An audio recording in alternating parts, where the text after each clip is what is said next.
In a bright and fantastic world where there were not only rich colors, amazing pure nature, but also a clear sun, there was a cute blonde with blue eyes who turned to someone calling him a dear person. A man with dark hair was standing next to the girl and holding a wooden hammer in his hand, looking at something with pride and telling the lady to come closer to him because he had already finished his work. He wanted to show the girl the wooden crib for babies that he had just made himself, so he looked at it with pride, telling his beloved that their future baby would sleep in it. The bright-eyed blonde leaned closer to her husband's creation, examining the crib with a smile and saying that it was perfect, but their child was not born yet, which made her think that it was too early to think about such a thing. She even tilted her head to her stomach and looked at it, asking her unborn child if he liked his crib playing with him out of a good mood and joking in front of her beloved husband. And at that moment, the girl looked at her dark-haired man with a smile, giving him the light of her blue eyes, which made the main character think that he loved her even more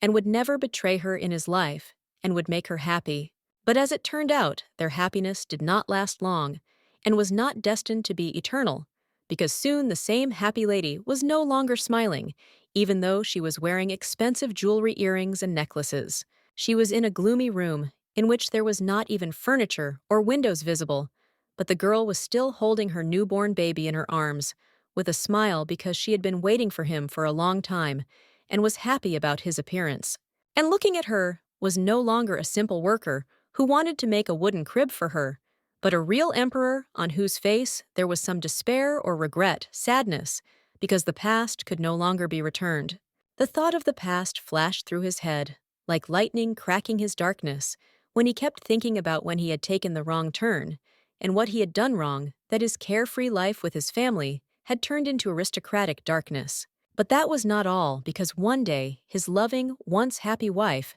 came up to him and turned away from him, saying that she was leaving the palace, while the couple themselves were in an incredibly gloomy room, albeit an expensive one. The man with black hair, whispering the name of his beloved like Rose, looked at her with sad, empty eyes, because he seemed not to believe that after being happy with him, she would decide to leave him forever. The lady in the blue dress continued to stand with her back to her husband and her head down, saying that she no longer even wanted to hear from him how much he loved her, and even more so to understand that all this was supposedly only for her sake. Tears appeared in her eyes, and it was at that moment that she decided to turn to him angrily, saying that she was tired of all this, and that was why she was leaving, not even wanting to hear his name or see him near her. The brunette looked at his once happy wife with stunned gray eyes, listening to her words like now he is completely disgusting to her, and she does not want to live with him even if he is an emperor and lives like a real aristocrat. After that, the doors of the room slammed shut with a bang. The soldiers in armor continued to stand near them, and they even twitched a little when the blonde noisily left the office. The man was left completely alone, not knowing what to do next. And because of this, he sadly lowered his head down and put his hands on the table, as if he was about to cry, asking the girl how she could betray him. His gray eyes became even more scary and devastated as she talked to herself with her head down, asking the blonde with blue eyes how she could betray him after seeing what was between them. He covered his face with his black-gloved hand, continuing to speak alone, saying that he thought everything was bad then, but now he realizes that the truly terrible moment has come now. The emperor was very upset by what had happened, and therefore chose to lock himself in a dark room. But suddenly, a servant burst in and informed him that there was a very important event, and then the aristocrat asked what was going on. However, terrible sparks of flame already appeared in the eyes of the emperor when the servant said that the palace was burning and his heir apparent was there. But what's more, when his wife found out about it, she ran to save him no matter what. Tears quickly appeared in the boy's eyes as he looked in shock at the palace, which was already engulfed in a strong, impregnable fire, from which no one would escape alive. But in it were those people whom he loved more than life. His beloved Rose and his son, who was supposed to be a prince, were in that fire, and he couldn't do anything because his body was completely taken over by horror and shock from hopelessness with incredible panic. Realizing that he could lose the people he loved most in the world, in one moment, he tried to run into the fire to satisfy his hope of saving his son and wife. But his servants opposed him, saying that it was useless. Then he looked at everyone with fury and shouted, asking what right they had to stop him and stand in his way, since he himself was an emperor who wanted to save his beloved family at all costs. And when he wanted to free himself from the constraint in order to go into the fire, he was stopped in time by a young man who looked like him, who extended his hand to him and shouted for the emperor to pay attention to him, and he did so. The guy put his hand on the back of the emperor, who listened with shocked eyes to his words about how they were doing everything to save the empress and her son.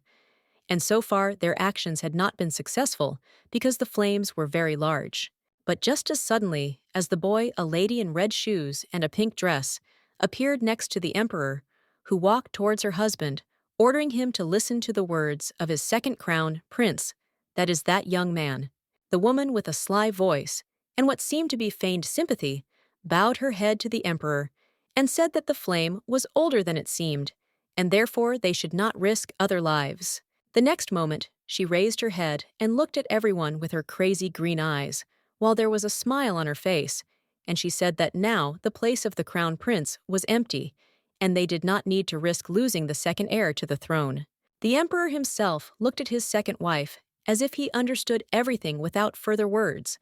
but he was so amazed by what was happening around him that he was afraid to say a word, simply keeping his lips open and looking at the brunette. Some time after the tragedy, he understood perfectly well that it was she who was to blame for the death of her beloved wife and son.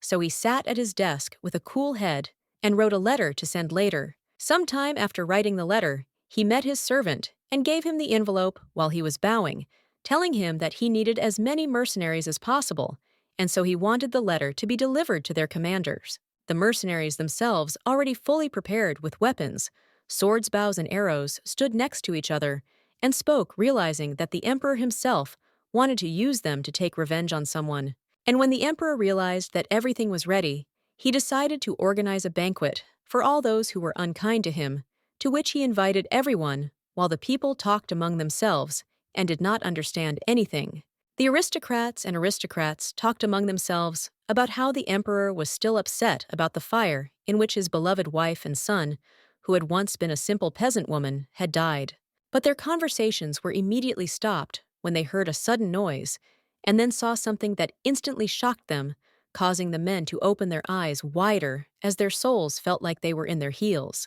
All of them were horrified and screaming for death at one of their own, who was suffering from pain, feeling the blood coming from a cut on his neck, which the mercenaries who had arrived on the mission had already managed to make. And while the men realized with horror that the entire banquet was a girl,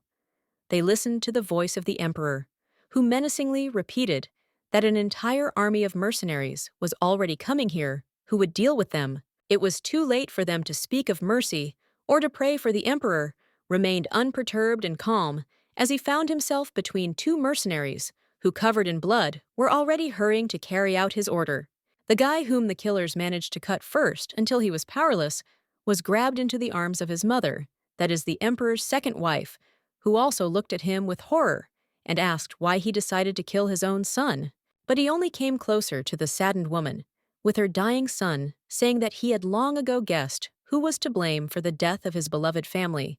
and therefore was not going to pretend that he loved his second son, including her. Holding in his hand a long-bladed sword that was already bloodied, he stood there with wild eyes and a smile, saying that he was incredibly happy about this, and therefore wanted to kill even those who kept silent about the plans of his insidious wife. After some time, he was able to kill even his second wife, which is why her dead body lay at the feet of the emperor when her son no longer lived nearby. But the emperor himself did not care, because he was committing revenge. There was no longer any sadness or anger in his eyes, or even regret for what he had done, because the warm sun was falling on his face, as he thought that he would have certainly stopped everything if he had found out about his second wife's plans. But now he only mentally asked Rose for forgiveness for everything. In his head, he very often remembered the face of his love, her blue eyes, sweet smile, and enchanting voice, that moment when she turned to him and called him her beloved, which made his heart squeeze even more with happiness. With his lips parted, he said with his head down that it was all over continuing to look at the dead ones who had once been his second wife and second heir. Suddenly, the same strong and unapproachable flame that was at the moment of his wife's death appeared around him, but he did not care, because he stood still wanting to be reunited with his beloved. With the thought that he was about to return to his beloved the Emperor, imagined rose in his head, her smile, and the way she turned to him when there was nothing else around, as if she was the only one he needed. She extended her hand to him, and the guy happily extended his to her, after which they felt each other's fingers, although this was only the brunette's imagination in which he continued to be with the love of his life. The man with gray eyes smiled, and at the same time looked at the girl with such a face as if he was completely happy and did not need anything else, because now he had taken revenge on everyone and was reunited with the girl he loved. But something was wrong, because when the guy imagined his beloved in his head,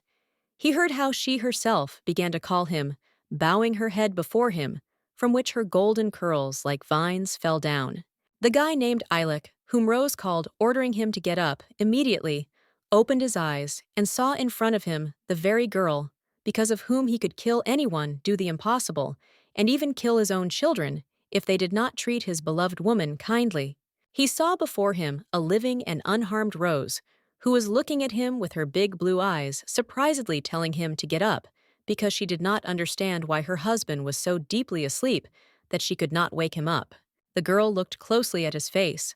put her hand on his chest, and sat down next to him, asking why the guy had slept for so long. But he only looked at the girl in amazement, as if he didn't believe that everything was actually fine. He seemed to have lost the power of speech, so he didn't say anything to the girls, only opening his eyes wider and realizing that he had only experienced all the fear of separation from her in a dream. But in reality, she was still with him in a cozy house. Suddenly, he rose from the bed as quickly as he could to look at his wife in surprise, once more saying her name as if he were falling in love with her again, or realizing something as he watched life before his eyes. Alec, without thinking for a second, wanted to put his hand on the cheek of the girl with blue eyes, which surprised Rose even more, looking at him and asking what was wrong.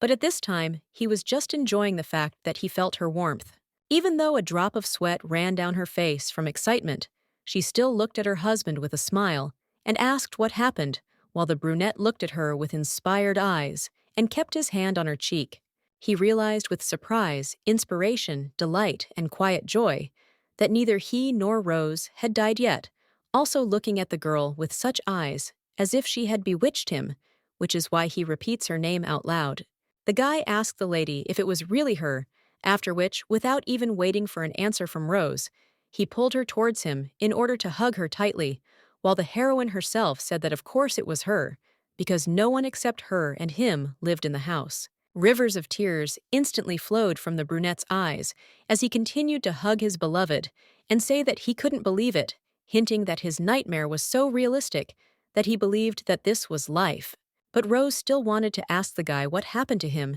and so she looked into his eyes excitedly, asking what happened, looking with anxiety at his tear-stained eyes and desperate expression on his face. Alec didn't want to say a word to the girl because he decided to kiss her on the lips, while a drop of tears of happiness continued to flow down his cheek, and while his wife still didn't know what he saw in his dream. After that, he hugged the girl tightly again, continuing to cry and say her name as if it was a great happiness for him to see her now, although nothing unusual had happened to Rose in the last few days that would make the guy cry. He was very happy that he finally returned to his home and felt the embrace of his beloved, and so he decided to ask the girl to tell him that she loved him, to which the lady doubtfully said that she adored him. It seems that this was not enough for the man who had experienced a very terrible nightmare for him, so he looked at the lady with a smile, but with tears, asking her to tell him again how much she loved him. The blonde looked at her lover with incomprehension, but continued to say that she loved him, thinking in her head that she thought that her husband was sick or infected with something, which is why he was behaving very strangely. And the girl who doubted this was completely convinced of her guesses when the brunette sank to the floor in order to kiss her heels, which he did, while the lady screamed and asked him what he was doing. The girls continued to not understand what was wrong with her boyfriend when they were both in a cute and small wooden house, which was surrounded by tree branches because it was in the forest where there were no people and strangers. After a while, the girl got ready and put a sun hat on her head, with which she went out into the street, turning back and telling Eilek to go faster, because they had urgent business. The guy behind her was already walking after his beloved, with a smile telling her that he was not sick at all, but healthy, and that she had no need to worry, but Rose still did not try to hear him. She turned to him with worried eyes, shouting, "Of course," to believe that he was not sick, and therefore he was not going to the doctor, but to someone else who would tell him what was wrong with Eilek. Rose turned to him, came closer, and took his hand, dragging him along with her, saying that he should talk to her father. But her words, and she herself, still amused Eilek, who was only glad to see his chosen one in good health. She looked at him with sympathy and concern, saying that something had clearly come over him, and that her father would try to find out what exactly, because she couldn't even guess what had happened to him after the dream. But the gray-eyed brunette only looked at his excited lady, with a smile, saying let it be, as she says, because he doesn't mind going where she goes. The man's and woman's hands clasped together again, and this time the couple was not in despair, but just walking through the forest. But the main character was so happy about this that he continued to smile and look at the girl's palm. Suddenly, he wanted to stop when he realized that it seemed like God had given him a second chance to fix the future. But the unaware lady just turned to him and asked why he had stopped. Eilek realized that he must under no circumstances allow what had happened in the dream to happen. But now he did not show that he was thinking about such important things, because he smiled at the girl and told her to wait for him a little. After that, Rose was left alone for a while, looking ahead, and wondering what was happening to her lover, why he had become so strange, and where he had decided to stop this time. But she did not dare to ask him anything, because she believed that the guy would soon tell her everything himself. But she was surprised that he continued to stand in front of her in a white shirt, while his black hair continued to sway in the wind. And he himself looked at Rose and admired her, saying how beautiful and wonderful she was. The suspicious compliments of her husband, who was too much in love with her, surprised the lady so much that she immediately turned blue on the spot, wondering what was happening to her husband, but realizing that he urgently needed to be shown to her father. And after some time, they came to the place where the lady's father lived, namely to the bright church, where he was a minister. And for this reason, the girl wanted to show her husband to him, because she believed that he was supposedly possessed. Once inside and meeting the guests, the main character's father straightened the curtains and turned to them with a smile, saying that they had already arrived, but his daughter immediately shouted out that something was wrong with Eilek. The brunette continued to smile, unlike Rose, who looked at her dad and said that today, Eilek woke up as if for the first time, because he made her repeat that she loved him, kissed her feet, and hugged her like never before. The blue-eyed beauty continued to say that her boyfriend seemed to have managed to live his life and be reborn again. But at that moment, the brunette became more serious, because his wife herself had basically told the truth, because he had experienced everything in his sleep. In response, the man in uniform and glasses only put his hand to his chin and began to ask if Eilek was sick, if he needed to see a doctor. But in the end, he said that he just needed to talk to him. Immediately after these words, the girl with golden hair is fired from the church into the street with the words that she is not needed for now, because of which the lady flies out the door, only modestly thinking that if it is necessary, she is ready to wait. But she still turned back, because she was worried about her husband. She didn't know what was happening to him, and that's why she hoped that at least her father would be able to understand what the reason was and help him, because he was a minister in the temple. And when the guys were alone, the father of the main character put a cup of tea on the table, telling Eilek that he knows that his daughter is sensitive with him, but he doesn't think that she would start to worry so much over a trifle. They both sat down at the table, where Rose's father looked at the tall blonde man with a smile, telling him to tell him what had happened, because now he himself was interested in knowing what had happened. The elderly man also asked if his daughter was right about something coming over Eilek, but the guy just lowered his eyes and seemed to be thinking about something, not rushing to answer his interlocutor. Only after this did he say that nothing special had happened to him that he needed to worry about so much. But when the brunette with gray eyes confessed to the attendant that he had a terrible dream that is a nightmare, the man with glasses was surprised, continuing to listen further with interest and curiosity. As soon as Eilek remembered for a moment what he had experienced in his dream, his eyes instantly became blacker. Everything around him became darker, because he began to tell Rose's father that he had experienced terrible torment in that dream. The guy didn't keep him waiting for long, so he imagined Rose and other women in his mind, telling the minister that in that dream he had a lot of wives with different hair characters and appearance in general. He remembered his dream clearly, but he did not remember the faces of all the people, so they were black when Eilek told the servant that all these wives gave birth to his heirs, who were the ones who laid claim to the throne. After this, he remembered himself in imperial uniform, and with his head down, realizing as he told his interlocutor that he himself had become an aristocrat, or rather an emperor, who needed an heir and from which he had 2 sons. However, the black-haired boy sadly hung his head as he told Rose's father that even when he became the emperor and ruler of the land, he was unable to protect his daughter, causing her to die tragically. He briefly recalled in his mind the basket in which there was clearly a child covered with a white cloth,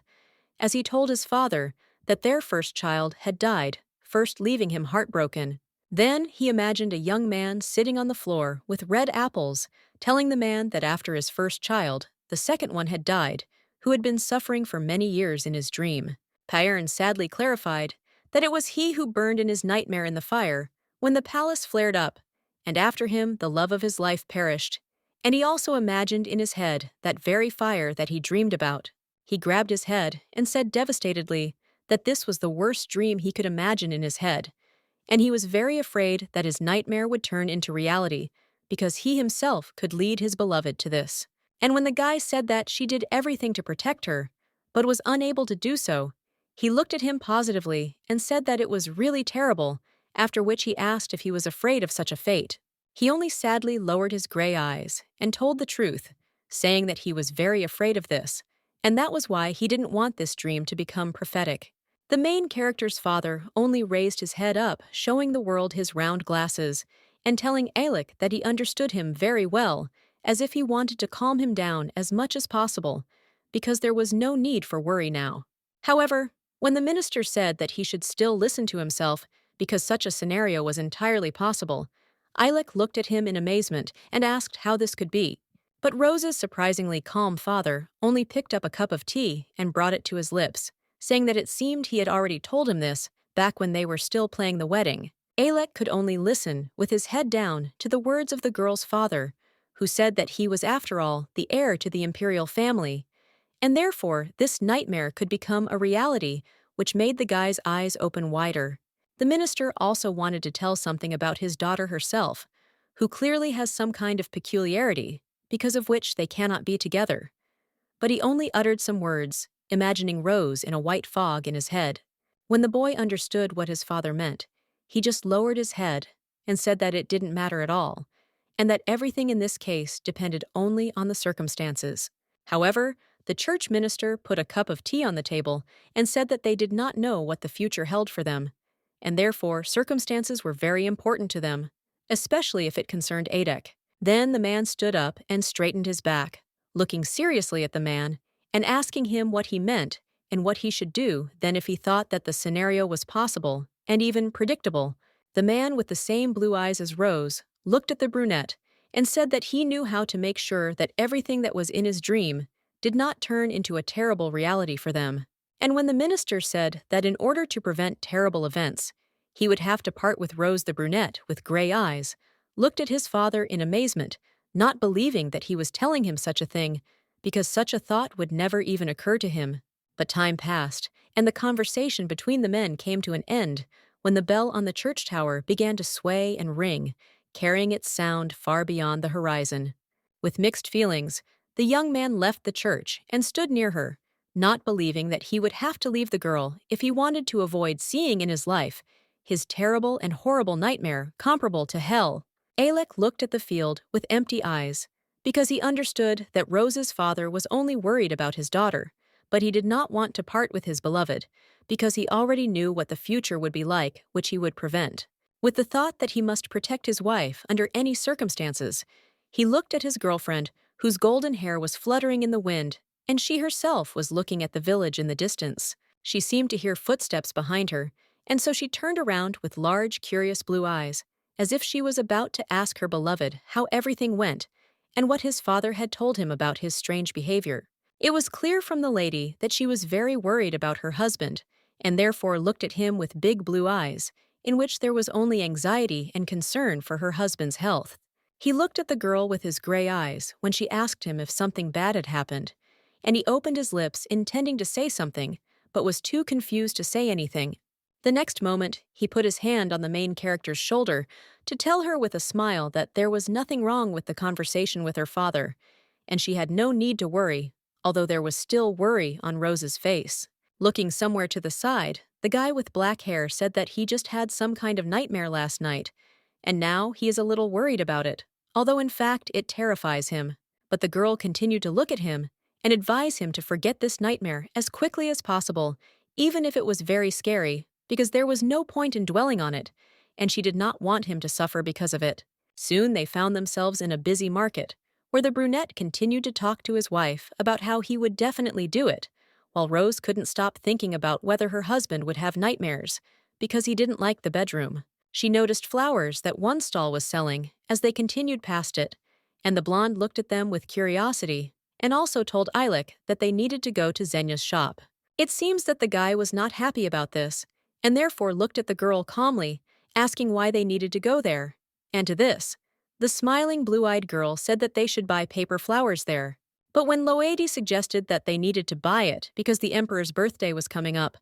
Eilik just lowered his head and sighed, saying that he had completely forgotten about it. With the thought that the city would be in chaos due to the holiday, he entered the shop where he immediately saw a cute girl behind the counter, holding a brush in her hands, with which she was shaking off dust. Hearing that guests had come to see her, she turned around and looked at them with a smile, holding a brush in her hands and greeting each visitor, advising them to feel at home and not to be shy. The saleswoman saw a blonde and a brunette near the door, who also smiled at her when Eilik held the door for his wife,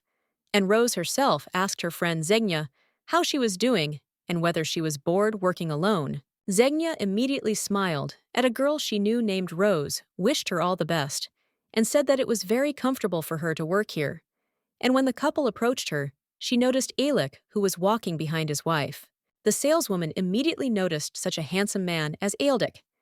and that's why she said his name so cheerfully, as if he was the only one she was waiting for. But the guy didn't even look at her, turning his head away. And while his wife was telling Xenia that she needed paper flowers, the saleswoman herself was looking only at Eilik with a blush on her face, which made it easy to guess that she liked him very much. She even tried to cutely tuck her hair behind her ear when she looked at the brunette, because she wanted to impress him.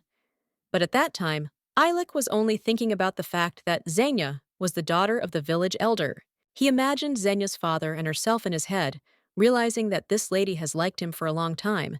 and her father is capable of many things because he always takes care of his daughter, and if she asks, he can even make Eilik Xenia's husband because he believes that Rose is an ordinary priest's daughter. Deep down, he knew that he shouldn't keep quiet about anything now if he wanted to protect his wife. So he looked at something and then said why this thing was here, causing the curious girls to look in that direction. The guy kept looking at something and saying that he meant the trophy on the wall, but the ladies kept looking at him with confusion and incomprehension, asking why Eilik was acting so strangely and what he wanted anyway. There really was a deer head with large antlers on the wall in the store, and it was this trophy that the guy was talking about, saying that he made it after one successful hunt, but he doesn't understand why it's hanging there. Eilik's lips remained slightly open, and so he told the saleswoman and his wife that not only had he made the trophy, he had also given it to his son-in-law, that is Rose's father, but he wanted to know why it was here. The blonde listened to her husband's words with surprise and tension, also when he said that this trophy was not a simple gift, but an engagement gift when he decided to present it at the wedding with Rose. The saleswoman peeked out from behind the counter and said that her father had taken this beautiful stuffed animal from the priest. But Rose was so surprised by this that she raised her hand to her chest, not understanding what could happen now. At Xenia's words, the gray-eyed guy only turned around and looked at the girl, asking if his son-in-law had sold the stuffed animal to the village elder, with such eyes as if rage was about to awaken in him. The brown-haired lady noticed the strange expression on his face, and therefore with a drop on her cheek replied that in fact, they weren't going to buy the stuffed animal, and the priest had simply decided to supposedly give it to them. As soon as the saleswoman said her words, a tall man with black hair immediately took the deer trophy from the wall and began to hold it in his hands, not even horrified by the fact that he had damaged it in the neck area. He only needed one hand to knock the hopefully attached trophy off the wall, and with the same hand, he instantly threw the deer's head to the side so that it would surely smash to pieces on the floor. But this wasn't enough for the guy with the gray eyes, and so he decided to reach out to his knife, which was in a case on his hip, to take it out, and continue to mock the trophy. In his eyes, there was only madness and a manic passion to harm the object, which is what he was going to do, already holding a sharp, very large knife in his hands, intending to disfigure the entire stuffed animal with it. Soon the husband began to cut the pea, as if he hated it with all his soul, while his shocked wife looked at him,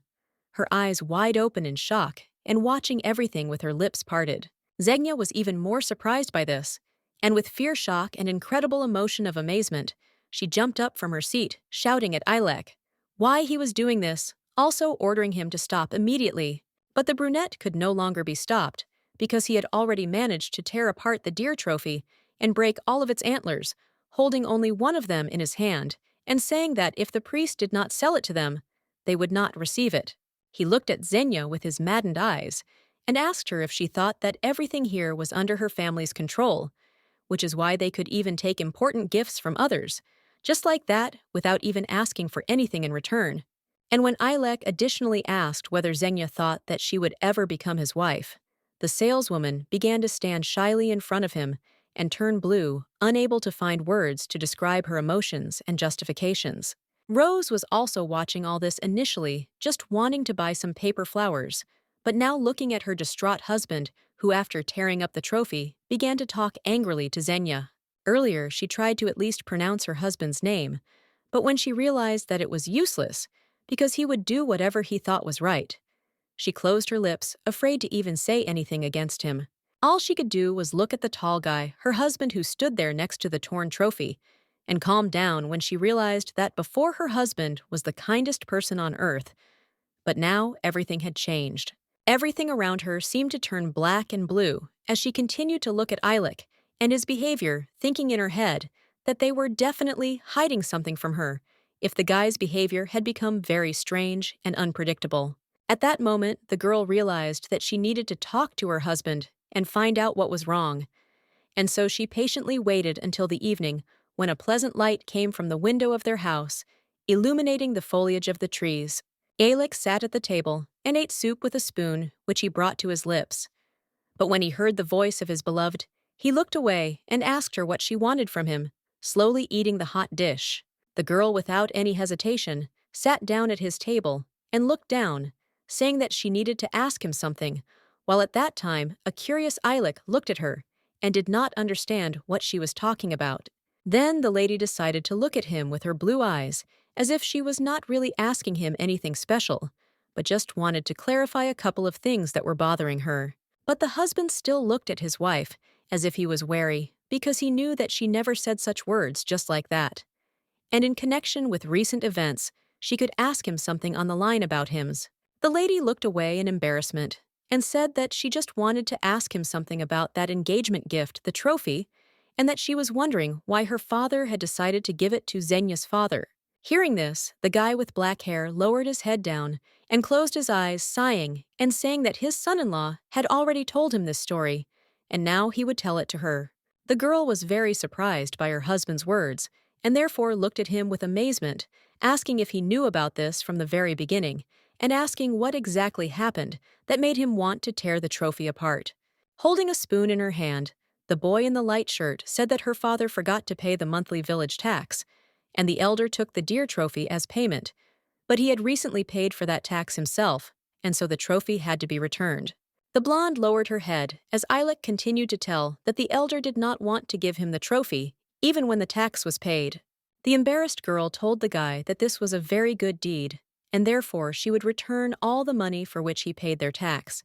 But Ilek, who was sitting next to her, replied that it was not even worth doing. The guy said that he would not even accept money from her for the reason that they were both family, and he also considered his father a part of her. And hearing these words, the blonde lowered her head and eyes down, saying that she understood her husband. But suddenly, the girl raised her head and parted her lips to ask Ilek what about his family, hinting that they only talked about her father, and she heard little about his relatives. For a moment, the brunette was surprised by the main character's question, but he didn't show it, looked at the girl calmly, and asked her why she decided to ask him this at all. However, the blue-eyed girl only put her hands on the table and asked him not to change the topic of conversation because she really wanted to hear it, because they had been living together for a very long time, and he was still hiding something from her. And when Rose said again that they wanted to know more about him, and therefore wanted to hear something about his family, the puzzled and slightly confused guy looked down, parting his lips and not knowing where to start. He knew deep down that he hadn't expected to hear this from her because he thought it was too early for her to know about her imperial roots,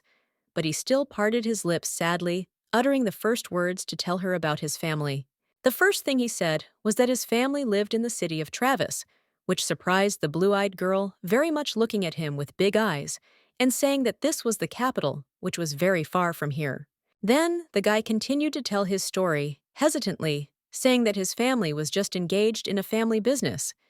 But the curious lady asked Alec what kind of business his family was engaged in. The man imagined the emperor in his head, telling his wife that his family was engaged in plowing fields, building walls, and even creating entire districts in the capital, because his late grandfather had done this. The guy also continued the story, telling the girl that now this business was received by his brother, who has red hair and eyebrows, who also sits on the throne with a satisfied grin in Ilec's imagination. Having introduced the aristo-architect in the Gove, the guy said that everyone was sure that he would become the heir to the business because his mother was his father's main wife.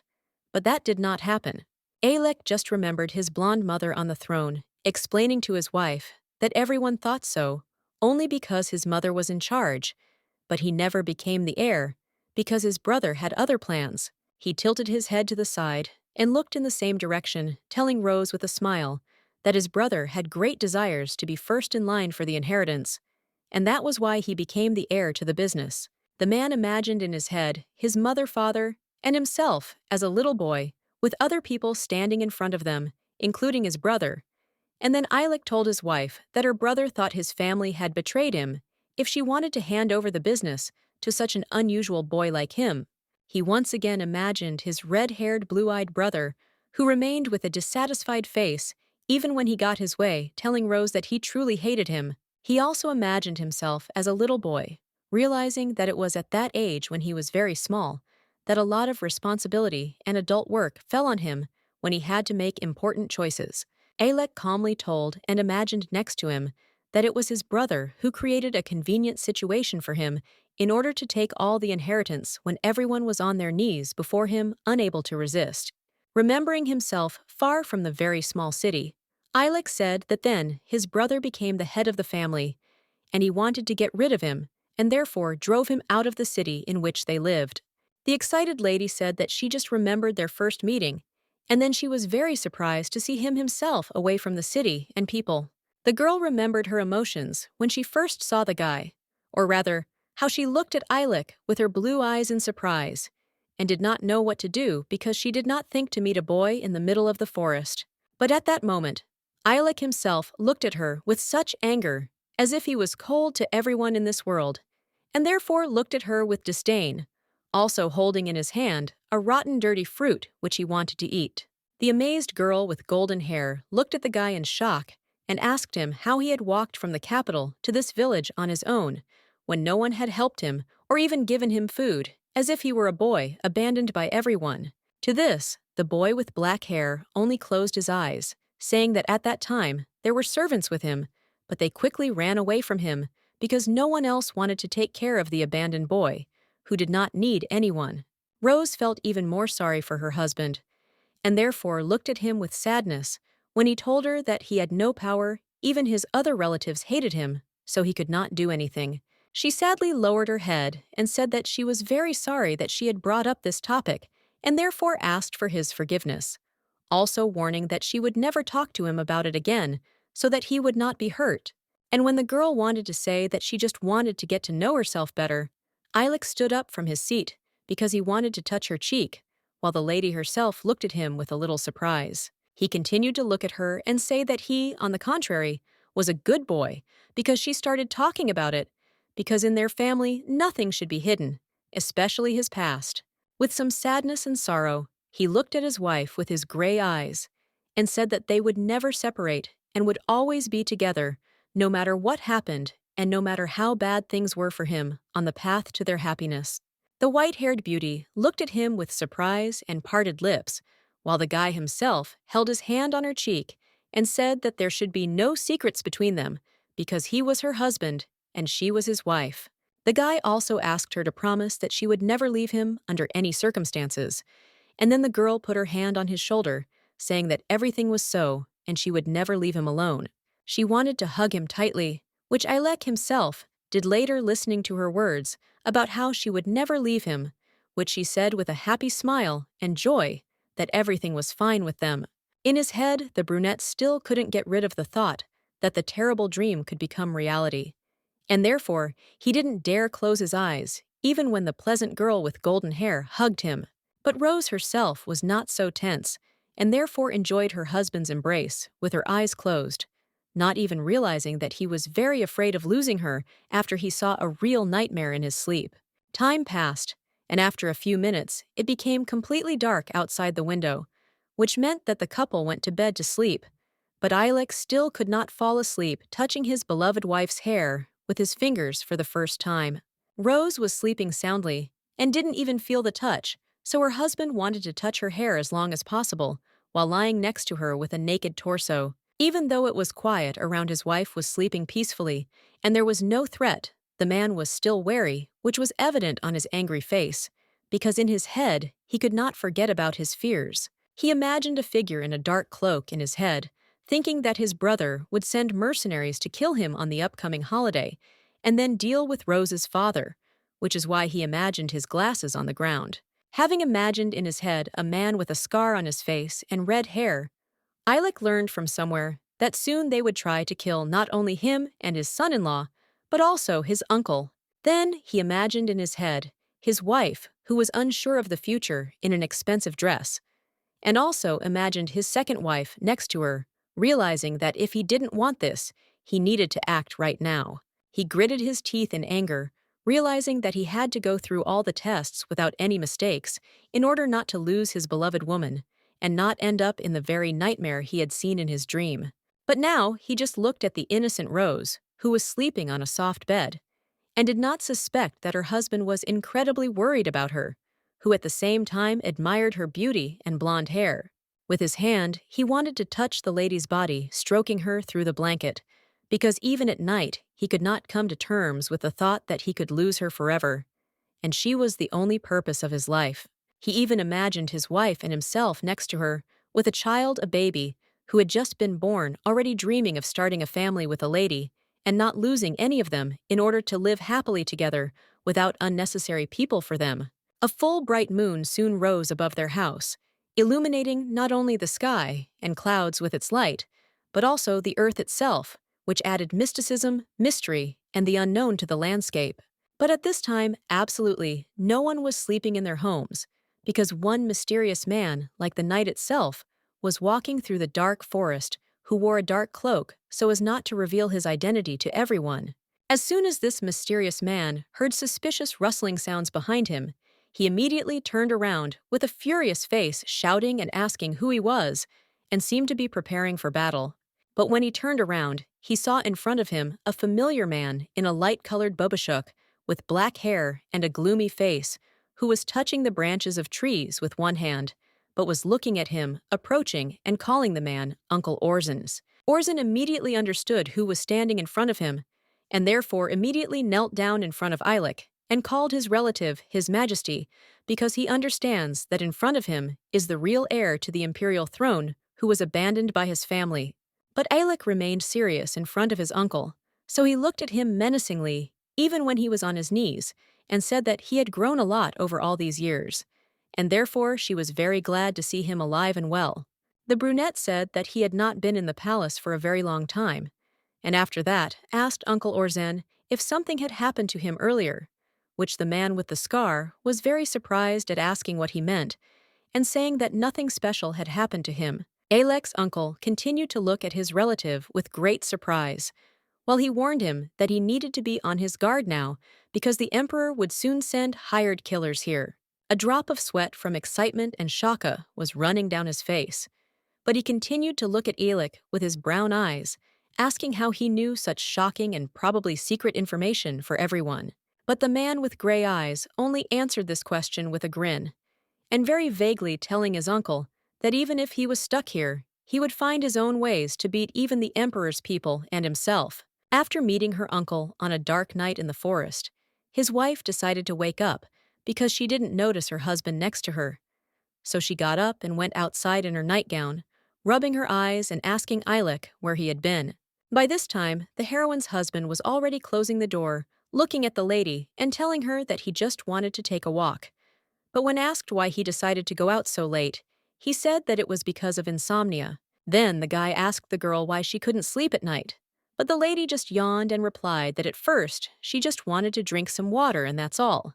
But then she decided to look for him around the house. Alek became worried when he heard the strange proposal from the girl, and therefore put his hands on her cheeks, asking if everything was okay with her. But the girl only looked at him with a smile, because she wanted to say that she felt great, but she never finished her words. She couldn't finish her soothing words to the guy because of a strange sudden pain in her body, as if she was about to vomit,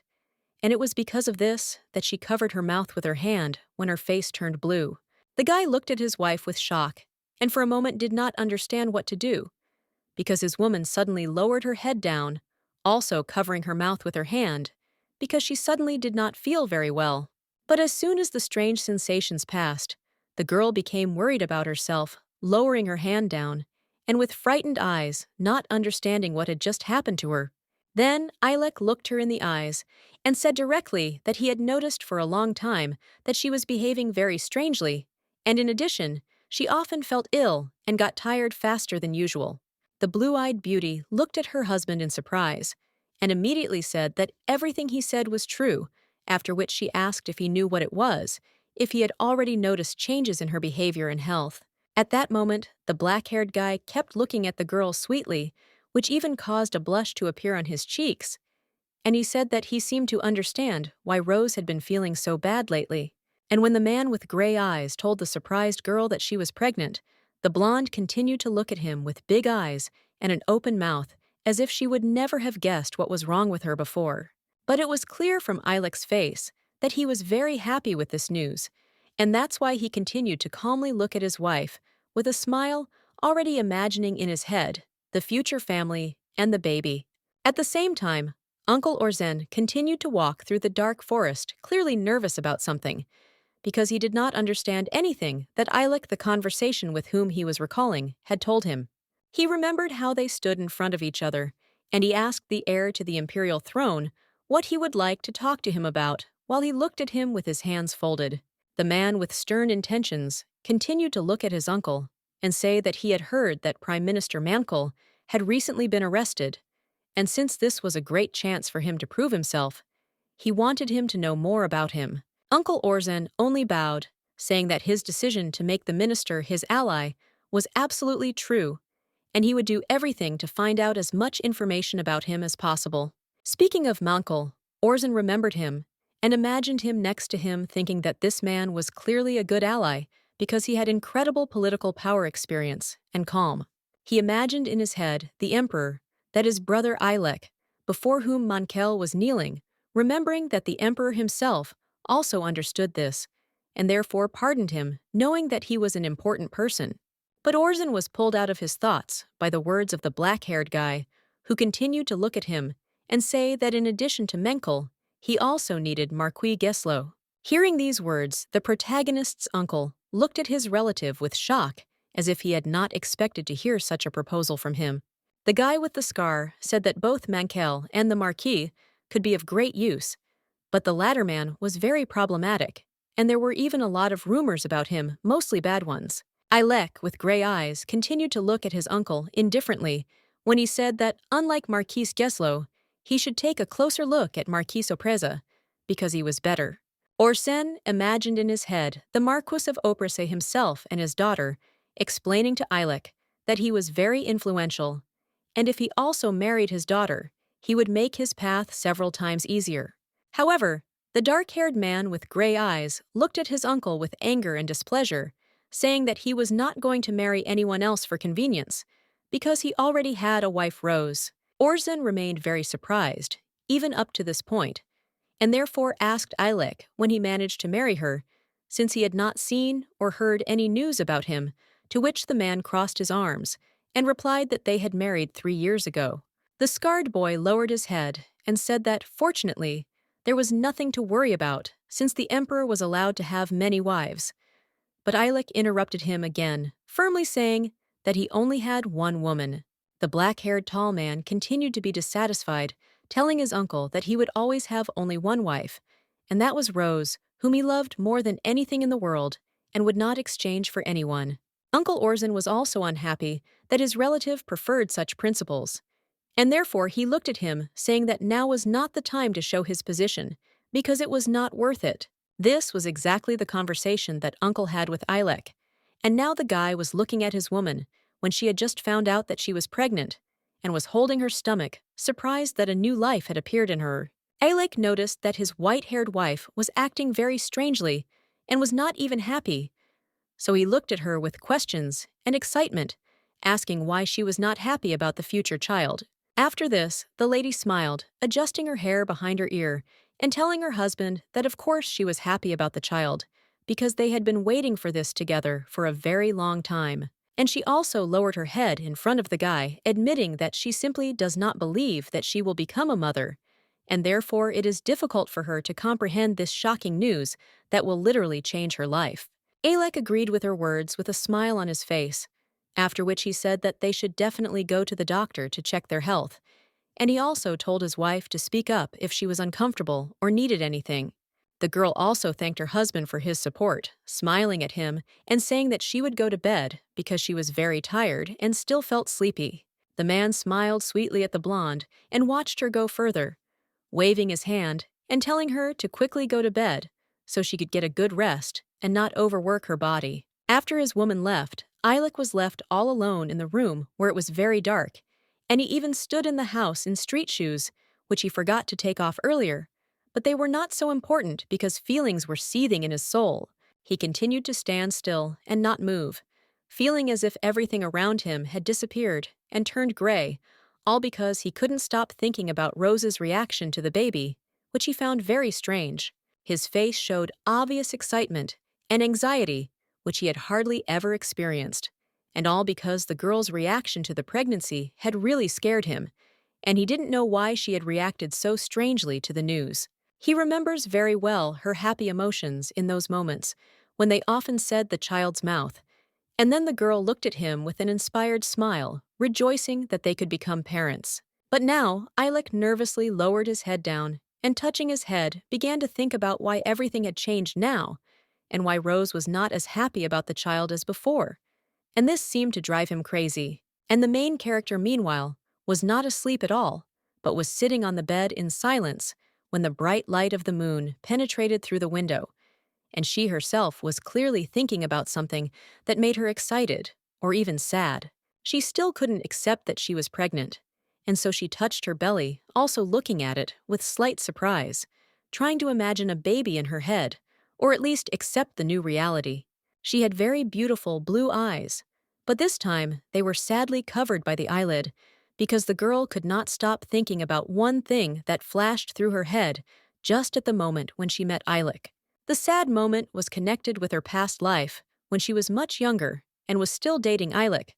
but then for some reason she sat on the grass in a dress and presented her hands with a cleavage. Next to her was the brunette himself, who looked at her attentively and also sat on the grass, because then they seemed to be walking through the forest, but since the girl wanted to tell him something, he looked at her attentively. In order to make her feel ashamed and awkward, The lady lowered her blue eyes, but still told Eilek that she wanted to tell him something, namely what happened to her in her childhood when she was a child. Right after that, the girl wanted to unbutton her clothes, because what she wanted to show the guy was right on her body, and she was very embarrassed about it. And as soon as she did this, showing Eilek her cleavage on which a strange sadness was visible, tears instantly appeared on Rose's face, because of which she told the brunette, with a trembling voice, that she was a slave. As soon as the girl remembered this tragic memory for her, she immediately became so frightened of it that she began to cry, lowering her head down and opening her eyes so wide in shock as if she was living that moment for the first time. She felt her heart begin to ache very much, and her soul became very lonely and sad, from which she covered her face with her hand, continuing to cry in silence and loneliness, not understanding what was happening to her. And the next day, Eilek's strange anxiety did not disappear because he walked through the red forest and did not understand why his wife was behaving more strangely than in her dream when he foresaw all the events in advance. He looked at the ground with his head down and did not understand why everything was already going wrong, and his Rose was behaving even more strangely because he was trying to do everything so that she would only smile and enjoy her pregnancy. The guy remembered his girlfriend in the green hat when she recently visited the doctor, and he was still trying to understand why she was acting weirder than he expected,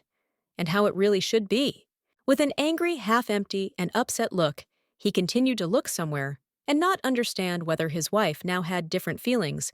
but he did not even notice that an acquaintance was approaching him who was calling him by name. This man turned out to be Orzen, who walked alongside Eilek and told him that now was the time to choose a worthy family for cooperation and support with whom he could accomplish much. Having spoken about the family, Eilek's uncle wanted to speak from afar, and he was worthy of the future emperor. So he looked at his relative with excitement because he wanted to say something about the commoner who was the brunette's wife. However, when Eilek heard from his interlocutor that he took his wife for a commoner, he wanted to tell him one interesting secret, so continuing to look forward, he said that Rose was a slave. Hearing these words, the man with the scar was immediately amazed by this and asked if her parents were slaves, but Eilek, who was walking in front, answered that this was not so because she was the weak-willed girl. It was clear from Eilek that he himself was very sad when he spoke about this, and therefore, with his eyes downcast, he told the surprised Orzen that before living with him, his wife was a slave for the aristocrats. As soon as Orzen realized that it seemed that Rose was a slave who had escaped from her masters,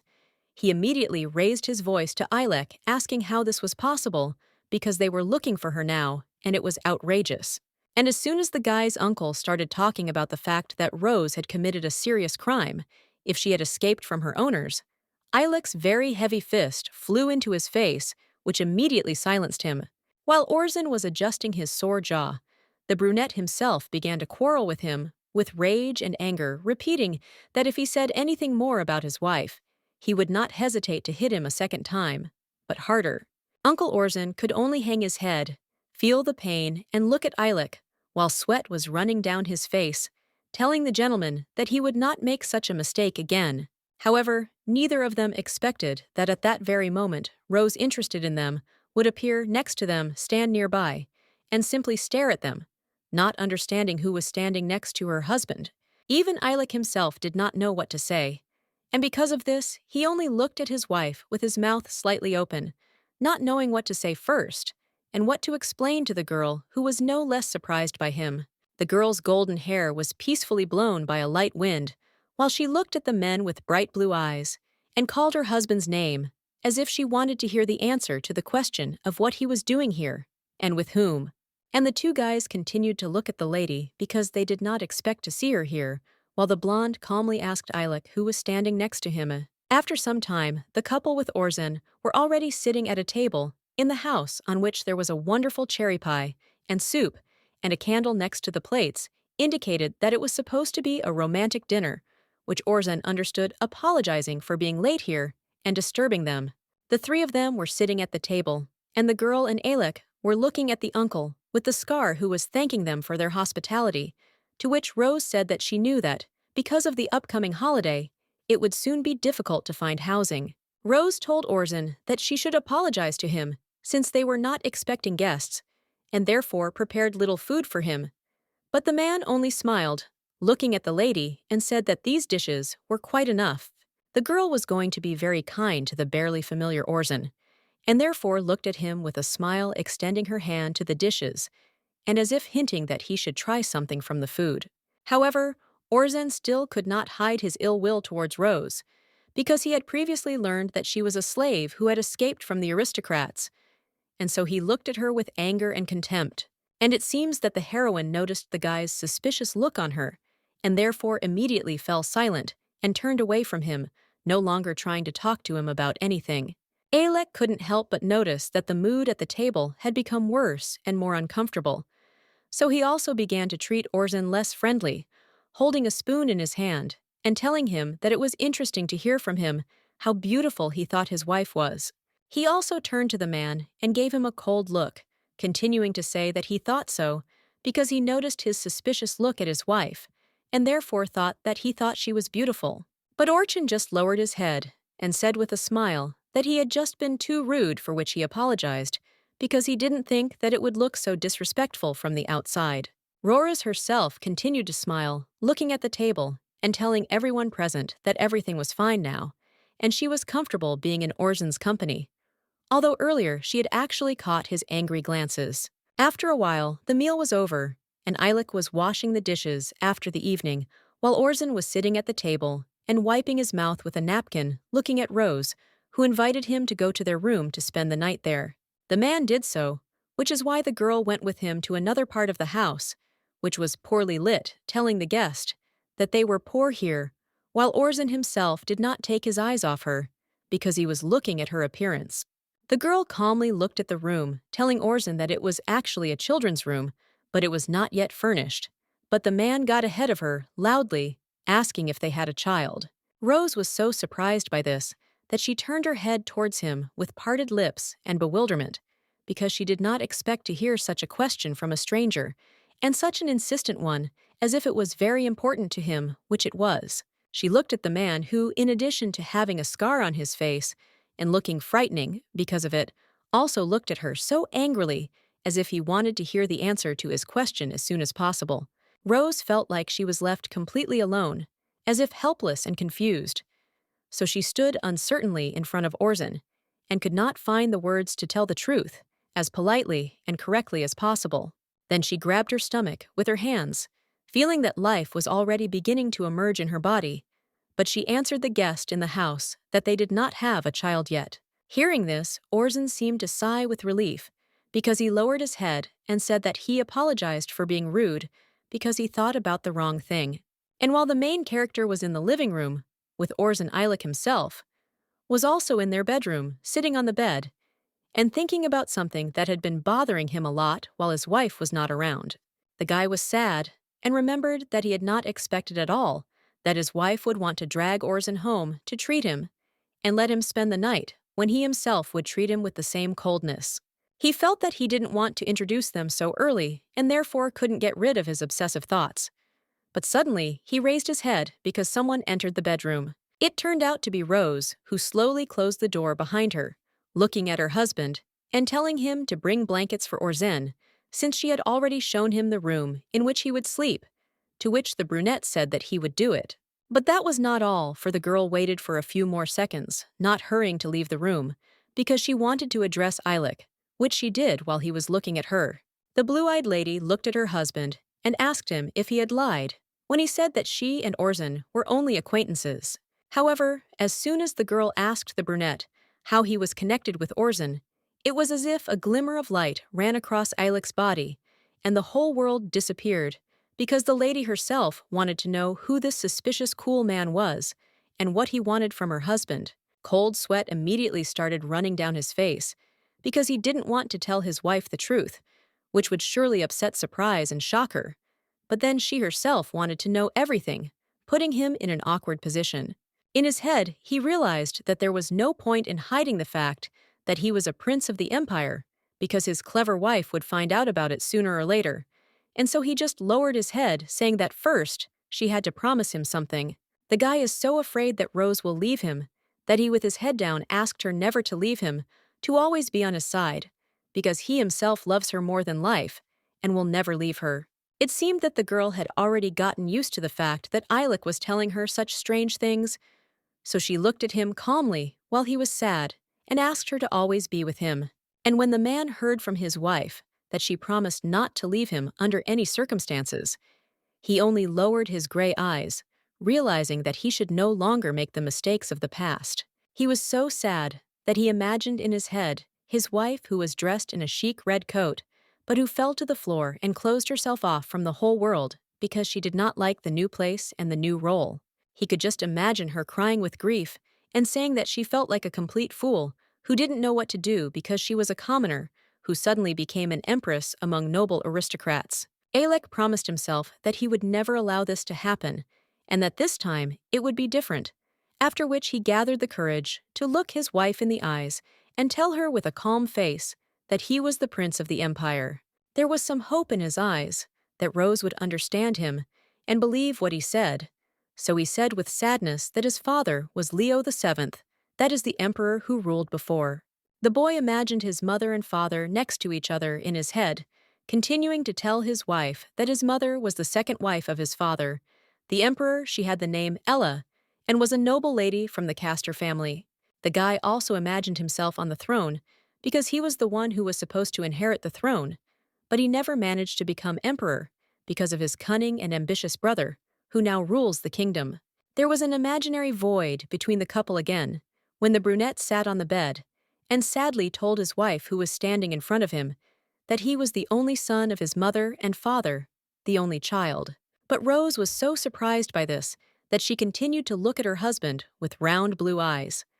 her mouth slightly open because she could not even find the words to express her amazement at the shocking news. The girl asked the brunette again if she really was the prince of the empire, because shock was quickly taking over her head, but the guy just remained silent, without even moving his face, which only confirmed his words. No matter how shocked the girl was, she still tried to stay calm because she was already in the mood for something serious in her conversation with her husband. So this time, she looked to the side, clarifying whether the guy with the scar was his brother. Even Alec's hands were sweating when he first decided to tell the truth about himself to his wife, and he looked at his palms, saying that Orson was not his brother, but his own uncle. Hearing this, the blonde only turned her head to the side, calmly saying that this meant that he was a nobleman, and now she put him to bed in the children's room. Because of him, she was now quite embarrassed. The brunette noticed the lady's very strange behavior because she didn't even faint from his truth, and so he looked up at her, asking if she wanted to tell him something or ask him a question. At that moment, Rose's face turned suspiciously and terribly blue, and she herself turned to her husband with a face as if she had understood something in her head, or at least made her own guesses. Her blue eyes were still calm and beautiful, and it was with this look that she looked at Eilek, asking him only about what exactly would happen next, if as it turned out he was the prince of the empire. She meant that she was a simple girl, even a slave who had no right to even be near the emperor, but she was never able to finish her words because the guy pounced on her with an embrace. Alec continued to hug her very tightly and not let go, looking at the floor and telling the girl that she had previously promised to be with him forever, so she should already know the answer to her question. The guy continued to worry and hug the girl with golden hair, saying that before that they were happy, so they would continue to live together, especially since they would soon have a child. And the girl listened attentively to her husband, believing his words and saying that everything would be as he said, after which they parted because it was already deep night. Outside the window, the stars were visible in the dark sky, and the foliage was illuminated only by the moonlight. After an important conversation, the blonde decided to open the window and look at the view from the window to enjoy the night air, and the view think everything over in her head and think about what would happen next. Her face did not express any strong emotions of sadness, joy, or excitement, but on the contrary, it was ordinary because the girl probably thought only about her future with Eilek, how they would live further with the child. And the whole point is that the girl remembered her past, namely her childhood, when she was a slave of some aristocrats, and therefore lay on the ground near the carriage in simple clothes, like an abandoned kitten. There was a heavy downpour outside, which left young Rose not only wet but also cold,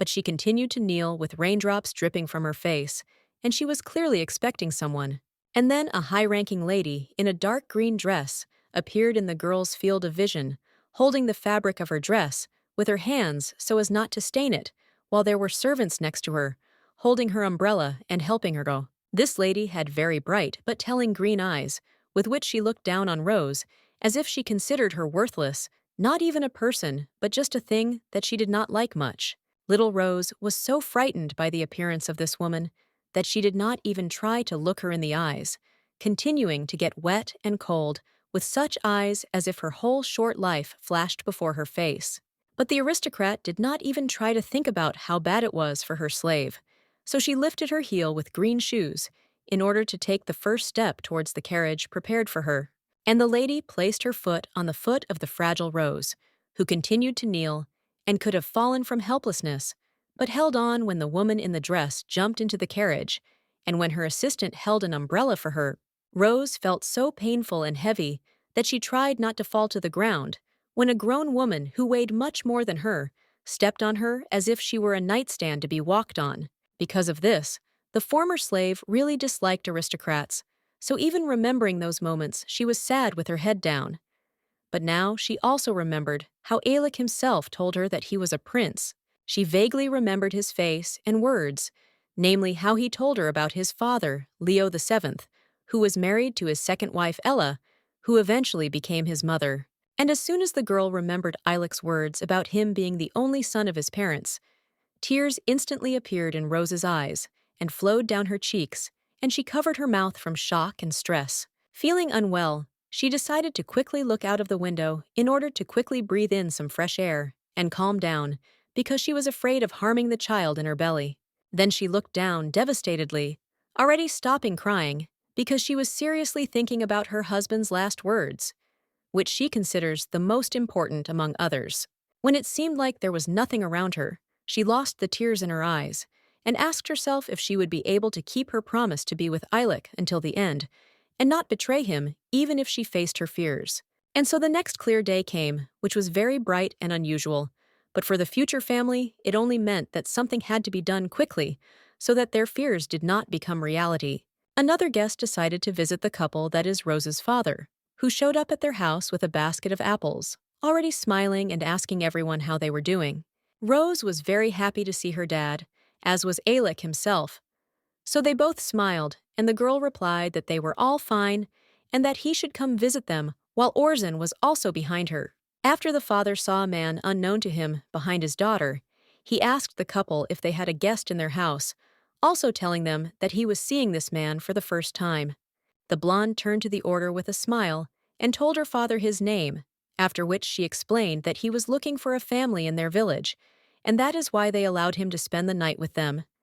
And only after that, the joyful father replied that this was good. After a short period of time, there were already several dishes on the table, and the family and their guest sat down to breakfast, enjoying the atmosphere, soup, sausages, and vegetables. At the table, everyone was smiling and friendly, and so the mother decided to ask Orson, with a grin, where he was from. And after he answered that he had come from the capital, the priest was very surprised, saying that it was a very good city. And when Rose's father said that he himself had been to the capital in his youth, and that was why he remembered this city very well, the girl herself sat and was silent until she heard Alec's whisper, which is why she looked at him. Smiling, Alec whispered to his wife that they must tell her father about the child, and also covered his mouth with his hand from others so that no one would hear his words. The girl told her husband that this was exactly what needed to be done, after which she lowered her eyes down as if she was thinking about something again.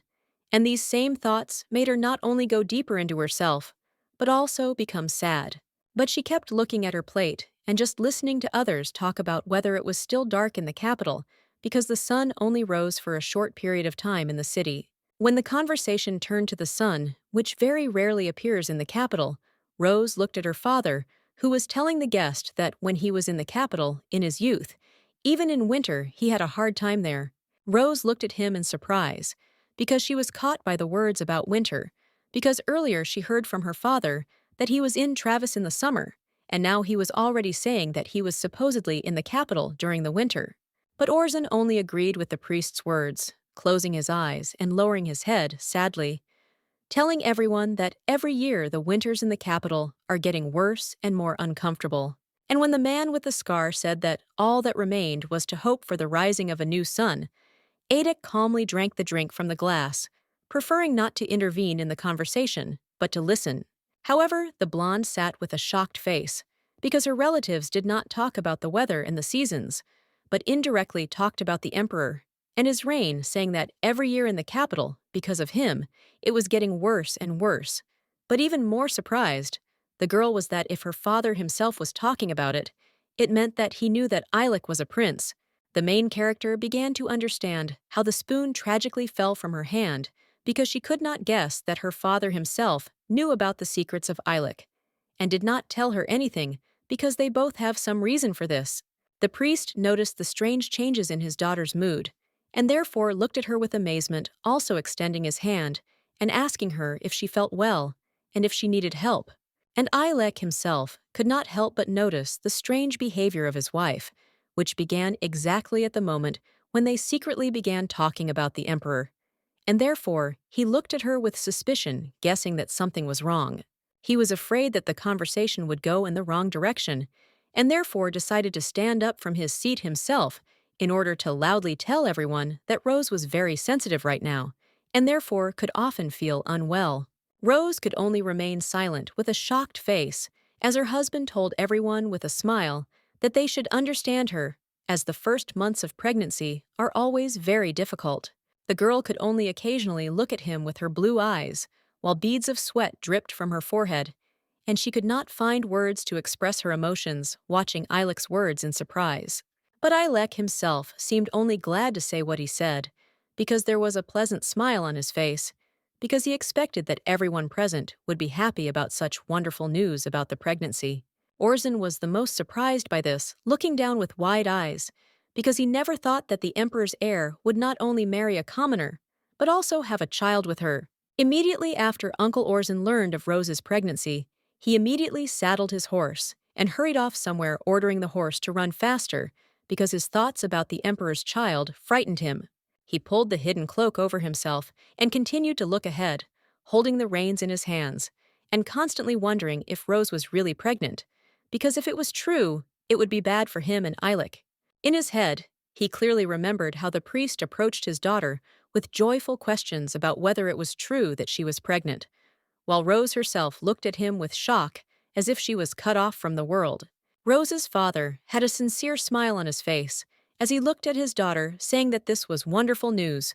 while Orson looked at them surprised and even somewhat disappointed. He let out a light laugh when the priest congratulated Eilek on his future fatherhood, as if he didn't believe in what was happening, because he considered it terrible news for the future emperor. Despite his thoughts, he also decided to congratulate the girl on her child, so he looked at her with a smile and said that she must definitely give birth to a precious child who will give them happiness. He looked at her with angry, mocking eyes, for the reason that he considered Rose an ordinary slave who allegedly intended to become an aristocrat by becoming pregnant with the heir to the imperial throne. However, there were no emotions of cunning or joy on the blonde's face, because she continued to sit in place with empty eyes, with which she looked forward and seemed not to believe what was happening. The girl even leaned her body forward when her face turned blue. Eilek and her father were talking around her, and she herself listened with excitement to Orson's words about how she needed to rest more because she was shaking suspiciously. He said his words with a disdainful look, simply continuing to watch, as Eilek and the priest worried about Rose, offering her to lie down somewhere, as he was also worried about her health, as if he was the only one who had a different opinion about the pregnancy. He looked at the couple with anger as Eilek led his wife into another room, holding her by the shoulder and telling her that he would take care of her comfort. Orson only looked closely at the blonde, whose face was not even visible due to sadness and anxiety. And then he realized that it was useless for him to frighten her with his gaze, or rather, it was useless while he was next to her. And Oren meant Eilek, who was always by Rose's side, and calmed her down in difficult moments, which she did now, looking at her with such care that the girl probably trusted very much. The guy clenched his teeth in anger, realizing that he could lose this battle, and all because of a pregnant commoner named Rose,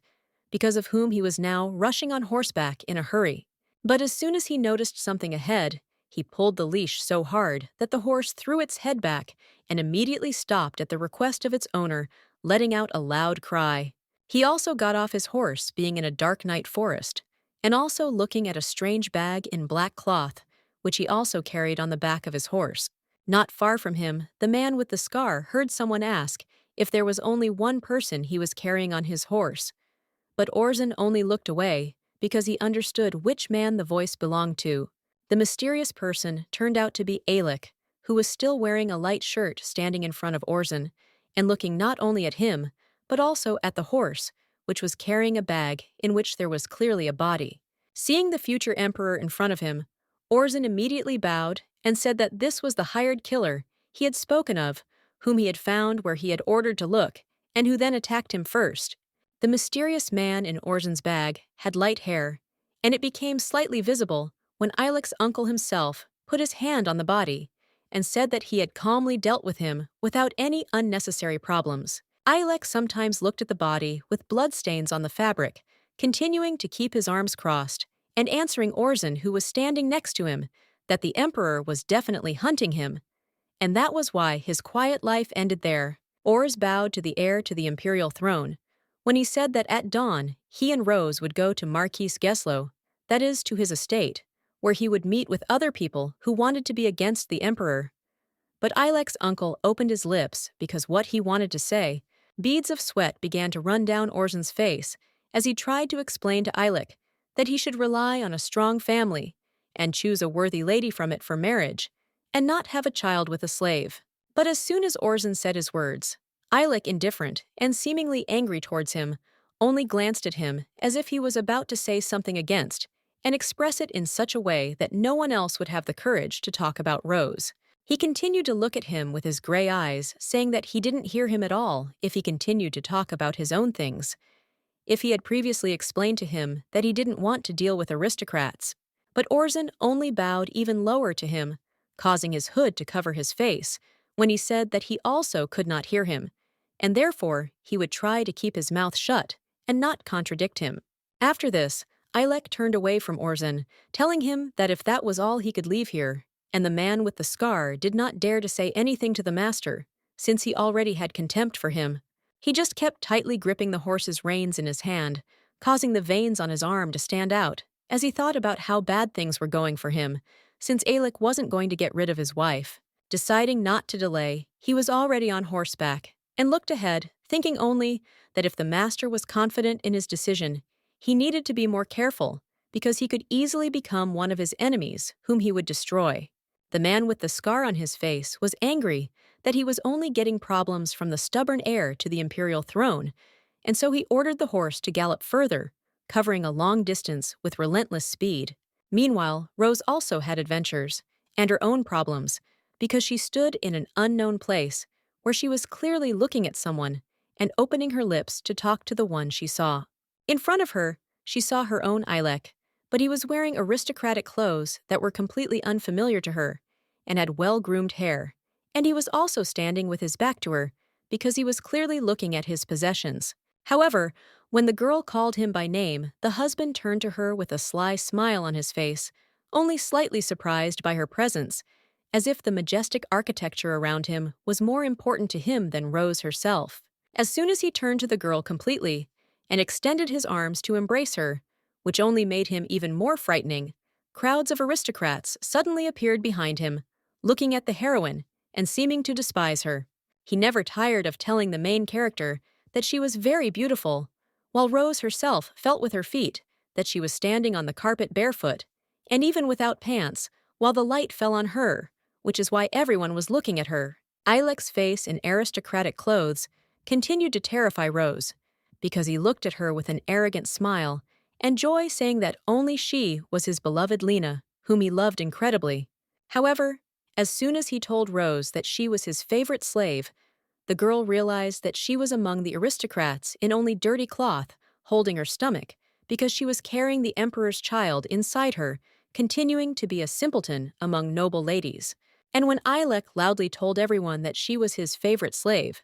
The aristocrats around Rose immediately began to smile and laugh at her, saying that she was a girl of easy virtue, a real slave who did not deserve to be here. Rose continued to listen in shock to the words of noble people about how she was an ordinary commoner who should know her place, that she was a disgrace to everyone who should not even be touched. And because of this, she cried. Just when the girl had already started crying, and when large drops of tears began to flow down her cheeks, she suddenly opened her eyes because she woke up from the voice of Eilik, who was anxiously trying to wake her up. In front of her was indeed a real husband, who extended his hand to her and asked if everything was okay with her, while the girl got out of bed and could not say anything from shock.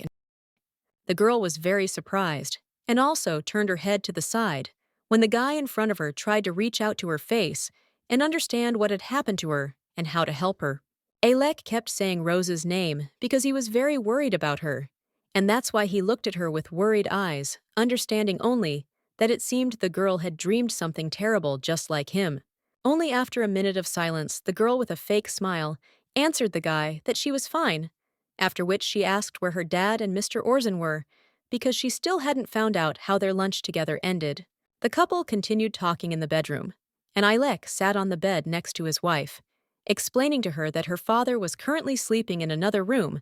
and Orson had gone away on business. Having heard the sad news about Orson, the blonde with blue eyes bowed her head down and sadly said that she was unable to see him off. But Ilek responded that he knew that his uncle would not be upset by this. The guy also looked away and said that she shouldn't worry about him, since they both needed to talk about some important topic, and the girl immediately asked her husband what he meant. Ilek decided not to keep him in suspense with the main thing, and therefore immediately said that they would have to leave the village soon, to which Rose reacted shockingly, looking at him with big eyes and asking for what reason they had to leave. The gray-eyed guy looked at his wife and answered her, honestly saying that he himself did not want to leave, but they needed to do it since he, as the future emperor, needed to increase his influence, and therefore now they would go to the capital together. The girl with the blonde hair looked down worriedly and said that it was very worrying for her because she had never been to the capital and assumed that everything was very bad for them if they were going so far away. But Ilek only smiled at the girl, saying that everything was fine in their lives now, but they needed to find allies, and that was why they were going to the capital. But no matter how much Ilek told Rose that she would be fine in the capital, she still remembered Orson in her head, who looked at her angrily and spitefully, saying that she shouldn't become an art aristocrat just because of a child. At that moment, when Orson looked at her, he really told her his thoughts, which is why she felt bad. But now she was sitting in front of Ilek on the bed and sadly asking if he could go to the capital alone. Hearing this, the brunette looked at her with shock and numbness, wondering why she decided to ask him something so surprising to him. With her head down, the blonde explained to her husband that she couldn't do anything as an aristocrat, and that's why she thought she would be in his way, but she didn't even notice how Ilek's hand approached her. Ilek didn't want to say anything to the girl, and instead just hugged her back as tightly as he could, while Rose herself also didn't say anything. The man continued to hug his wife, telling her that without her, he would lose the meaning of all these actions, because he was doing all this only for her, because he wanted to protect her and their child. Rose seemed to smile at his every word, was silent, and looked forward when Ilek said that they should not be separated because they promised each other to be together forever. When the hugs ended, the blonde sadly explained to her husband that she also did not want to leave him, because now they were future parents, but she was afraid that he would not cope with the difficulties that were in store for them in the capital. In response, Alec also became sad looking at Rose, but continued to motivate her with words and say that they would definitely cope with everything because he was sure of it, and he himself promised her that everything would be fine. The blue-eyed lady looked at him with surprise when Ilek admitted that she was the center of his life, and only for her sake he was ready to change their life, protecting her and the child. After this, the man looked the woman in the eyes again and convinced her that he was doing everything just for her, so that their future family would live in happiness and comfort. He spoke his words so confidently that Rose didn't even have the thought to say anything against it. So she continued to look at him while Ilek put his hands on her shoulders and assured her that everything would be fine between them. The girl's blue eyes became brighter and more colorful, because Rose believed in Ilec's love, and that only he could protect her from the horrors that she dreamed about at night. Outside the couple's house, a full, very bright moon was shining as Ilek and Rose talked about their future and were already preparing to set off on tomorrow's journey that would change their lives forever. Rose calmed down, causing a sweet smile to appear on her face, and she herself told Ilek that she believed him and therefore would go with him to the capital. The next day, near the wooden house of the future family, there were already 2 horses and a carriage that was waiting for them to be sent to the capital, but the heroines were just packing their things, preparing for the trip. Ilek entered Rose's room while she was packing her things into a suitcase, asking her with a smile if she had packed her things too, to which the lady replied that she would soon collect everything she needed. Having carefully examined his wife's suitcase more closely, and seeing a lot of clothes of different colors in it, the guy said that she really did pack a lot, as if he was slightly surprised by this, saying this as if with humor. Looking at her things in the suitcase, the girl calmly told the guy that of course she took a lot, because she thought she might need all of it in her new life when she moved to live in the capital. After this, she closed the suitcase and put her hands on it to close it quickly, and she also told her husband to go downstairs and wait for her there, since she would soon come to him and they would be able to leave. Alec did so, which caused him to quickly appear in the doorway, looking at Rose with a smile and already about to close the door before following her with his gaze and saying that in that case, they would all be waiting for her near the carriage. After that, the girl was left completely alone. In the room, she gradually packed suitcase after suitcase, which she then closed, because she was sure that they would need all the things from the house in Travis. The girl stayed a little longer in the bedroom, because she needed to change, which she was going to do, looking at her dress with pink flowers, and not understanding whether she had finished it correctly, because she needed to look like an aristocrat. But no matter how carried away the girl was by her new dress, she could not help but overhear the voice of the coachman outside the window, which surprised her greatly, listening to him ask the coachman to take her to the living room and to be careful. Looking out the window, the girl was developing near the carriage of Ilek, who was dressed in aristocratic dark clothes, who was talking to the coachman in the hat, explaining to him that his wife was pregnant and he must be vigilant. She even put her hand on the window glass, looking at her husband in his new image with amazement, because she had never seen him in rich clothes in her life, especially in aristocratic ones. Rose even noticed that her husband had combed his hair neatly, arranging it, decorating his dark image with a brooch and a black patterned jacket. But Ilek himself did not even think about himself telling something to his interlocutor. His beauty captivated Rose so much that she continued to gaze intently at Ilek's face, at his eyes and features, as if falling in love with him all over again as the heir to the imperial throne. But just the thought that her husband looked very good and even excellent made Rose hang her head in sadness and feel empty around her, because she did not consider herself so beautiful and elegant. In her head, she knew something was wrong, but she still said out loud that she had never seen him in clothes. That made her smile just a little. She even felt that her heart was beating stronger and faster when she continued to admire her husband, looking at him with a smile and saying that he was a real aristocrat who suited dressing beautifully and expensively. After some time, the woman was ready to go outside and walk to the carriage, but when she heard a voice behind her, she turned around in surprise because she heard her father's voice nearby. Turning around, she really saw her dad in glasses and work clothes, who didn't even seem sad that his daughter was leaving, but smiled at her, happy that something was changing in her life. Rose immediately went up to him and took his hands, shouting that she was afraid that she would say goodbye to him like this, because they decided to leave very suddenly and unexpectedly, but she was glad that she saw him before leaving. She, remembering that she was still unsure of herself and the future, lowered her head in sadness, confessing to her father that she still did not believe that she was leaving because she did not expect to leave home one day. Her eyes, like the blue sky, were still beautiful and even wonderful, very rare. But the lady continued to be sad, telling Dad that now she felt everything differently, as if everything had become strange. The priest just put his hands on the girl's shoulders and told her with a smile that it seemed like she was just very worried, and therefore didn't understand much because everything happened really quickly and unexpectedly. With his fatherly hand, he touched his daughter's face and made her look at him, saying that they were faced with a difficult decision, but he was sure that she would get used to everything because she was smart and brave. After that, he again put his hands on Leia's shoulders, smiling and saying that he would pray to God every day, so that everything would be good for them and all troubles would pass them by. Dad's words made the blonde with blue eyes calm down, hug her father tighter, and thank him with a smile, enjoying his presence as if for the last time. He had the same blue eyes as Rose, with which he looked kindly at the lady, confessing that he was confident in Eilik, and therefore wished her only to follow the path that would lead them to happiness. Finally, the priest kissed his daughter, continuing to hug her sweetly, and also telling her that he loved her very much, which made Rose feel even more sincere and happy, as if half of her problems had already been solved. After Rose said goodbye to her father, she got into the black carriage, where Eilik also took his place,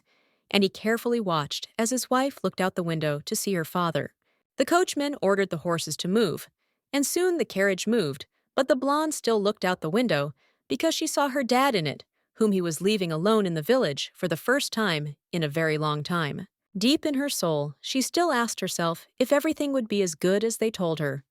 And with such thoughts, she placed her palm on the glass, mentally saying goodbye to her dad and the now empty house. Eilik seemed to hear the thoughts of the main character, and therefore told her with joy that they would meet again, which is why Rose turned her head towards him and looked at him with a surprised look, not understanding what he was talking about. The husband continued to look at Rose with a smile, while the carriage was already moving along the road, confessing to her that her father was right, because he would deal with all the difficulties and provide them with a carefree life with the baby. Hearing this, the girl sat down and smiled sweetly, agreeing with Eilik, and already imagining in her head a new life in which there would be both obstacles and happy moments. In her head, she realized that she didn't want to leave Eilik because he turned out to be an aristocrat, so she looked out the window with peace of mind, asking her husband if they were going to the capital right away. He answered his mistress with a smile that the capital was too far for them to get there quickly, so they would stop in the city of Padanua to rest at an inn there. This also seemed to surprise the lady very much, which is why she only looked at the man and could not express herself, which is why only occasionally words slipped out of her mouth that she understood him and agreed with him. The girls still had questions about what kind of guest house they needed if they were initially going to the capital, but she did not argue with her husband, and soon she found herself in a place where there were golden doors and ornate architecture. She couldn't believe that it was just a living room, because she couldn't even stop admiring the lantern, which was only meant to illuminate everything, but looked like the latest creation of art with luxury. Rose was finally convinced that she was in the most unusual hotel of all, rich and luxurious, if this was even a living room, because the building was snow-white grandeur and beauty near which there were also aristocrats. She looked at the incredible building with her mouth slightly open and her eyes wide open, because she didn't believe that she was really seeing it, which greatly amused Eilik, who looked at her with a smile. The gentleman with gray eyes put his hand on her shoulder, smiling and asking if she liked it here, to which the smiling and joyful lady replied that, of course, she liked the place, because it was incredibly beautiful, like heaven. Rose's blue eyes sparkled with happiness as she admired the place, and smiled as she told her husband that she never thought that other cities had such places that would take her breath away. But Eilik didn't plan to say anything to his wife, because he wanted to admire her beautiful emotions, and herself, who wanted it with a smile, while Rose didn't even guess about it. He decided to hug the girl, because he felt that he wanted to get closer to her to talk about happiness in the future, his home and child. But as soon as he did this, a man's enthusiastic cry was heard behind him. It wasn't even Eilik himself who turned around at the man's voice first, because it was Rose who did looking back, because someone had clearly addressed Eilik, calling him Prince. Only after Rose did Eilik turn around and look at someone with slight surprise, telling the stranger that he had arrived here much faster than he had expected. This man turned out to be Marquis Geslow, with whom Eilik had previously agreed to cooperate, but who had already arrived to him, which is why he put his hand to his chest, telling the Unit that he had not seen him in the capital and in the empire in general for a very long time. The Marquis bowed to the Lord, saying that it was an honor for him to be with the prince who had come a long way to see him, and after that, Eilek also said that he was very glad of his visit. Geslow continued talking about Eilek, happily informing him that he could not ignore his request to come. But while he was talking, Rose already felt awkward, because she looked at him with surprise and saw him for the first time. When the man finished speaking, he looked with his curious eyes at the girl with golden hair who stood next to Eilek. But he did not say a word, as if he did not notice her, or did not know who she was. But when he noticed that the girl with blue eyes, and in a pink dress, continued to stand still out of embarrassment, he asked Eilek who the strange lady next to him was, which made Rose feel even more awkward. The strange behavior of the Marquis was also noticed by Eilek, who decided to smile at him and tell him to greet Rose since she was his wife, while the blonde herself looked uncertainly at her husband and was not going to speak first. Then the Marquis smiled at the girl, holding out his hand to her with a smile and saying that he was Marquis Philip von Geslow and that he had heard about her thanks to the letters Eilek sent him. Rose continued to worry and tell Markin that she was also very glad to meet him, after which she looked at his hand in surprise and anxiety. Although until the last moment, she tried to hide her shyness. After this, she gave her hand to Markin, who wanted to shake it, but the girl continued to do it so hesitantly and slowly that it was clear to anyone that she was uncomfortable being among new people, especially aristocrats. But she was never able to offer her hand to Marquis Philip, because Eilek suddenly put his hand on her shoulder, ordering him to stop, which also surprised Rose, not understanding what was going on. Eilek looked at Markin with a disapproving gaze, asking if it seemed to him that after he said that Rose was his wife, he still wanted to greet her with a handshake and not a kiss on the hand, as befits a gentleman. They had stood in the street when around. Eilek warned Marquis Philip that he should observe proper etiquette with his wife and not behave with her so suspiciously and contemptuously. Only after this did the Marquis seem to smile slightly, which was not even noticeable to anyone, but he said that he was very sorry for the difficulties caused, and that he supposedly did not want to show disrespect. He bowed once again to the main character, and Eilek smiling and saying that he apologized for his stupidity because he hadn't met Lady Rose for a long time, and in his opinion, his memory had let him down a little, which is why he didn't recognize her. Having apologized for everything, the Marquis decided to take the girl's hand, without any questions, in order to kiss it, and not to shake it, as if Rose was not a respected lady for him, but just a passerby. All this time, the main character looked at the man in surprise, because no one had ever kissed her hand.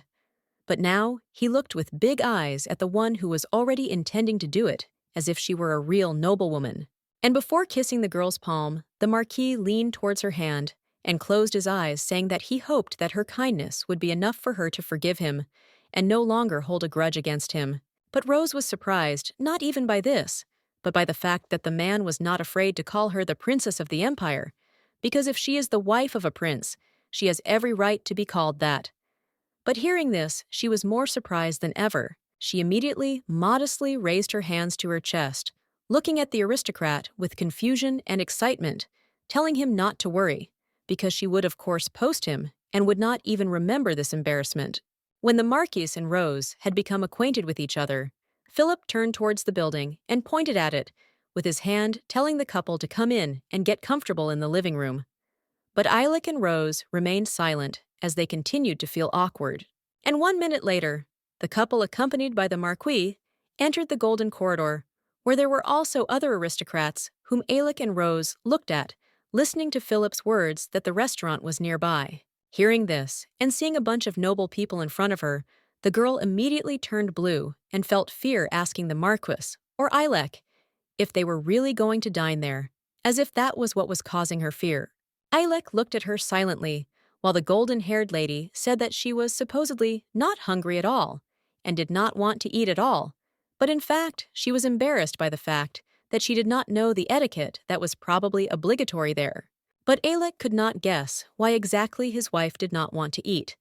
and so he told the lady that she could do what she wanted, and therefore she could go to their room where he would call someone to help her. The girl had already turned around to go to her omer, turning to Eilek and telling him that she didn't need help, because the long journey had given her a headache and she wanted to be alone. Having wished everyone a pleasant stay, the girl in the pink dress hurried to leave the company of the Marquis and her husband already walking towards the room in the other direction, where there were no aristocrats and pretentious architecture that frightened her. But she had no idea that all this time, Ilek was looking at her, and he still did not understand her behavior, and therefore did not take his eyes off her, guessing only that something was clearly wrong with her. He whispered her name, but Rose herself did not hear it, because she wanted to leave the uncomfortable place so quickly that she almost began to run, looking at the ground as if she was ashamed of herself. Rose kept running, which attracted the attention of the aristocrats standing nearby, who decided to take a look at her when the girl in the pink dress just wanted to run past them as unnoticed as possible. But she couldn't remain unnoticed by everyone, because one of the guys looked at her with a smile full of cunning and deceit, with which he asked Rose where she was running, which made the blonde very surprised. Then she stopped, belatedly remembering that in fact she shouldn't run away anywhere, and not only because she is a noble person, and it is unethical, but also because she doesn't really have any rights of her own, because she is still a slave as she thinks of herself. She lowered her head and looked at the ground, wondering how nobles could wear such uncomfortable clothes, how they ate, how they conducted conversations, if she didn't know all this, since she had been a commoner all her life. Out of shame, awkwardness, and sadness, she just clenched her pink dress into a fist, saying out loud that she knew absolutely nothing and really had no idea what to do in the circle of real nobles. The girl imagined herself with Ilek in her head, sitting on a throne. But unlike her, her husband had a shining, gold-decorated, and well-kept throne, on which he sat comfortably, while she sat constrained very poorly. Everything around the main character seemed to turn black when she remembered Orzin's words about her, that she should know her place, because she doesn't even have her own rights, and therefore she should simply do what others expect of her. She still did not understand whether she was the princess of the empire, but not only she, but also the marquise, who looked at the entire exquisite dish and asked Ilek where his wife was, wondered about such thoughts. The marquise and Ilek were sitting at a table in a restaurant, having dinner and drinking wine, when the main character's husband replied that the trip had tired her out, and that's why his wife had decided to go and rest right away, instead of sitting at the table with him. Philip did not hide from Ilek her true attitude towards Rose, and therefore she looked sadly at the table, saying that there was something that was really worrying him, and he should tell him about it. Ilek was not very surprised, only closing his eyes and continuing to eat at the table, asking his agitated interlocutor what exactly he wanted to tell him, as if nothing surprised him anymore. The Marquis immediately imagined behind him many letters, noble ladies, and aristocrats, saying to Ilek that he wanted to say that many balls and feasts awaited him in the capital, and he was clearly leading the conversation to something. The man even imagined Rose with a glass of wine in her hand and in a blue dress standing among the aristocrats, and smiling at them, while Philip himself told Ilek that not only he would be present at the balls, but also his wife. And then Philip asked Ilek whether his simple, non-aristocratic wife could handle such tasks. But the nobleman's question only angered the brunette, which was evident in his angry eyes. Opening his lips, the guy answered the Marquis, without any hesitation, that his wife would handle everything. But for a moment he seemed to have completely forgotten that his wife was pregnant, and that she didn't know any etiquette. He simply raised the glass to her lips, calmly saying that for the first time, his woman would experience difficulties, and therefore she needed some support, which he could already organize for her. After this, he placed the glass of red wine on the table, as if telling the Marquis that their conversation could end there, since he was true to his words, because he would write to a certain Lady Dora, with whom he had known for a long time. He did so because after a while she was already holding in her hand a letter written by his own hand, which she carefully read before giving to the maid for sending. The maid was standing next to Lady Dora, and looked at the letter with interest, asking who had written it to her, to which the lady replied that she had received a letter from the fifth Prince Ilek, who had informed her that he was returning. So Lady Dora turned to her servant and calmly said that in this letter the Emperor's prince himself asks her to help his wife, that is the princess, and she will certainly agree to provide them with at least some service. And while Lady Dora was wondering who the princess was and what she looked like, Rose herself was already in the carriage, looking out the window and thinking about something when her husband held the letter in front of him. He would have continued reading the piece of paper if he hadn't been distracted by his wife, looking at her with a warm smile, and asking if she was cold near the window since the strong wind could make her feel uncomfortable. But Rose didn't even want to turn away from the window and answer her husband, because something had clearly caught her attention, so she continued to look at something, while Alec again asked what she was staring at so curiously. As it turned out, the girl had been looking at the red dawn all this time, which was sometimes visible through the branches of trees and poles, which she told her husband, saying that she was just admiring the unusual sunrise this time. The guy with black hair just smiled and closed his eyes, telling the girl that this time they really left the hotel early, but it was only to be at the appointed place at the right time. The girl looked down with her blue eyes and seemed to sadly ask her husband how soon they would arrive in Dranberg, as if she was already tired or worried about the trip. The young man put his letter in the envelope, with a smile, answering the lady that they would arrive there at lunchtime. But when they arrived, she would be able to rest in the mansion, because he had an engagement with the Marquis Philippe, because of which he would return only in the evening. But Rose never answered her husband, or even smiled, as if something was making her sadder and sadder. And because of that, when the soft rays of dawn fell on her face, and she herself looked like a sun goddess, there was still melancholy in her soul. In fact, she was thinking about how to tell Alec that she was definitely not the person who should be next to him. But the brunette did not even guess about it, looking at her with a smile, and saying that when they arrived, she would meet with a certain lady. Rose became curious, and then she looked at Alec, but he only explained everything to her in order, saying that this noble lady whom she would meet would help her a lot. She didn't say anything, looking at Alec with silent surprise, when he told her that the lady he was talking about was about the same age as she was, and he didn't want her to worry. The boy imagined Lady Dora and her husband in his head, telling Rose her name and also saying that they were in the shipbuilding business and that her husband, Count Rosabeth, was related to his family on his mother's side. Alec presented Lady Dora's very cute appearance, which made Rose say that thanks to such a lady, it would be very easy for her to get used to the new environment, because she agreed to teach her everything. And when Rose finally arrived at the new mansion, she immediately saw Lady Dora in front of her, who bowed before her in a modest dark dress, also welcoming her to her domain. The sweet lady with green eyes smiled modestly at Rose and told her her name, saying that from now on she could make herself at home in the house as if it were her own, so that nothing would cause her any more discomfort. The slightly excited main character also bowed to Dora and told her name, saying that she was also very pleased to meet her. However, when the blonde looked at Dora, she only smiled at her, saying that she did not need to bow before her because she did not need formalities. But this slightly surprised the girl. Rose realized that she didn't really need to bow down, according to etiquette, since she was a princess,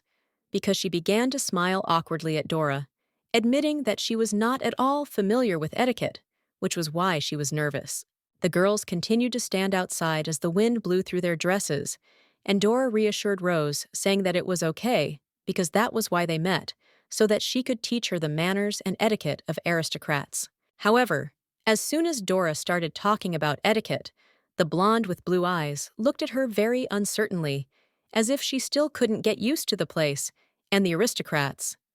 Although that was true, she clenched her fists uncertainly, asking Dora if everything would really be as good as she was telling her. The girl imagined herself as an aristocrat who walks among the ladies and says something, asking Dora if she could learn everything to fit into the environment of the nobility and not be a simpleton, a confident lady. But the most important question the girl asked so sadly that she looked down, asking Dora if she could not disgrace Alec in front of everyone, as if she had just escaped from herself,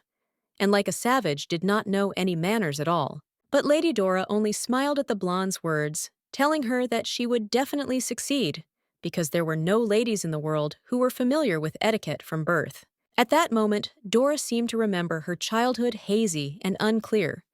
namely those moments when she stood in front of the mirror with a book on her head, because the teacher tried to teach her to walk like a true aristocrat. But suddenly, the girl with green eyes remembered something which made her raise her hand to her chin, saying that soon there would be a banquet of Marquis Philip, so she had to learn everything because it would be her first event as an aristocrat. So the ladies hurried to go to the Soboyunyak, while the main character looked at them in surprise, because Lady Dora said that they should start training right now, so as not to waste time. And while Rose was already spending time with Lady Dora, Ilek was in another room from which a bright light emanated because he did not stop working even in the dark hours of the day when the sky turned black and the crickets sang their songs. He was sitting in a luxurious apartment in a soft chair where he was solving his important matters because he was talking with other aristocrats who were really looking forward to talking with him. But when Ilek heard footsteps near him, he turned his head and looked at this man, giving him not only a serious look, but also beauty because his styled hair, pleasant aroma, and clothes spoke of his high status. In front of him was an unknown man with white hair, who looked at him with a smile and asked if he could keep him company if of course he did not disturb his rest. Marquis Philip continued to sit opposite Alec, so he extended his hand to the stranger and said with a smile, "Lawrence, who is not only his faithful servant, but also a lieutenant colonel in the army." Alec only bowed his head down because he wanted to take a cigar in his hand, which he lit, asking Lawrence if he wanted to convey something from his marquis if he was his servant. But the white-haired man looked at Ilek and admitted that he had come to him for absolutely no reason because he had personal business with him that he wanted to tell him now. Hearing this, Ilek only stubbed out his cigarette on the ashtray, telling Lawrence that, in that case, he should tell it like it is and not drag it out if he wanted to have normal dealings with him. Then the blue-eyed blonde looked at Ilek very seriously, asking him why he joined the Republicans, since in his opinion their opponents would be more preferable to them than them. But Ilek only folded his arms across his chest, looking at the boy with a smile, and telling him that he was quite straightforward in his conversations, and that was exactly how Marquis Jeslow described him. Lawrence just bowed his head and closed his eyes, saying that now his words could sound very rude and impolite because he would talk about his wife. But Ilek interrupted him, saying that he knew that it was about her that he wanted to talk. Alec just laid his head on the back of the chair, telling everyone that he wanted peace in the world, only so that he could live peacefully with Rose, raise a child with her, and no longer think about problems. And when Ilek told everyone that he wanted a world without slavery, because he knew very well the terrible conditions in which his wife lived as a child, Rose herself was already learning to be a lady because books were placed on her head. The main character felt very insecure with the books on her head, but Dora still encouraged her with words, while Rose shook and tried to stay on her feet so that the books wouldn't fall off her. And while Rose was shaking, trying to at least keep her balance, Dora was telling her that usually they put more books on her head, but since she was new, they wouldn't bother her too much. However, as soon as Dora started talking about how Rose was very good at standing with books on her head, she noticed that two of the books had tilted to the side, because the blonde had not been able to hold on to them until the end. The books falling was inevitable, and so the girl in the pink dress just accepted her defeat, standing still, while the objects fell in different directions. And Dora said that it looked like they had something to work on harder. Rose knelt down to pick up the books, also saying that it was very difficult for her, and she preferred to learn etiquette rather than how to walk properly. But Dora just listened to her, silently standing next to her. Dora just smiled at Rose's words, explaining to her that these were only the very basics of what they needed to learn, also asking her if it was really that hard for her to learn the most important things. Picking up the books from the floor, the lady in the pink dress said that she was not experiencing any difficulty now,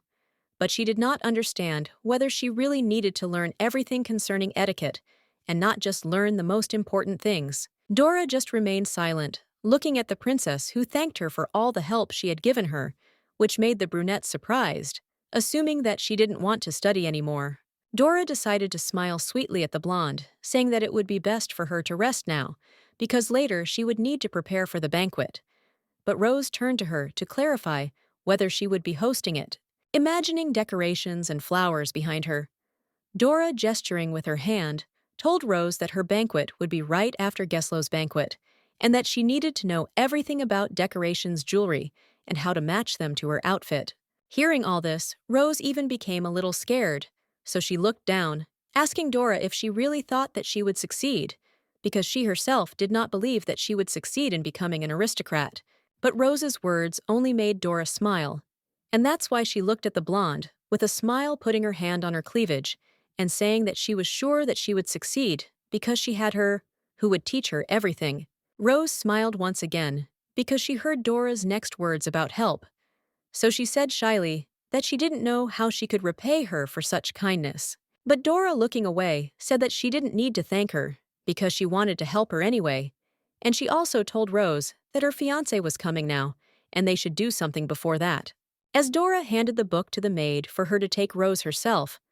noticed the man they were talking about behind her assistant, causing her to look at him with wide eyes. She recognized a person close to her, and therefore smiled sincerely and joyfully, continuing to look at someone, which is why Dora herself looked back, not understanding who decided to visit them. This man turned out to be Ilek, who approached the girls, and first of all greeted Dora, saying that they had not seen each other for a long time, and also thanking her for her help. Ilek's eyes showed genuine charisma and aristocracy, with which he looked at Dora, admitting that he didn't think he would have met her today, but he was still glad that he used the opportunity to see her. Dora curtsied, telling Ilek that they had not really seen each other for a long time, but she was very glad that he had grown into a pleasant and worthy man, with whom it was now pleasant to deal. But when the girl said that she hadn't actually planned to stay here for so long, Ilek just smiled, saying that he didn't think that a person like her would have anything unplanned. And just as Ilek was about to say that Dora should return home for some reason, Rose was instantly surprised by this, which caused goosebumps to run through her body, and everything around her turned black because she did not understand what her husband meant. Dora only bowed, saying that she would not disturb them with her presence anymore. But Rose, in a pink dress, anxiously asked her if she would stay with them for dinner, since perhaps Ilek had misunderstood everything. The girl with green eyes just looked at Rose with a smile, saying that she understood their situation perfectly well, and assumed that Ilek was just tired, so she wouldn't be offended if they asked her to leave like now. And Dora just said goodbye to the girl, leaving her completely alone, although a couple of minutes ago she thought that they would train until the evening, without a break,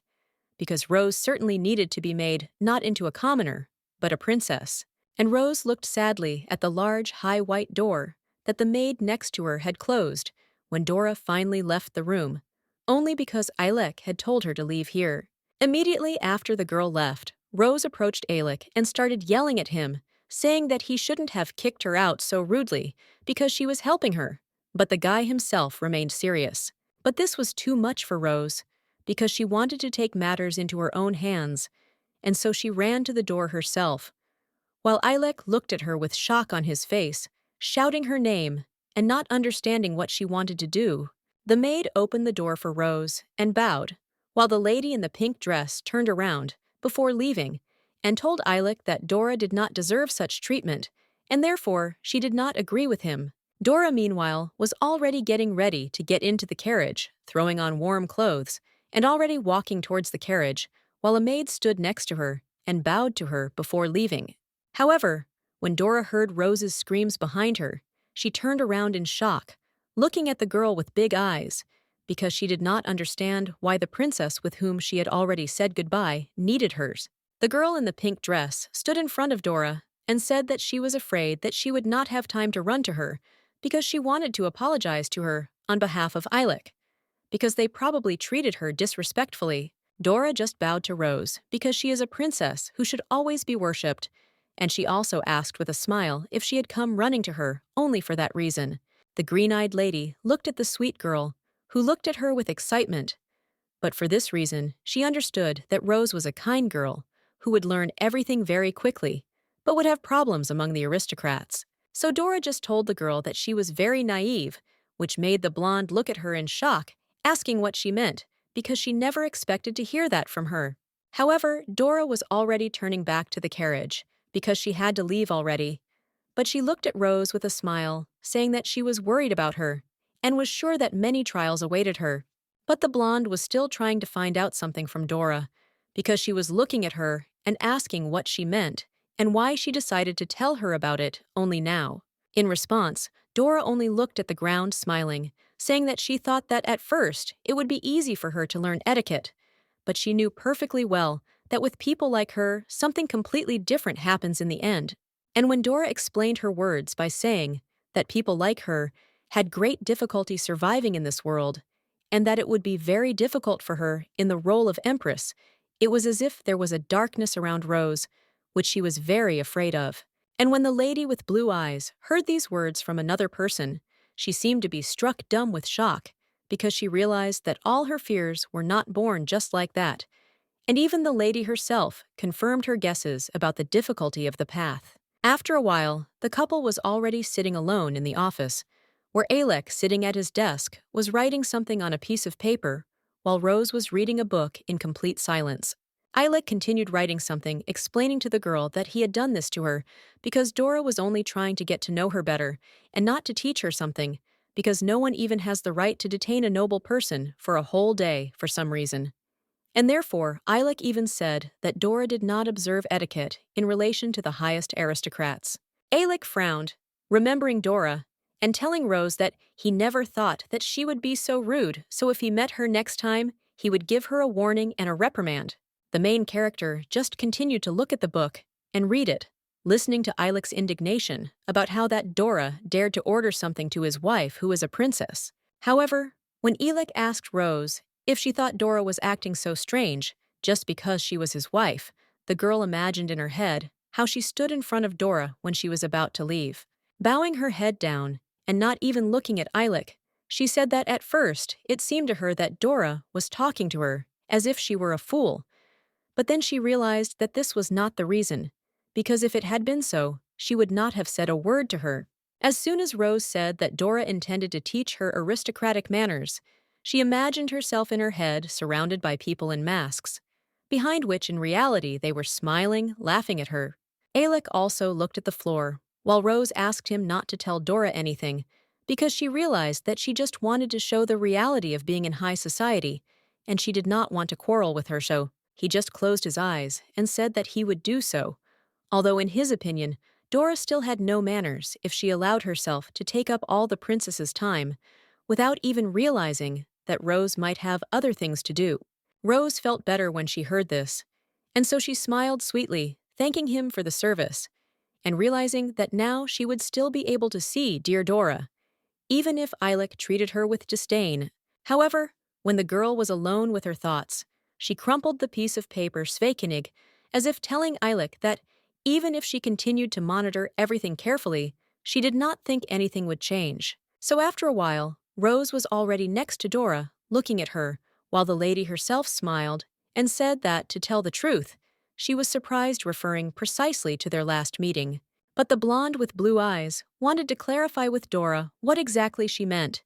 and then looked at her, asking what she was talking about. Rose continued to look at some rolls of fabric when Dora, sitting next to her, said that she didn't think that Ilek would call her again, because she admitted that she had behaved rather unculturedly at their first meeting.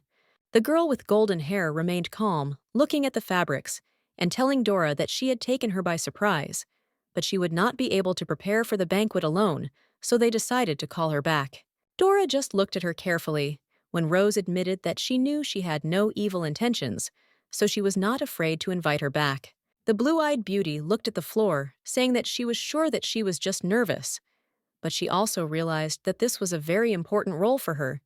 and she was only confused when she noticed Alec in front of her. Having heard all this from Rose, Dora only put some decoration in the box, intending to tell her something that would surprise her very much. Her eyes widened when she heard Dora ask if she could then leave Ilek, since she was only a commoner, who certainly had no place among the nobles. The lady in the blue dress lowered her hand, realizing that she shouldn't be around Ilek all the time, because now everything had changed, and she herself had to change if she wanted to continue living with him, even in such conditions. But Rose took Dora's words completely differently, because for a second she thought about leaving Ilek altogether, and that was why she felt so alone, as if no one wanted her there. When a sad Rose wanted to tell Dora about their child together, the lady herself got ahead of her, saying that she was deceiving herself if she was still here. Rose turned her head towards her, as if wondering what exactly she meant, and expecting to hear from her additional words that would explain her strange opinion. Dora just closed her eyes and calmly asked Rose why she, the lady who said she had to leave Ilek, was so diligently studying etiquette and preparing for the banquet, as if with the goal of becoming a real aristocrat. Rose just stood in front of the fabrics, listening to Dora's words about how, if she really wanted to leave Ilek, she would have done it a long time ago, and now her spirit is not even here, but she is still here. The blonde didn't say anything to Dora, because she seemed to be walking through her thoughts and voicing them, forcing Rose to only remain silent and think with her head down about what she really wanted. There was only sadness in her blue eyes, which seemed to eat away at her soul with every thought of what would happen next. So she asked Dora why she thought she couldn't leave Eilek. The girl imagined in her head how she had been with Eilek as a child, a teenager, and an adult, telling Dora that perhaps she had spent too much time with her husband and was therefore attached to him. The blonde grabbed her head, saying that she never thought she would go beyond her home, but she also couldn't imagine her life without Eilek, and that's why she's here, because she believes that they will be together forever. But Dora continued to sit very calmly on the chair, looking at the girl, and only telling her that she must secure her position as much as possible because it was necessary now. Rose turned to her because literally every new word Dora said surprised her, which is why she listened to her in silence, while Dora explained that it would not be easy for her to cope with all the difficulties alone. Dora folded her arms, closed her eyes, and confessed to Rose that she needed to be much stronger in spirit, because if she continued to be weak like this, she wouldn't be able to hold even one banquet. Dora also imagines the ornament being crushed in blood by a chair leg, supposedly symbolizing Rose's weakness, telling her that if she lets others be superior for even one moment, she will no longer be respected or feared. She just smiled, saying that of course Eilek would not leave it like that, and therefore would protect her from everyone prove that she was his wife. But the truth remains the truth. Rose's face darkened, and she herself became more serious when Dora warned her that she would have to bear further suffering alone, and that if she was to overcome it, she would have to be stronger. Having expressed all her thoughts to Rose, Dora suddenly stood up, leaving his dark chair alone. Dora came closer to the main character, asking her with a smile if she had chosen the fabric for herself,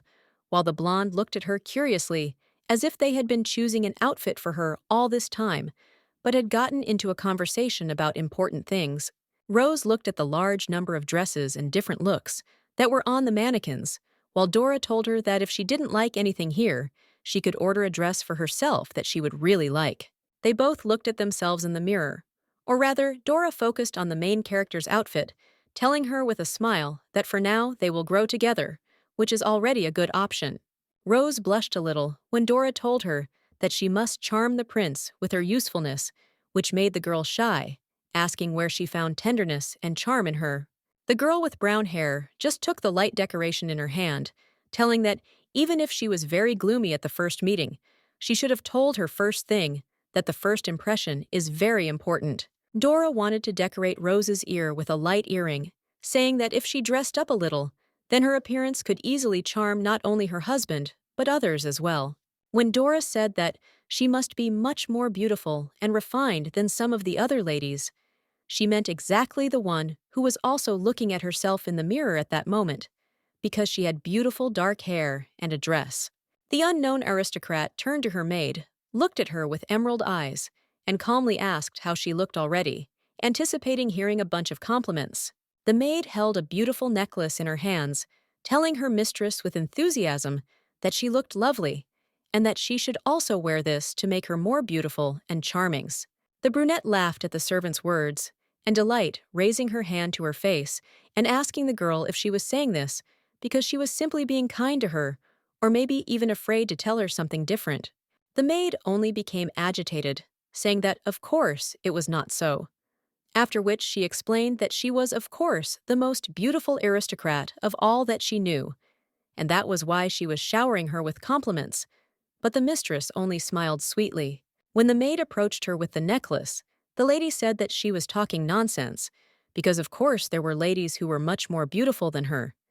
But the servant assured the aristocrat that this was impossible and that she was a real beauty. And putting a beautiful necklace on the aristocrat's neck, the servant said that she was the only beauty that was now being talked about,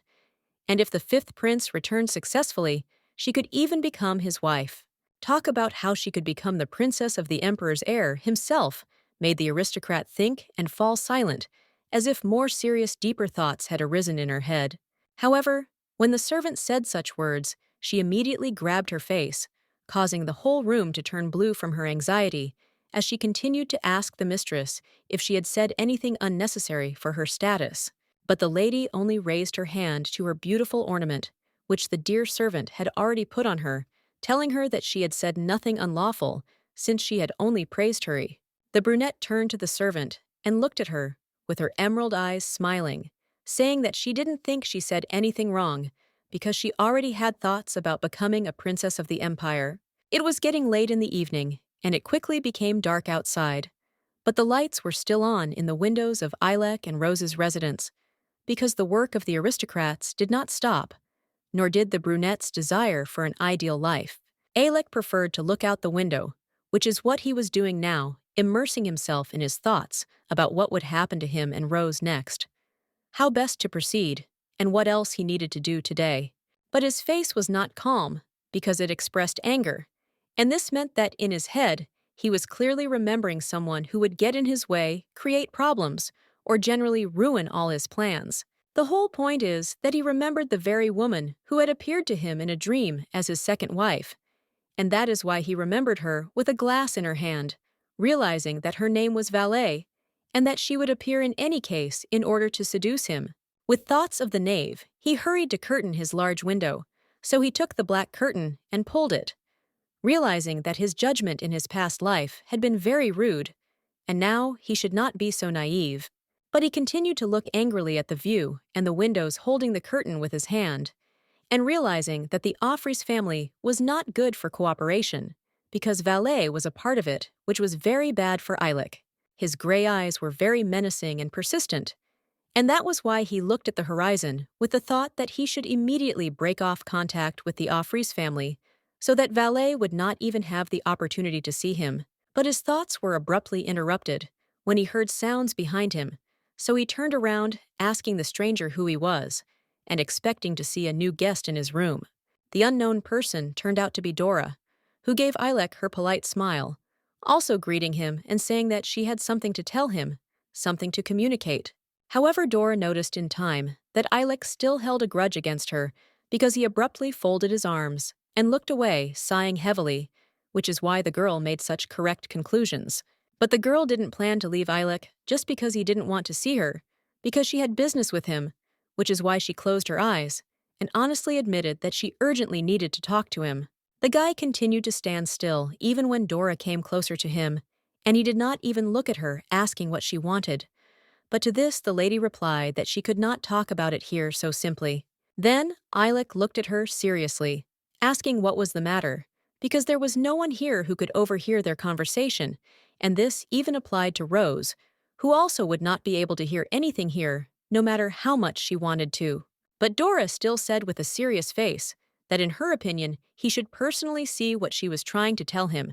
and therefore he should follow her without unnecessary questions and explanations. Hearing this, the Ilek fell silent thoughtfully, and realized that now he needed to do what Dora told him, because her insistence on talking about something was clearly important and interesting to him. A few minutes later, Dora brought the silent Ilek into the room, the door of which slowly opened so that they both slowly entered it in order to see something curious afterwards. Alec was silent and looked at something ahead, while Dora was telling someone that she apologized for the sudden visit and intrusion, also saying that it was her, while the brunette himself did not fully understand what this was all for and what was about to happen. They both looked at the fitting room, which was closed by a red curtain, behind which there was clearly someone, because it was moving slightly, because Rose was standing there and answering Dora, like there's nothing wrong with them coming, no. And when the red fabric opened, because the main character hurried to appear in front of her husband,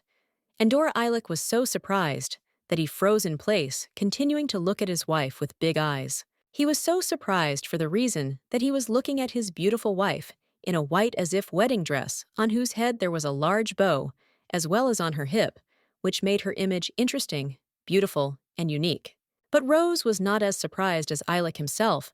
because she looked at him calmly, pointing at herself with her hand, and asking him if this dress was too chic for her. Rose continued to say that the dress design needed to be greatly simplified for her, but Dora quickly came up to her and said with a smile that she should listen to her, because the dress was simply lovely. But Ilek also decided to support the woman taking the girl's hand, and sweetly telling her that she should never talk like that about herself because he really likes everything. The guy wanted not just to take the lady's hand, but to kneel in front of her in order to kiss his woman, which Rose was very surprised at, looking at Eilik's actions with shock and silence. Eilik even blushed from embarrassment and love that covered his heart, but he continued to look the girl in the eye, telling Rose that she was unbearably beautiful, which is why he was intoxicated by her. Soon Rose herself blushed, looking at Eilik, who was telling his wife that now he would eagerly await the banquet, just so he could brag to every man about how beautiful his woman was. Standing on his feet, the brunette wanted to put his hands on Rose's shoulders, telling her that he was very glad that she was his bride, a beautiful blonde whose beauty made him fall to his knees and kiss her hands. He said everything he wanted, and after that, he continued to look at his woman and enjoy her beauty with a smile on his face and contented eyes, as if looking at a beautiful flower or a sunset. The words of her husband also made the girl smile, so she looked at him with a smile, saying that she would try even harder to make him proud of her and admire her as his only beloved woman. With her own lips, she even said that from now on, she would try to be a beautiful and noble woman. But as soon as she said this, she felt something strange in her soul. Her words made the girl break away from herself, which caused her eyes to instantly widen, because she herself did not believe what she had just said to her beloved husband. She lowered her head with a look of shock on her face, because her own words about how she would try to be a noble woman began to repeat in her head, and she also remembered Eilik's words that he would take care of everything. Very strange, deep and dark memories related to the past began to awaken in her head, but she came to her senses in time, still with a shocked face, because Eilik clarified whether everything was okay with her. The loving husband hastened to take the woman's hand and say that she must be having a hard time physically, but the old woman only smiled, saying that she was fine and normal, and did not feel even the slightest heaviness or discomfort. Dora also noticed the girl's strange behavior, so she looked at her and said that she should not overwork herself but remember about the pregnancy, because it is very important now. But Rose only turned her head to say something. Clutching her hands, the girl explained that she was simply tired, and therefore apologized if she had caused them any trouble, while Eilik and Dora looked at her clearly concerned about her condition. After that, the girl smiled, when a blush even appeared on her face, when she said that she was grateful to them for everything, and she also decided that she would go to the banquet in this dress, which she liked after all. While the main character was already getting dressed for the banquet, the aristocrats enjoyed spending time in a cozy gazebo where they drank tea with sweets and asked each other if they had heard any new gossip. Among them was Valette, who calmly drank tea and listened to others, or rather when the girls discussed the fact that Prince Eilik had finally recovered and was even trying to show himself among noble people. However, when the girls at the table told each other that this same Prince Eilik would be present at the next banquet, Valette opened her curious eyes, as a plan seemed to mature in her head. One of the ladies put a cup of tea on the table, with her thin hands admiring that Eilik had not died after all.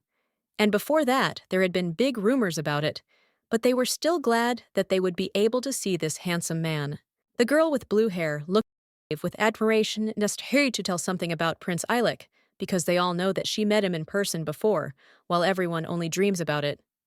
The lady even asked the knave whether the fifth imperial prince was her future fiancé, to which the brunette herself was in no hurry to answer, only looking haughtily at everyone, showing her grace and status. The other girls at the table with fans began to whisper among themselves, was Valette really the future wife of the imperial prince? To which another lady said that the late empress had connections with the Offries family, and therefore this was not surprising. However, Valette quickly interrupted all conversations, parting her lips, and asking everyone why they thought that Eilik was her future groom, if she had not really seen him for a very long time. After that, when the warm rays of the sun fell on her, she told everyone with a smile that she still remembered Eilik as a child, so she could say that he had inherited the character and dignity of the emperor. The two gossips were immediately touched by the words of the knave, waving their fans and asking whether Eilik was her first love, and if so, then he treated her very unfairly, abandoning her for many years. The gossips' conversation smoothly turned to the topic of the prince's bride, And so everyone began asking each other who could become the woman of such a handsome man.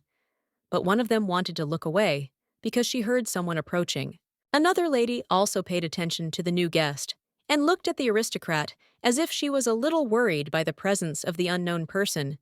and said that she had come also behaving more modestly and restrainedly. A new lady with golden hair and a pink dress wanted to join the company,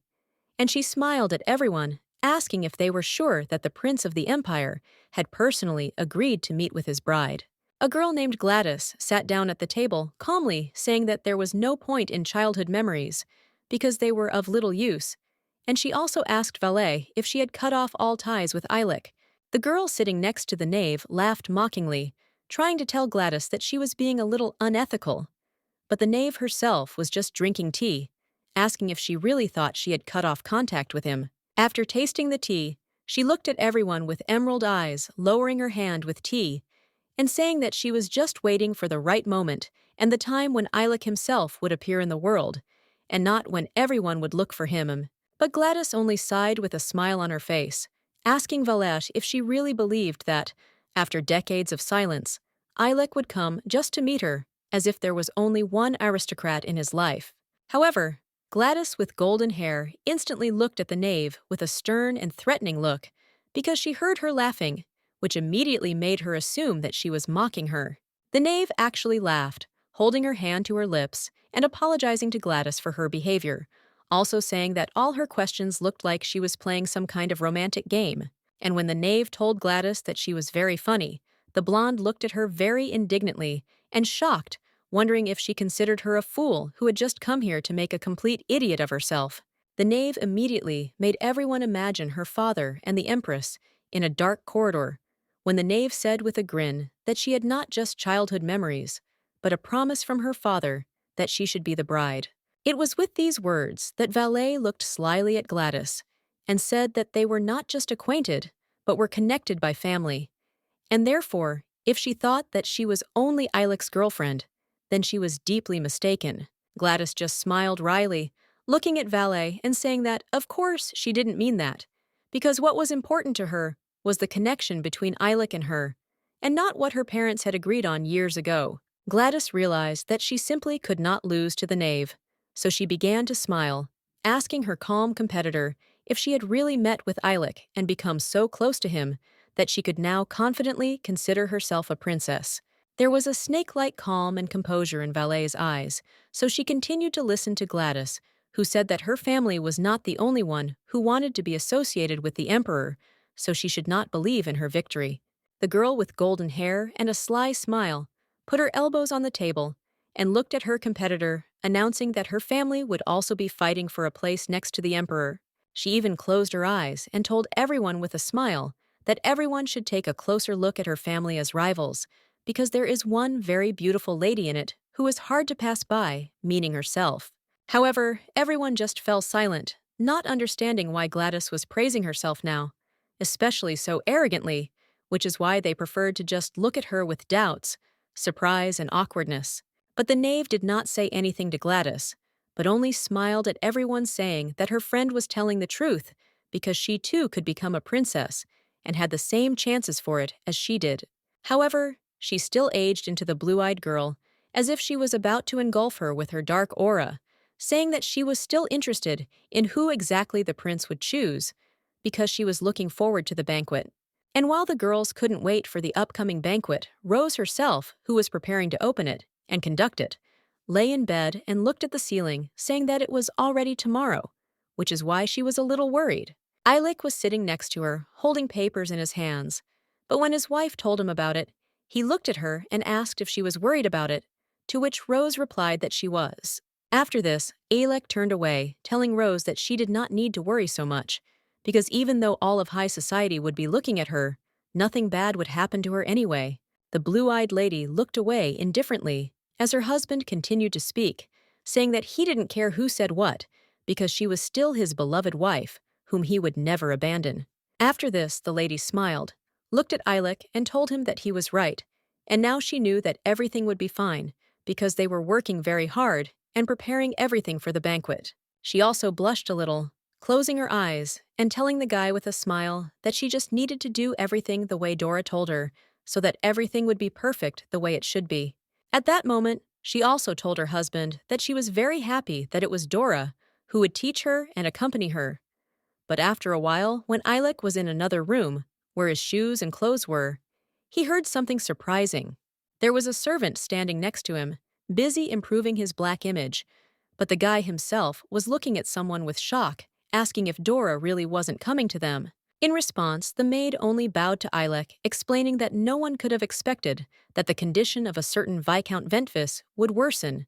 and that it was for this reason that Dora had left their palace urgently. The thing is that a couple of hours ago, another maid appeared before Dora bowed to her, saying that she had to urgently leave the residence and go home, because trouble had happened. Countess Dora sat at the table and thought for a long time about what she should do, which is why she touched her head nervously, trying to think of a way out of the situation. Hearing all this, Eilek just looked at the floor and thought about something, because he understood that he could no longer just point this out to Dora.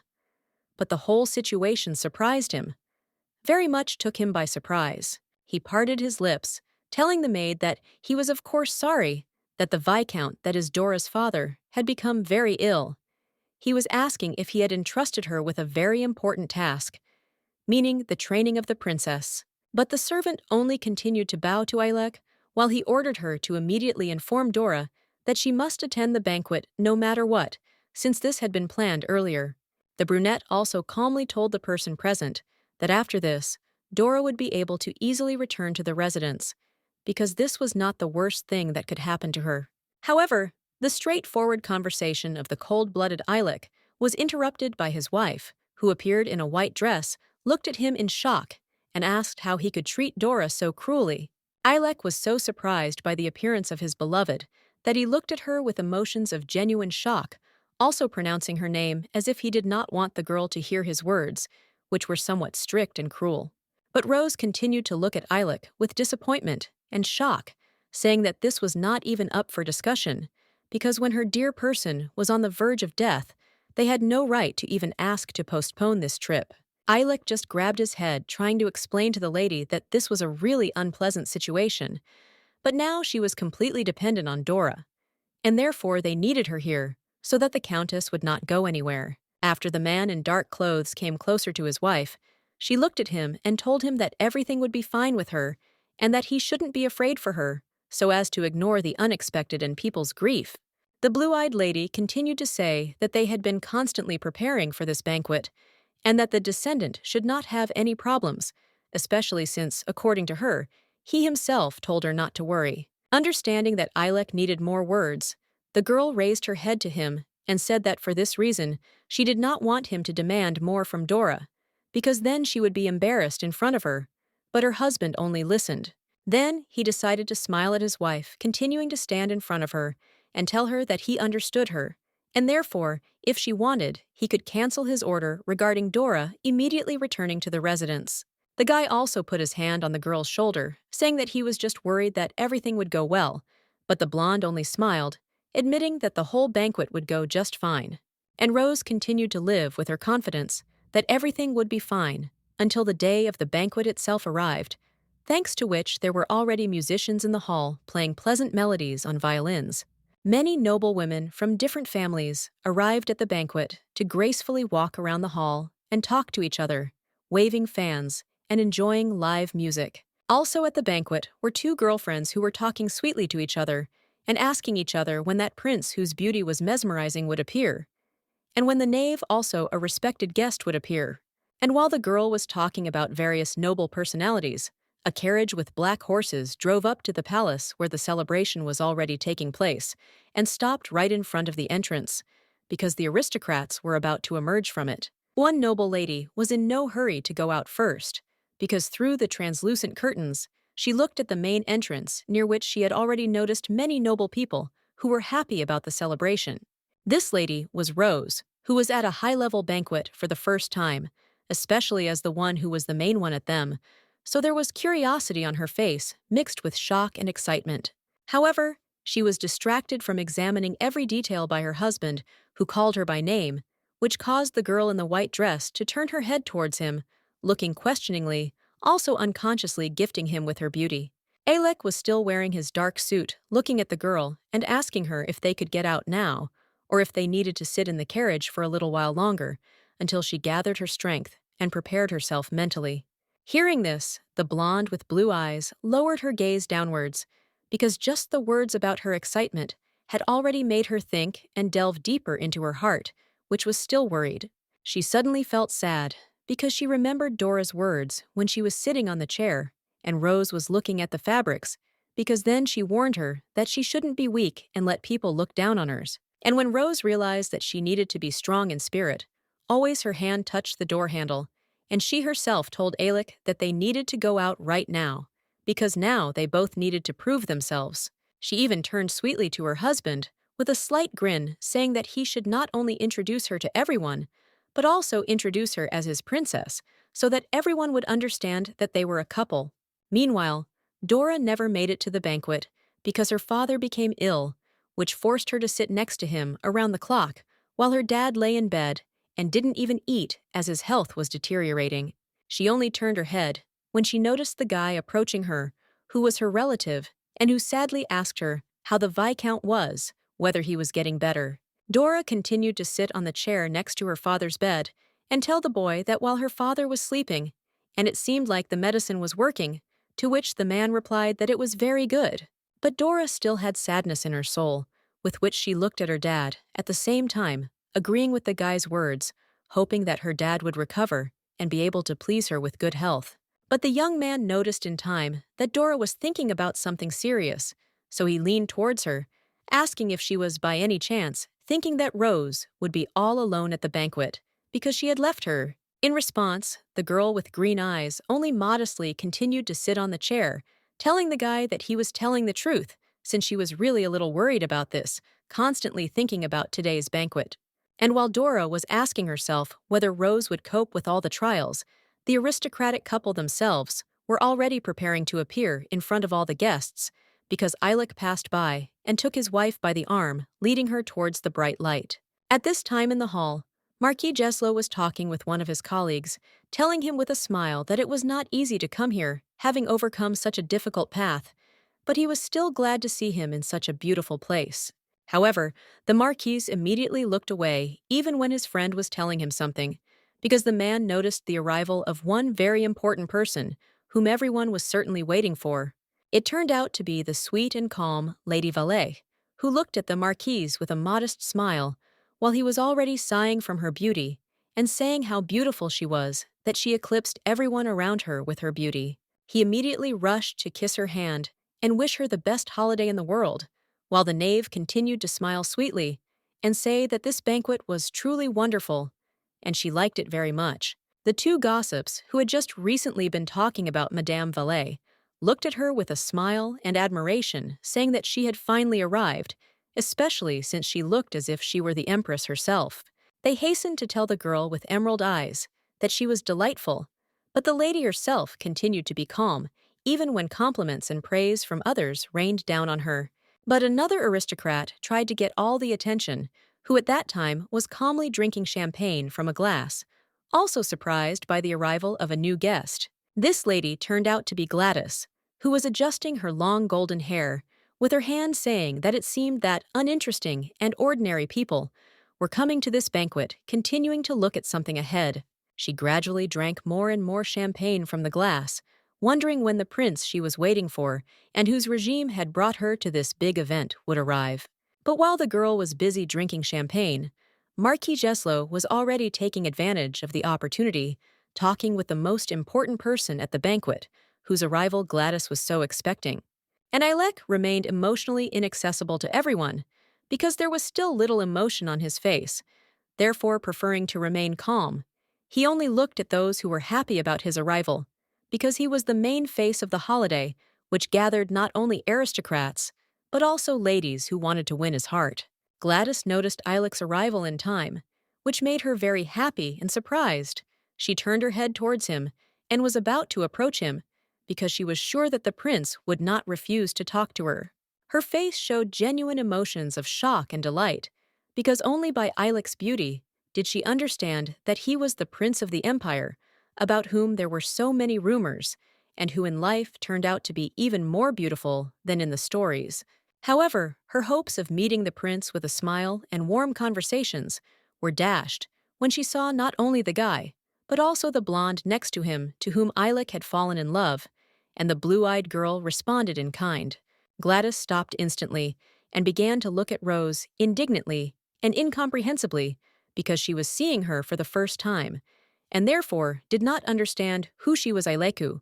but only the fact that she was next to the girl made the blonde shake with anxiety. She could only watch the lady who remained modest in the presence of Eilik and the others, continuing to smile sweetly and look down, showing everyone her natural beauty, modesty, and snow-white dress. The first to greet Eilik and his wife was Marquise Philip, who bowed to the couple and welcomed them to the banquet, telling them that since their last meeting, they had become even more beautiful and confident. Eilik wanted to put his hand on the girl's son, telling her with a smile that she was always beautiful, which made Rose smile even sweeter and more humble. But the Marquise, watching this, said that they were behaving as if they had recently fallen in love. Soon, in addition to the Marquis Count, Alex with white hair appeared before the couple, who hastened to introduce himself to the couple and wish them all the best. Because first, the banquet was hosted by Marquis Jeslow, and then it was Rose's turn to host the banquet. Rose was starting to get a little nervous, which was evident from her forced smile, but she still wanted to pull herself together, so she smiled at everyone and said that she was very pleased to deal with everyone and get to know the aristocrats better. As the man stood in front of her and said something, Rose herself looked at the people behind her, surprised at how rich, noble people were actually having fun, but she quickly realized that she should be thinking about something else. The girl realized that Count Alex was in front of her, but she still didn't see his wife next to him, which is why she began to turn her head, trying to find the woman with her eyes, and asking Alex where his companion was. Alex only blushed slightly, and burying his face, told Rose that his wife had stayed home today, and he would be the only one attending this banquet, and therefore he apologized for the fact that his other half would not be able to please them with her visit. Alec asked Alex what happened to his wife, to which the guy with white hair replied that she had simply drunk a large amount of delicious wine, which is why she had gotten into an unpleasant incident. Hearing this, Rose only laughed sweetly, covering her mouth with her hand, and telling Alex that it seemed like the wine was indeed delicious, but she would still look forward to meeting the Countess. But while Rose smiled and laughed in the company of aristocrats, she wondered through her smile whether she was doing everything right, continuing to make small talk about something with a sweet grin. But while the blue-eyed beauty was thinking that there shouldn't be any problems, Gladys was looking at the couple and asking everyone who the lady next to the prince was, which caused her friend Knave, who was next to her, to glance at hers. Gladys was so interested in the lady next to Elic that she decided to approach Valet with a glass of champagne, who at that time stood with her back to her, listening to the blonde's question about whether she knew the lady. But as soon as Gladys even hinted that the blonde could become a future princess for everyone,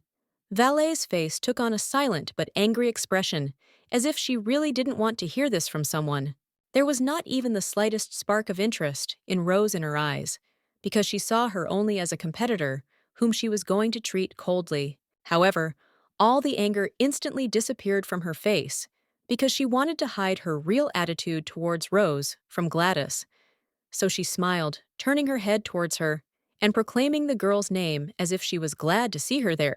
The knave waved her hand towards the bewildered Gladys, telling her not to act so stupidly, because she herself did not know who this lady was next to the prince. Also, Valet turned to the couple, looking at her with a smile, and asking the blonde if it wasn't surprising that she didn't know her as an aristocrat, if that blue-eyed girl wanted to become a princess of the empire. Both girls looked at the young couple in the distance. The cat was surrounded by aristocrats when Eilik held his wife with his hand,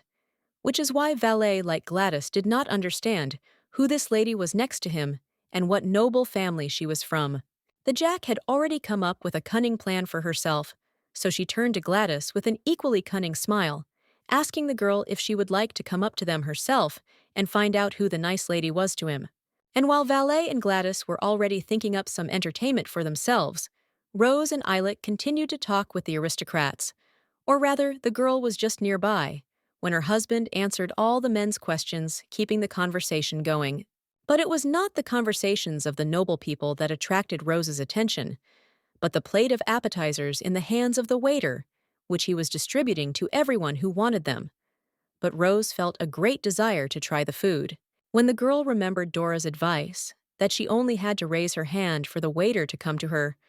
Rose did so, causing the servant to immediately come to her with a plate of canapés. He handed the girl his plate silently, showing the llama the beautiful appetizers with pieces of meat and cheese, which Rose was eager to try, because the stress had probably exhausted her, which is why she was hungry. Her face even became flushed as she looked at the canapés, with enthusiasm and pleasant emotions reaching out to them, and already about to try one of them. But she didn't even notice the first time that in addition to her, another lady was also interested in the snacks, who also extended her hand to them,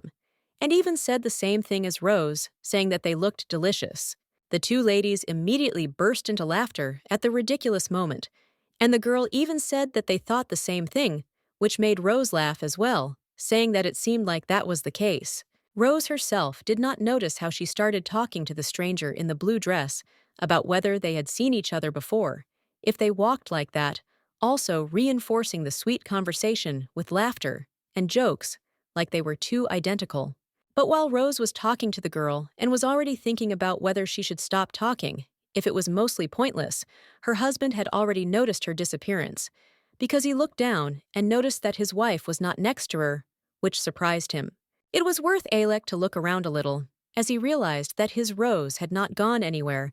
but had simply moved to a safe distance, talking to a lady unknown to him in the distance. However, he still kept his gaze on the lady his wife was talking to, because in his head he still couldn't remember her name, because he knew it before, but now he had only forgotten what her name was. Looking at the sweet face of a simple-looking girl in a blue dress, who was smiling, Alec remembered that it seemed her name was Mari or Mori,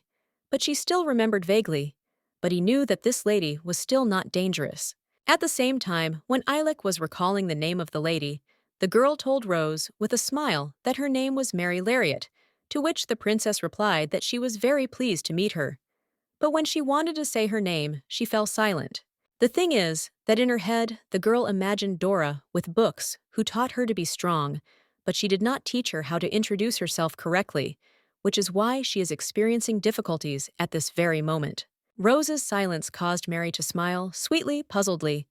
and she looked at her interlocutor, not understanding why she was in no hurry to tell her name. Putting her hand on her cleavage, the girl told her name with a smile and sincerity, thinking further about whether she did everything right and whether she should leave because she felt awkward. She decided to do so, which is why Mary watched in surprise as Rose walked away from her almost immediately after she said her name, saying that it was time for her to go, and that unfortunately was the end of their conversation. However, this did not bother the sweetly smiling Mary in the least, who continued to eat her canapés when her friend Valet approached her from behind, asking how she had been doing all this time, as if starting a conversation. But Mary turned her SS to the girl without a smile when she told her that there was something she really wanted to discuss with her, and that's why she wanted her to pay attention to her for a couple of minutes. The girl asked Mary about the very lady with whom she had just spoken, who seemed to be illuminated among other people by an imaginary light, who stood out among others with her tenderness and kindness. Gladys and the knave continued to drink champagne calmly when the aristocrat and Mary were talking nearby about whether the mysterious blonde had told her status, which all the girls were very interested to know. And after a while, the waiters were already calmly walking around and serving food to the guests, when other aristocrats looked at them, and they couldn't stop talking about whether the Caffrin family had once been among the aristocrats, since that was the last name Rose introduced herself to, one llama under. Gladys shook her head, saying with displeasure that she had never heard of such a name, and therefore assumed that she had come from another country, since she had never heard her name among the aristocrats. However, the knave only raised her hand to her lips, thoughtfully, saying that if she had never heard this name anywhere, then she seemed to have heard it once, and even remembered it, although it was quite a long time ago. Curious about this, Gladys looked at the knave as if asking her with her eyes to tell them what she knew, because now any information about the new girl would be useful to them, especially since she was always near the prince. But Valet, when everything around her seemed to become very dark, and she herself smiled slyly, only said that she just remembered one single instance when she heard the main character's last name. Gladys was very surprised by this. She looked at her friend with amazement and interest, asking her if she knew anything about the family of the prince's bride, and she was also impatient to find out what kind of noble family it was. Valet continued to smile as she told her friend that she clearly remembered her home tutor's last name Catherine when she was very little and lived in a private house. Gladys just turned to the aristocrats, checking if they were being overheard, telling the knave that it was somehow boring, but the brunette just smiled, saying that she even had a story connected with this tutor. Valet also looked at her interlocutor, starting the story with a smile and a question. Like everyone knows perfectly well, that usually a tutor is a role model because he teaches etiquette and manners perfectly. Having spoken her sentence, she looked with her emerald eyes at Rose herself, continuing to tell Gladys that her tutor was very unusual in this regard because he stole a beautiful slave girl. It was with these words that Valet made her interlocutor look at Rose, who at that time did not even suspect that they were talking not only about her, but also about her loved ones, the past that was about to be revealed. Valet remembered those memories very clearly, and that's why she remembered how wearing slippers and a nightgown, she walked down a dark corridor overhearing from adults that one slave girl had disappeared. When Valet was very little, she looked towards the voices in the room that were discussing the fact that the girl had definitely been kidnapped by Tutor Coughlin because he was very close to the slave, almost to the point of family relations. And when the little girl with black hair became interested in the conversation, she saw two maids from behind the half-open door who were gossiping about the fact that perhaps the slave herself wanted to be adopted out of loneliness. The moment Valet heard this, she only lowered her eyes with an indifferent face, saying in her head that taking a slave as her child was very low and ridiculous for her. At that moment, the girl, being little, heard the name Coughlin continuing to walk down the hallway in her nightgown, and thinking that her tutor was very stupid if he wanted to adopt a slave. All this, the adult Jack told Gladys at the banquet, continued to look at Rose with calm, aristocratic arrogance, also saying that she only wanted to understand the Dawn things. The girl in the dark dress looked askance at Rose, telling her friend that if she really was the slave she had just told her about, she would not only be surprised, but also disappointed in Eilich, but would continue to pursue her goal. However, the girl with green eyes did not say anything further, but only looked at Eilich's bride, thinking that that slave also had a pretty face. But she still does not think that it is her, she has doubts. She chose to fold her arms and think that perhaps she was wrong, since she did not even believe that Prince Eilich would want to take as his wife a real slave who should serve and not be a princess. But Gladys only folded her hands seriously, telling her friend that this story did not seem to her as funny as the knave saw it, because some simpleton could easily win the heart of the prince and the main handsome man. Gladys still had hope and self-confidence, so she looked at Eilich's side, with her own eyes told Valet that all the Arvin should come to him because she came to this banquet only for him. She even opened her red fan and told her friend with a smile that he would definitely fall in love with her unusual beautiful appearance, which is why she is so confident in herself that she is ready to approach the man herself. But the knave only looked at her calmly, while Gladys was already approaching Eilich, moving away from the lady in the dark dress, and telling her that she would convey greetings supposedly from her to the prince, so that he would think about her too. However, just a moment later, Gladys was no longer so cheerful and confident because she tapped her heels back towards the knave, and then stopped, making it visible how her legs were shaking with stress and anger. But the knave continued to look at her with the same expression, indifference and calmness, only saying that she had returned much earlier than she thought. The girl even asked whether Gladys had conveyed her greetings to the prince she had bragged about so much, but the blonde herself only remained silent, bowing her head forward with such shame that everything around her became dark. Gladys was so shocked that her big eyes stared ahead and did not move, while she herself shook with shame, only saying that she had failed to accomplish what she had planned because she had failed the task miserably. The thing is, a couple of minutes ago, she tried to attract the prince's attention by standing behind him, saying that her fan had fallen and needed to be picked up. But no matter how demonstratively she said it, Eilich still didn't even hear her. Only at some point did the Prince of the Empire glance at Gladys, but he continued to remain indifferent to her, not understanding what this lady wanted from him. And while the blonde with the fallen fan did not understand why the prince remained so indifferent to her, he only looked at his interlocutors and said that it had become very noisy here, and he was uncomfortable. Alec even told everyone that they would now find a better place to talk, which left the humiliated Gladys all alone, smiling crookedly and holding her hand raised because she wanted to do something to her. She was standing next to Valet and was expressing her dissatisfaction to her, saying that Alec was not even blinded by her beauty, for which she was incredibly offended. But the lady with emerald eyes seemed to be indifferent to this. Valet began to say that Alec's attitude towards her was unfair, but in her head, she wondered why exactly the prince ignored her. At this time, her friend was angry, frowning at Alec, asking Valet how he could treat her so disrespectfully, because she was a girl from a noble family, and on the contrary, they always wanted to get to know her. Valet also looked at the girl and could not understand why Alec the prince showed disrespect to her, if this annoying lady did not even touch him, but only came closer to get acquainted. She also glanced at the couple Rose and Alec, thinking that the Prince of the Empire would definitely not be matched with an unworthy princess, but she still does not understand who this girl next to him is, so she makes new guesses. She looked at Alec and Rose, who were receiving people when the prince was very serious with everyone, and therefore did not smile. But his wife, on the contrary, gave everyone a smile, and looked at the guests as if everyone was very interesting and curious to her. In the brunette's eyes, there was only composure and calmness with which he looked at every person near him, but in his head, thoughts did not revolve around only them, because he had deep, terrible memories. The thing is that at these moments he was remembering his past life, which was reflected to him in a dream, or rather, he was imagining in his head that moment when he was sitting at his desk, listening to the servant who was telling him to take Lady Belgnor as the third empress. Alec then raised his head to him and looked at him with a very sad look, asking why he was ordering him to put up with another terrible thing,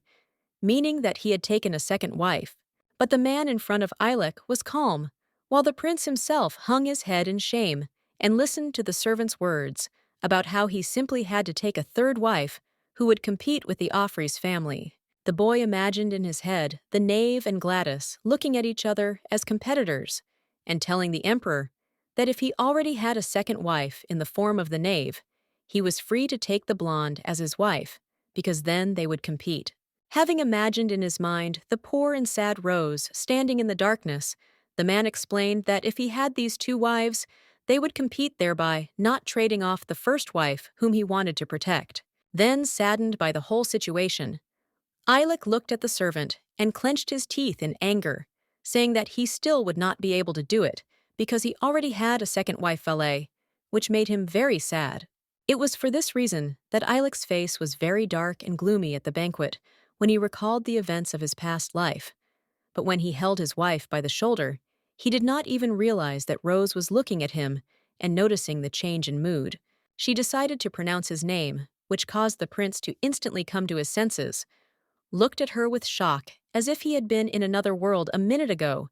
and now came out of a trance, although he was only remembering a terrible past life. Pausch cutely pointed her finger at her face, telling him that he looked very tense right now, referring to his face, which was almost darkening due to the fact that the man was remembering the past with his second and third wives. He decided to smile at the girl and ask if he really looked very strange now, to which Rose only laughed, telling him that it was so, because of which Alec himself lifted his mood and was no longer gloomy. But as soon as the blonde looked away, she said with a smile that they needed to meet other aristocrats, after which she asked who the lady was, who seemed very familiar to her. Alec instantly stopped smiling because he heard the girl's words, from which the tension in his body began to grow very quickly, and he himself could not say a word because his wife was talking about the one she did not want to see. But that was not all, because Rose continued to smile, but there was no longer joy and sincerity in her head, because the lady only looked at the floor, asking her husband how it all happened.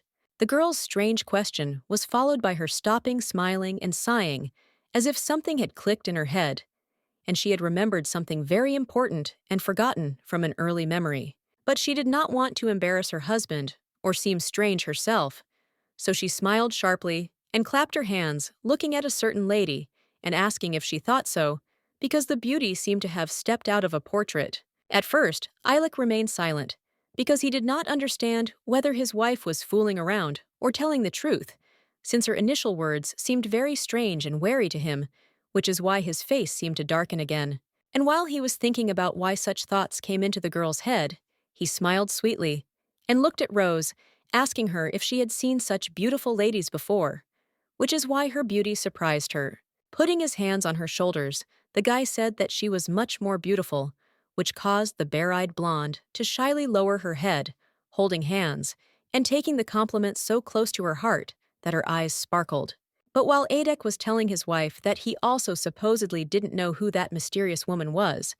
two gossips were looking at them who didn't understand why Adek was always with one lady giving her all his attention, because emperors usually have several wives. Gladys didn't even look at the couple deciding to drink wine from a glass with a very displeased face. But the gossips were talking about her too, saying that the emperor didn't even turn to her, but he was ignoring the knave even more. The modest friend stood next to the knave and looked at her, but the lady herself preferred to drink wine and continue to be calm, while the gossips asked each other why the emperor did not even greet her, because she was from a noble family and very influential. The lady with emerald eyes and her own intentions looked at the imperial couple and understood that she could no longer wait for the moment when the prince himself would approach her, so she had to take everything into her own hands. The knave looked with displeasure at how the prince continued to talk about something with Marquise Geslow, as if he was the only one at the banquet. And this was precisely what made the indignant lady very angry. Then she put her unfinished glass of wine on the table, repeating to her head that nothing could be done about it, so she had to go to the emperor herself and announce her presence. The valet was already looking at the couple smiling and asking her friend if this banquet was wonderful, to which the uncertain lady behind her responded that she agreed with her because the holiday was truly interesting. Having glanced at her friend with the sweetest but in fact sly smile, Valet told her that she should now come and greet the emperor personally. The Jack's friend just remained silent, listening to her words about how she should also talk to the Marquise because he was the host of the wonderful holiday that had successfully united everyone. At this time, Eilek, together with his wife, stood nearby Valet, talking with the Marquise, and did not even suspect that the same second wife from his past life would approach him, thereby destroying everything. She decided not to hesitate, and quickly made the decision to walk towards the couple, tapping her heels on the floor and slightly lifting the fabric of her dress, approaching the Emperor Marquis and Empress closer and closer. The first to notice the grandfather's arrival was Geslow, who looked at her and was slightly surprised, realizing that Valet was not just a guest at his celebration, and not even a simple aristocrat,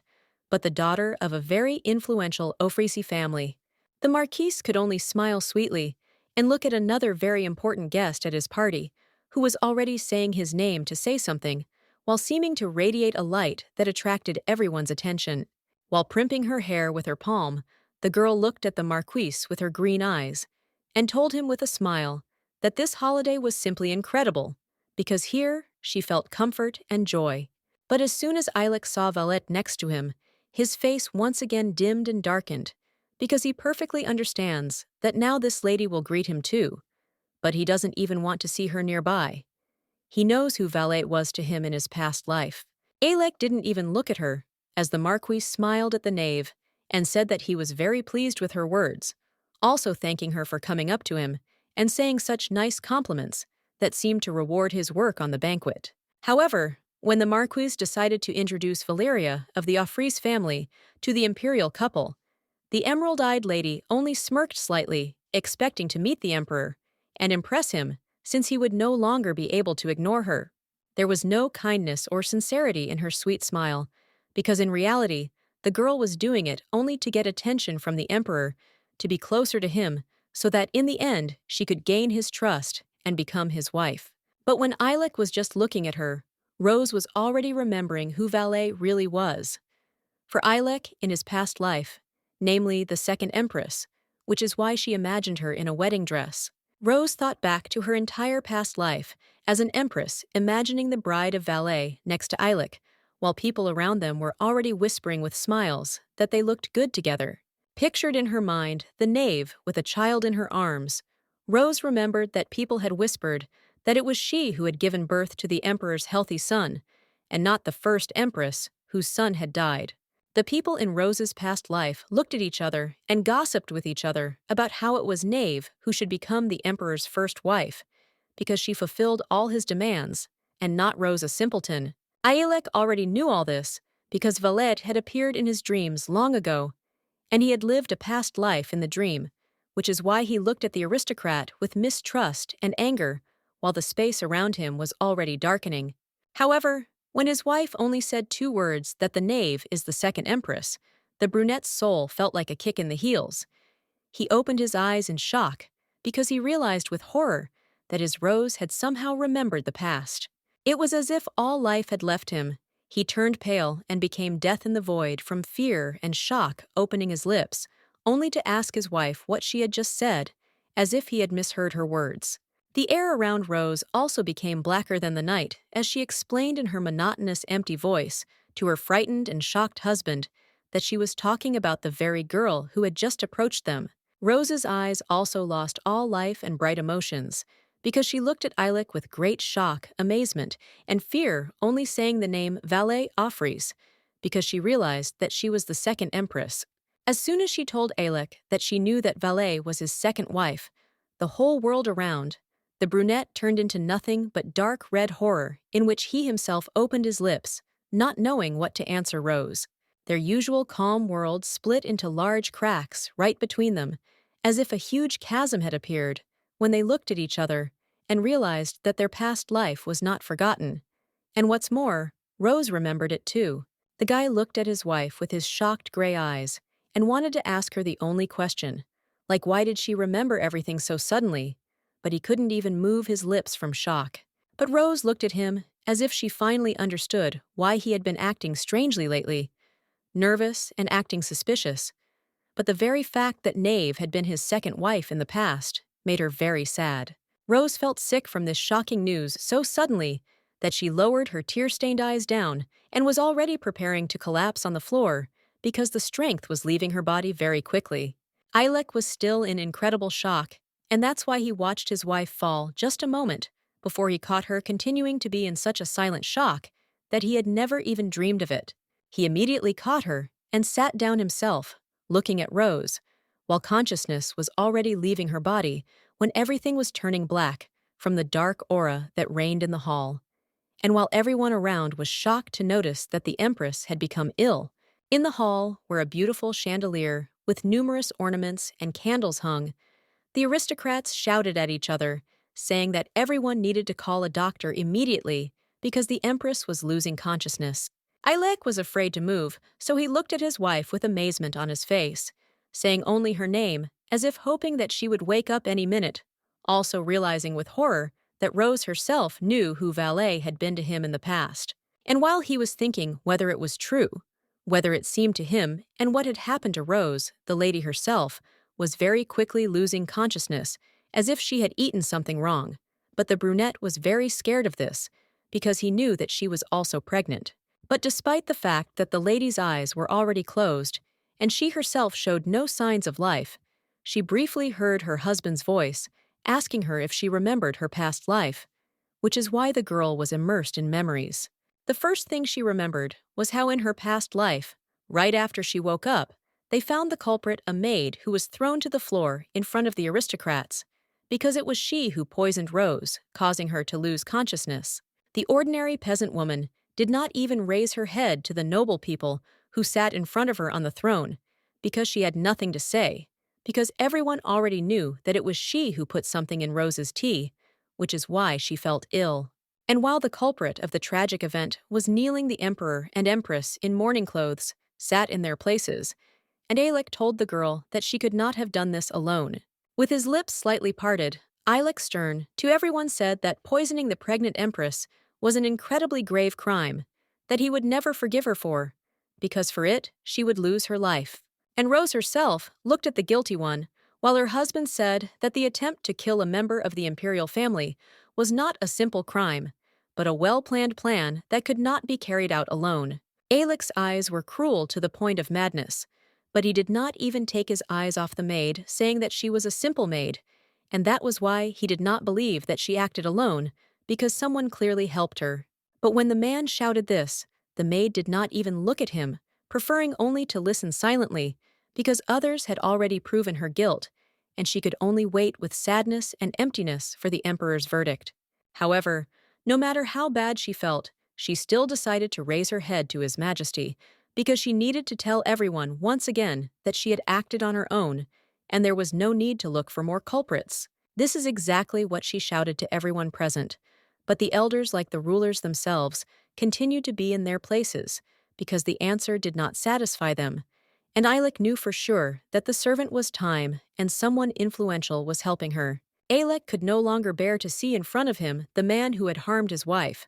so he looked at her with madness, ordering the guards to take the maid to the torture chamber, but Rose interrupted him in time. Rose, who was so dark around her, as if there was anger and blackness in her heart, looked down and told the emperor that it had been 10 days since the maid had been interrogated. The maid seemed to have no life or strength,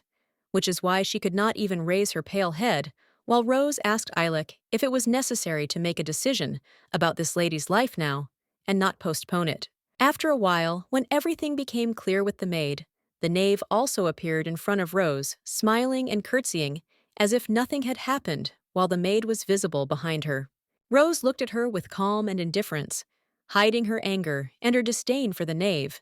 because now remembering all this, she understands perfectly well that it was she who poisoned her using the servant for this. But now, Valet acted as if she didn't know anything, putting her hand to her chest and telling the girl with fake sincerity that she was very far away, that she had to endure poisoning and loss of consciousness. Valo leaned forward a little, admitting that she was very glad that everything was fine now, and also asking Rose, who was sitting on a chair, if the criminal would be executed tomorrow. Feigning sadness and grief, the black-haired girl placed her hands on her chest, saying that everyone was desperately waiting for the firstborn who was about to be born, but she felt incredibly sad. When Valet told Rose that her baby would probably be very healthy, beautiful and cute,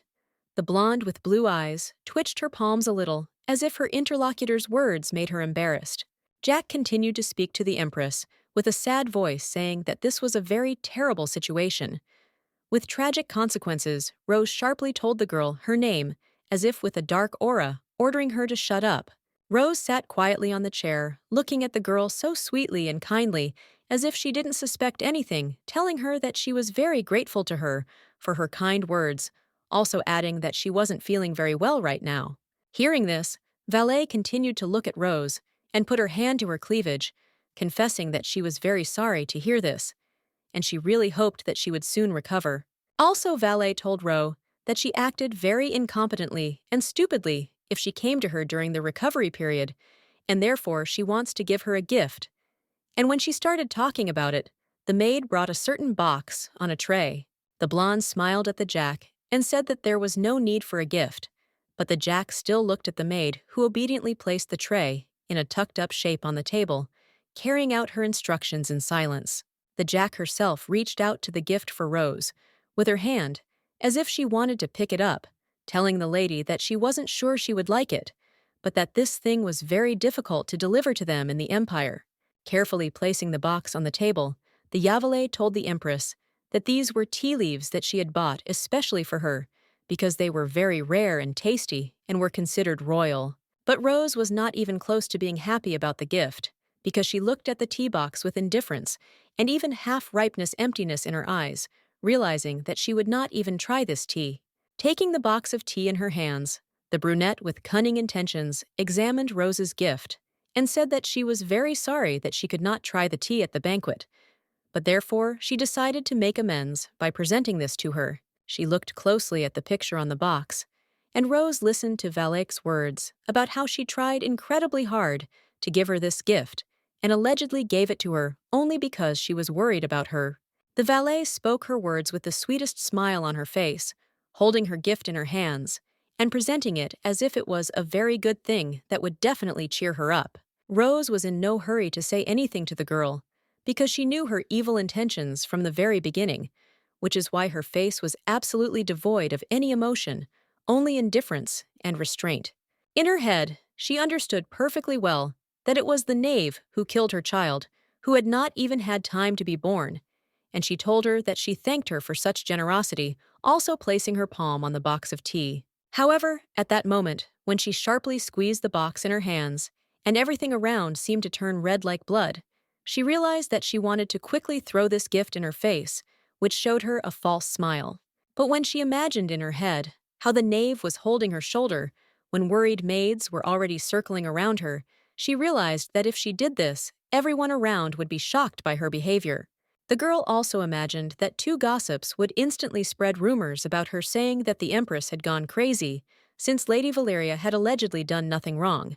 and that was why she had thrown the box at her in vain. Rose imagined herself in a hall full of ladies and people, but they were all gray and worthless, because the girl stood all alone and understood that if she behaved so ill-mannered, then everyone would turn away from her and understand that she was a simple savage, a commoner. That's why the lady looked at the tea box and simply told the knave that she thanked her, not intending to even touch the item yet, which slightly betrayed her disdain. Taking the gift from Valès in her hands, the blonde with blue eyes looked at it and said with a restrained smile that she would definitely like this tea,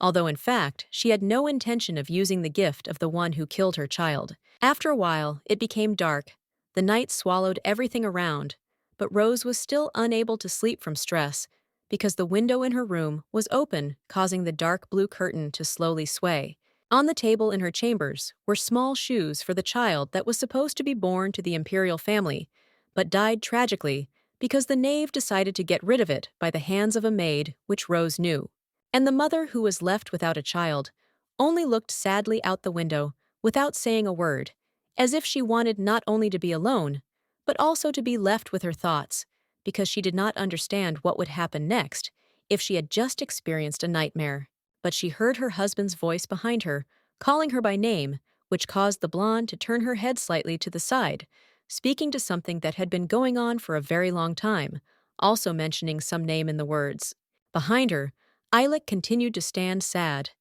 and just as saddened when the children said that they were just talking about his name,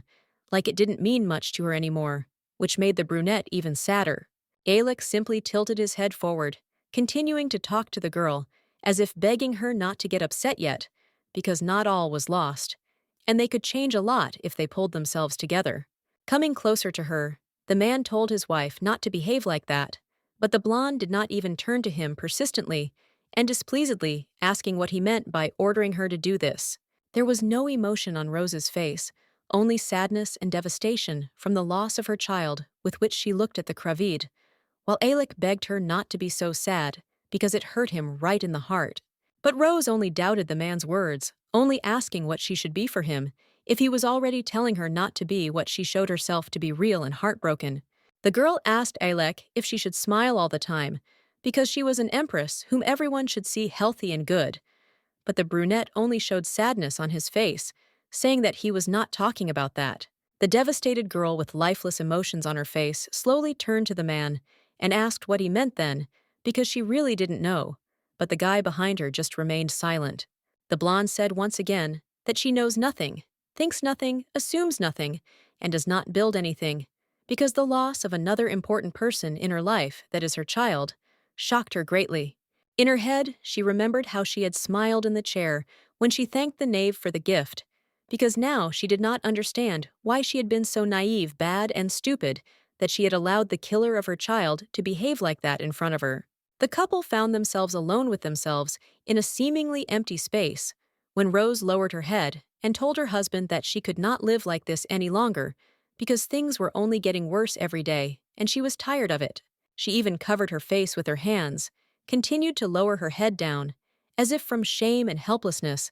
telling Eilek that she wanted to disappear from this life forever, to no longer experience such difficulties and sadness. But Eilek does not want to despair, and especially sees a sad, empty wife in his eyes, so he reaches out to her as if he wants to lift the heroine's face to himself and say that not all is lost and they need to fight. There was sadness in the guy's eyes too, but he continued to look at the girl and say that he didn't even want to see her so devastated because he was so afraid of losing her that he would go completely crazy if that happened. Rose started crying very quickly. Tears flowed from her eyes like a river because she admitted to the guy that she did not protect their child,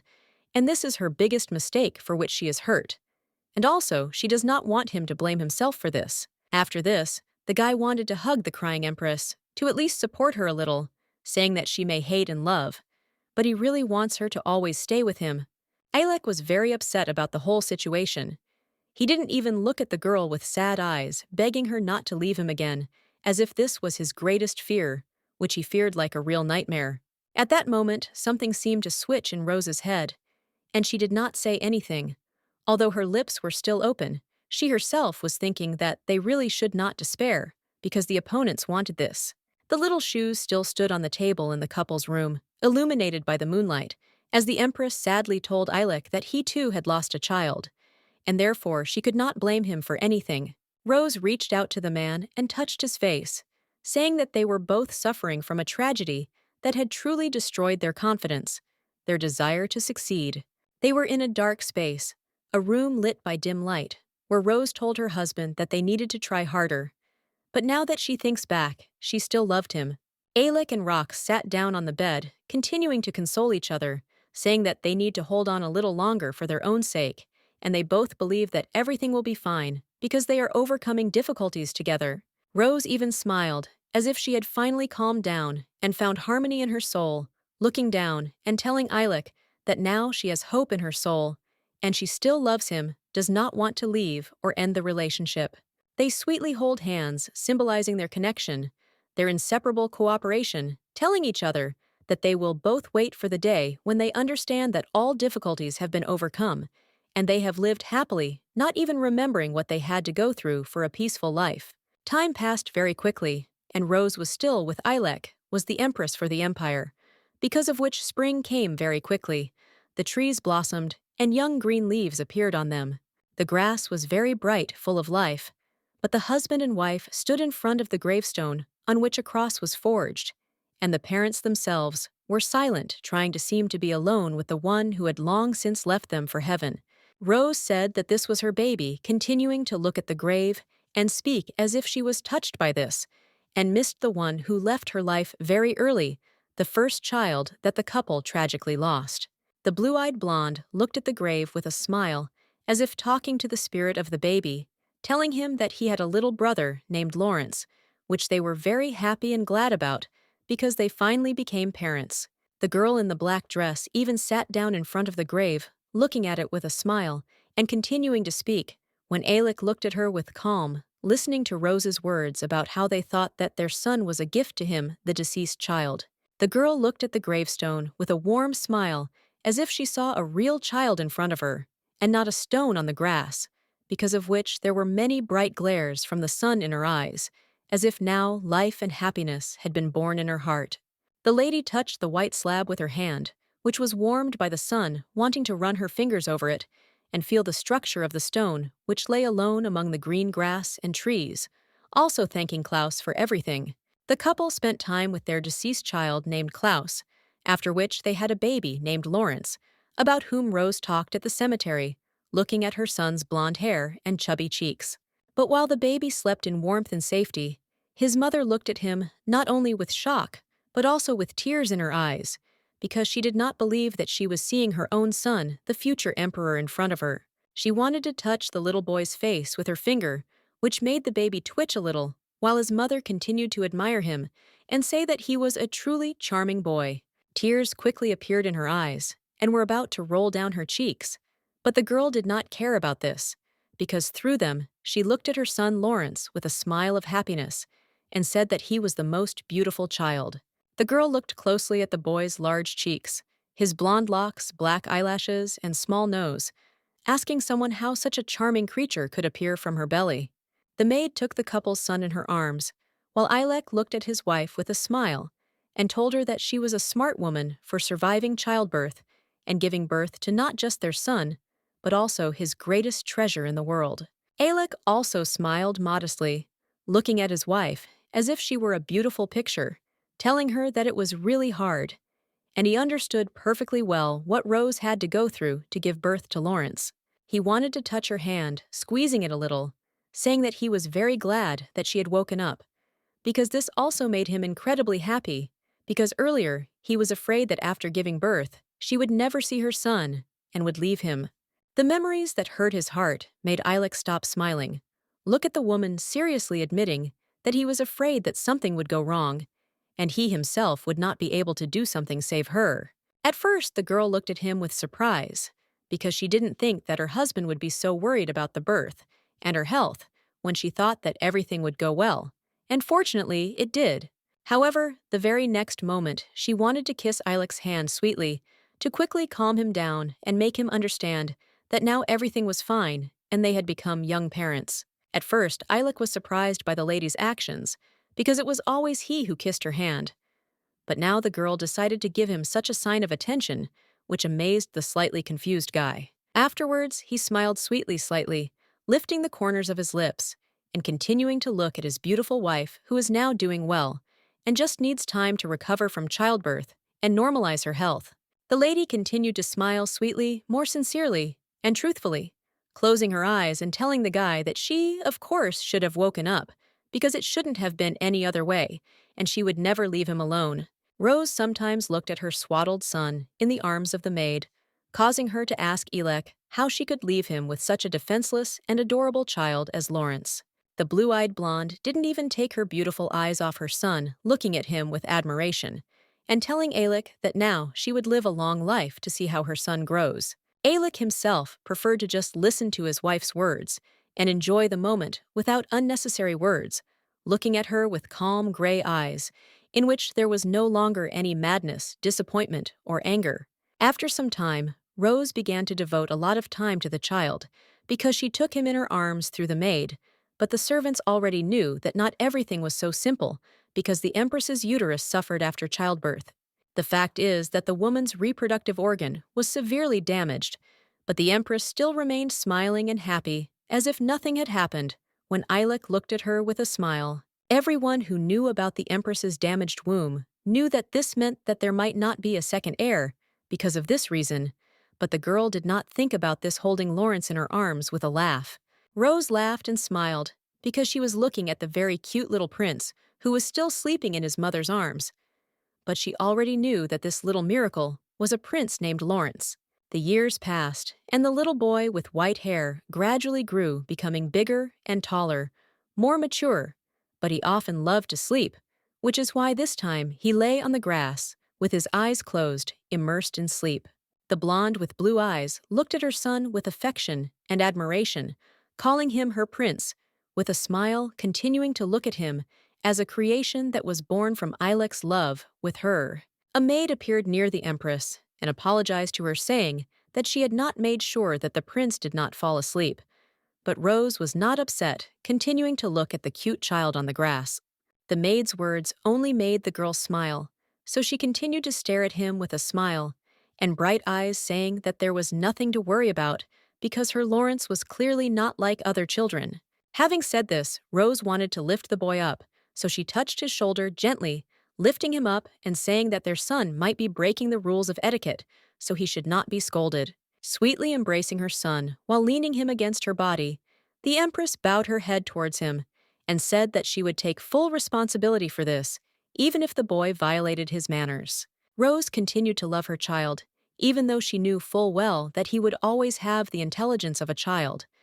But after a while, when one of the rooms in the palace became dark again, because of the night, a new conversation was brewing between her and her husband. While the moonlight fell on her, the girl stood near the wall and sadly told Ilek that she had heard the news very well, which was gradually spreading like a rumor. Rose looked at the strange letters on the table, telling her husband that she knew perfectly well that the midwife who had been seeing her babies had suddenly died a couple of days ago,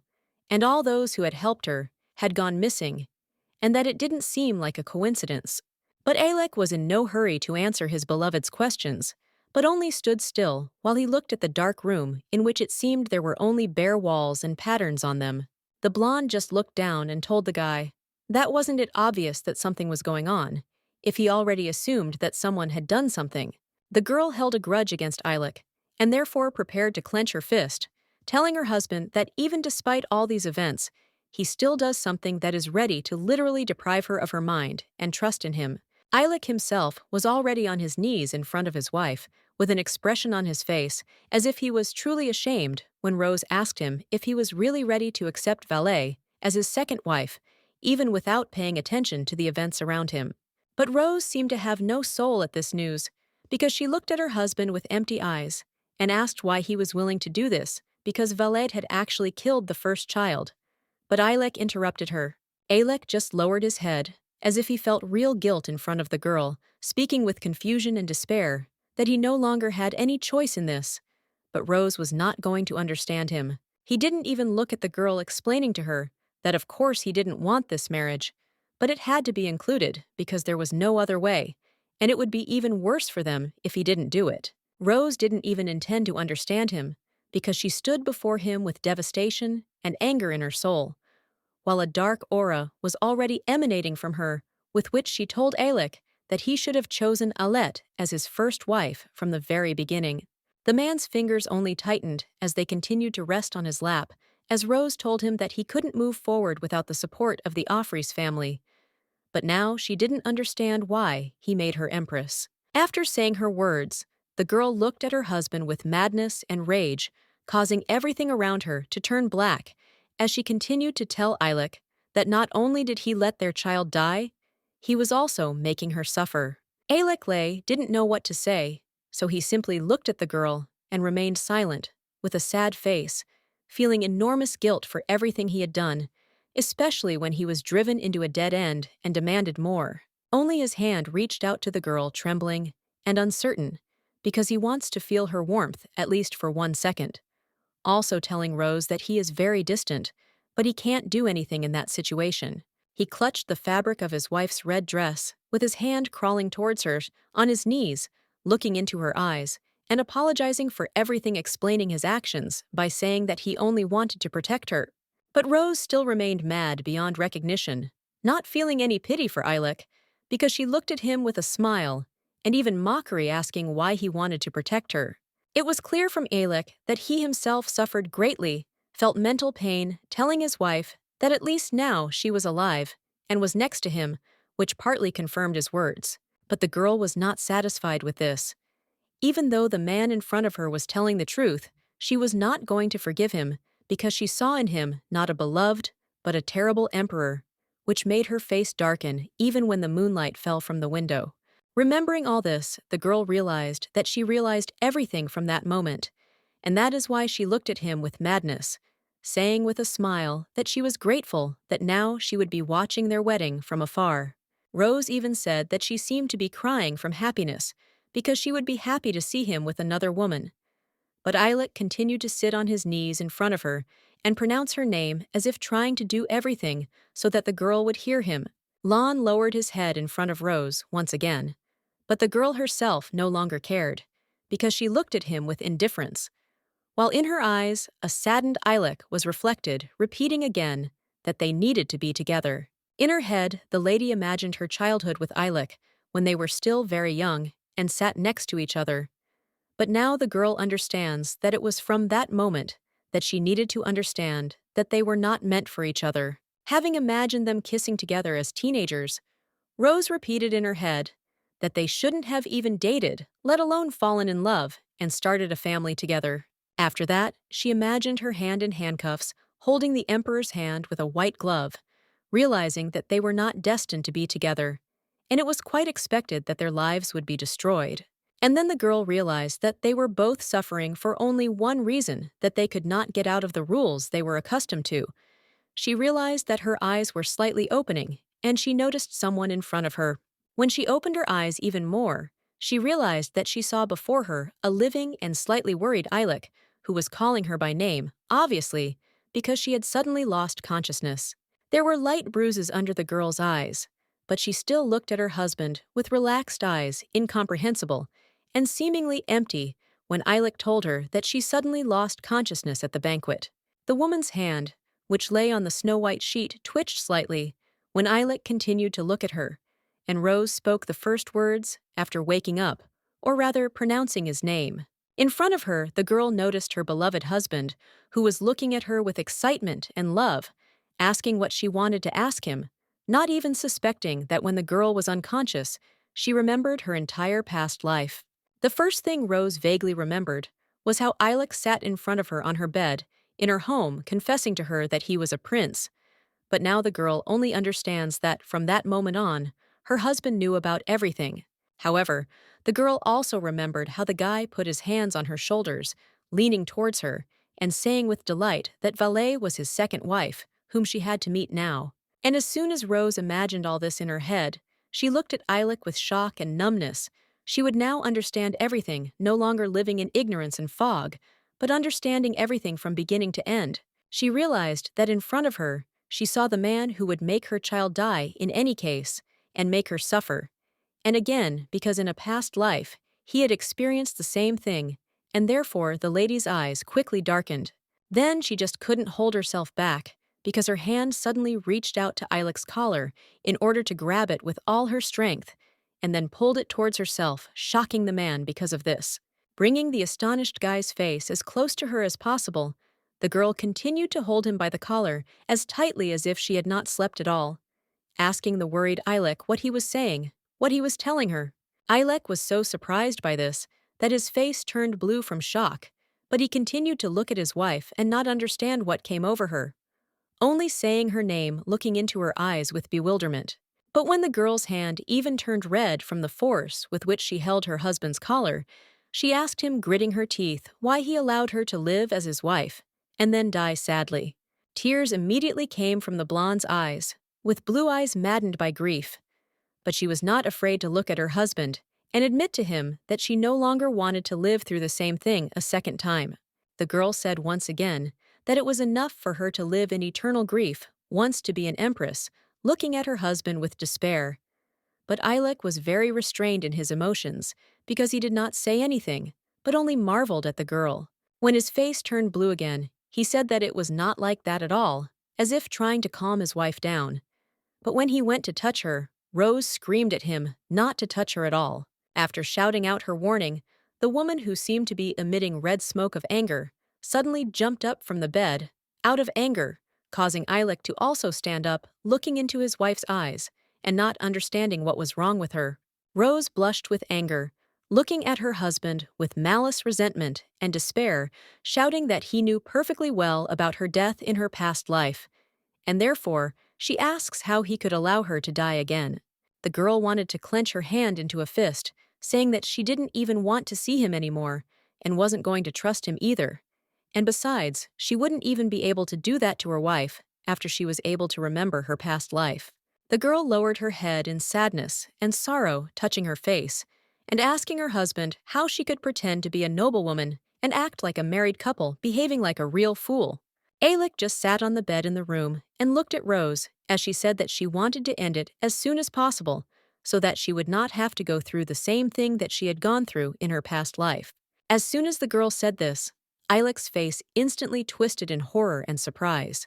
because he continued to look at her, and with bewilderment, with his large gray eyes, ask what she meant. Immediately after this, the guy instantly took the girl by the hand and said that they should never be separated, because then they would die together and would not be able to do anything, but Rose insisted on her own. Rose was very surprised by the guy's actions, looking at him with restrained anger and incomprehension, asking what he meant with such an expression on his face, as if Eilek already disgusted her. To the lady's surprise, Eilek became very calm, causing his face to no longer express emotions of anger or shock, because he looked at the lady and said that even if he died, he would still look for her. He even brought the girl's hand closer to his face, parting his lips to say that he would not only find her everywhere,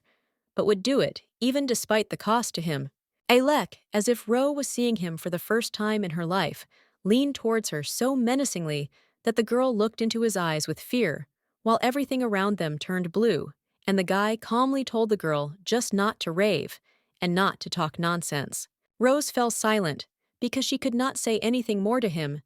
and so she looked at him with disgusting feelings that were clearly visible in her tired, angry eyes, full of hatred for her husband. The couple looked at each other when the space around them seemed to darken from the negativity, but they did not dare to say anything yet, because now it was unclear what to do next if everything between them became reality. But they would not have been able to talk further alone, because right behind the snow-white door, they both heard someone's voice calling the emperor on some matter. Meanwhile, Dora, wearing a blue dress, was standing outside the door, having arrived at the banquet, because Rose had fainted, which was why she was standing in front of the door, asking the emperor if she could enter the room. Ilex silently turned to the door, because he was slightly surprised by Dora's appearance, which was slightly unexpected for the Ara, but did not bother them because the couple's conversation had already come to an end. He gently let go of his wife's hand, which he had been holding with his palm, until that moment, telling the girl that he would go and open the door for Dora.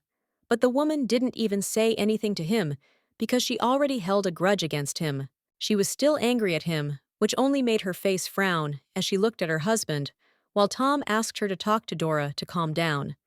But Rose answered him that she didn't have any problems right now. But Ilek turned to her with suspicious calm and even indifference, saying as if he were a doctor, that she was now confused and needed to calm down so as not to talk nonsense. And after Alex said that he would talk to her later, the door to Rose's room opened slightly, because Dora was already preparing to enter the princess's chambers and talk to her. But before entering Rose, the girl with a cute appearance, brown hair and big eyes, saw Ilek in front of her, who was leaving the room so she wants to address him, but he interrupted her. The tall, dark-haired man with gray eyes looked calmly at Dora and told her that the empress was not feeling well at the moment, so she should be prepared for her to talk nonsense and behave strangely. Dora looked at Alea with admiration, because she suspected him of something. She noticed that he also behaved strangely when he said that his wife was supposedly emotionally unstable, and she should be prepared for this. Also, before leaving, the brunette cast his empty gaze at Dora, serious and insightful, ordering her to show special care to Rose, and not leave her side for a single step. Dora just bowed to the guy, not understanding anything, yet telling him that she would do everything as he ordered her, so he shouldn't even worry about it. However, when Dora was already sitting in front of Rose and talking to her, she saw in front of her only a calm girl who was glad that everything was fine with Dora's father. The modest girl just sat there and looked at Rose with surprise, because she did not see an emotional lady in front of her, but an adequate and balanced one, familiar, because of which she did not understand whether Rose was really okay. Dora watched the lady who gave her the beauty of her snow-white hair, looked at her with a smile, with her blue eyes asking if it was difficult for her to look after her. The brunette with green eyes smiled sweetly at the empress, admitting that she did not cause her any difficulties at all, because carrying out these tasks was her duty, which was why she ended up here. However, when Dora directly told the main character that she was not at all like usual today, it was as if darkness appeared around Rose, and she herself became worried, because she assumed that her interlocutor guessed something. But Dora continued her conversation, saying with a smile and a blush that she looked more elegant today, because the emperor had previously warned her that she was not feeling well. And while Rose looked at her quite seriously, without any smile, Dora was conscious that if the banquet of Marquise Jeslow was some kind of training for her, then she was very glad that the lady went to it and showed herself in the role of empress. Then, embarrassed and slightly confused, Rose decided to smile, looking at something and saying that it was all only thanks to her, and she was sure that if it weren't for Dora, she would have disgraced herself there among the aristocrats long ago. But Dora only raised her hand to her cleavage, out of embarrassment, continuing to smile and say that it was an honor for her to help a lady like her, and she was also grateful to her advising her not to worry about it anymore, because everything was fine. The interlocutor told the main character that now she would always be by her side, but the blonde took these words seriously because she looked at her without a smile, as if she was doing this to hear from someone. The girl looked at Dora with her blue eyes, as if she had some thoughts in her mind that she was about to express, and soon the girl uttered Dora's name, intending to confess something. Rose asked the brown-haired woman if Ileku had told her anything else, but when Dora heard this, she immediately became more serious, because I realized that Rose still had some thoughts or questions. something strange. But she did not look at the empress with a stony face, because immediately after this she smiled sweetly, and slightly telling the girl that he had not told her anything else, as if in her heart she very much wanted to know the reason for her interest in this. The blonde said with a smile that she had merely understood her, but in reality she was thinking that for obvious reasons she would not be able to discuss her problems with Dora, because not only would she not understand her, but she would not believe her either. She looked at the submissive girl who sat on the chair with her hands folded,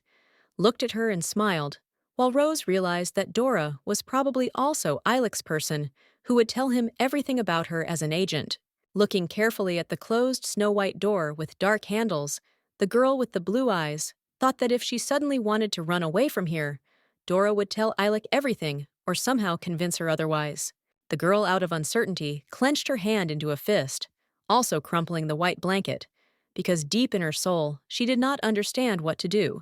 and therefore abruptly fell silent, delving into her thoughts. But Dora called the girl by name, which made the blonde look in her direction with interest, preparing to hear something from the brunette, who understood something. They were both in a luxurious apartment, with Rose lying on the bed, and Dora sitting on a chair in front of her, asking what happened to Ilex, as if she had noticed something strange about him. The embarrassed girl tilted her head to the side, admitting that it seemed like she was butting in where it wasn't her business, but she was just curious to know what exactly had happened. At first, the main character in the story looked at Dora with surprise, silent, as if her words caught her by surprise, which is why she stared at her, as if Dora said something unusual.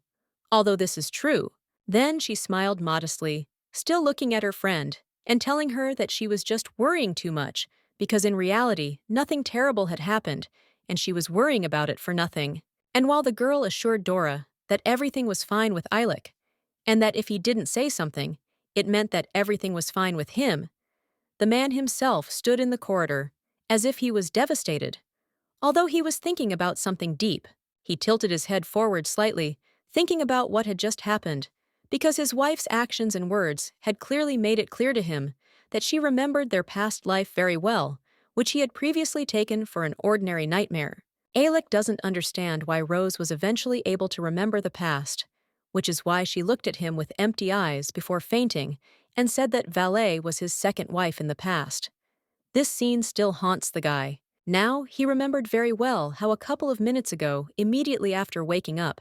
his wife looked at him with crying crazy eyes, which is why he had to look at her in shock when she held him by the collar and blamed him for the troubles in life. Unable to bear it, he slammed his fist against the wall, realizing that it was only because of his past life, which had ended long ago, that his life and that of his wife were gradually collapsing, and he could not make a radical decision. Ilex was very disappointed in himself, understanding perfectly well that he did not want to lose Rose again, because only the thought of it made him worry, standing in the corridor near the wall with uncertainty in his own strength. But the thoughts of the confused man who was not doing so well were interrupted by another man who called him as an emperor, which caused the serious Ilex to raise his head and look at his interlocutor with frowning, menacing eyes. He saw in front of him the faithful secretary of Marquis Gislo, named Lawrence, who was standing not far from the emperor, and looking at him, wondering if everything was okay with him, with a face as if Ilex himself did not inspire confidence in him.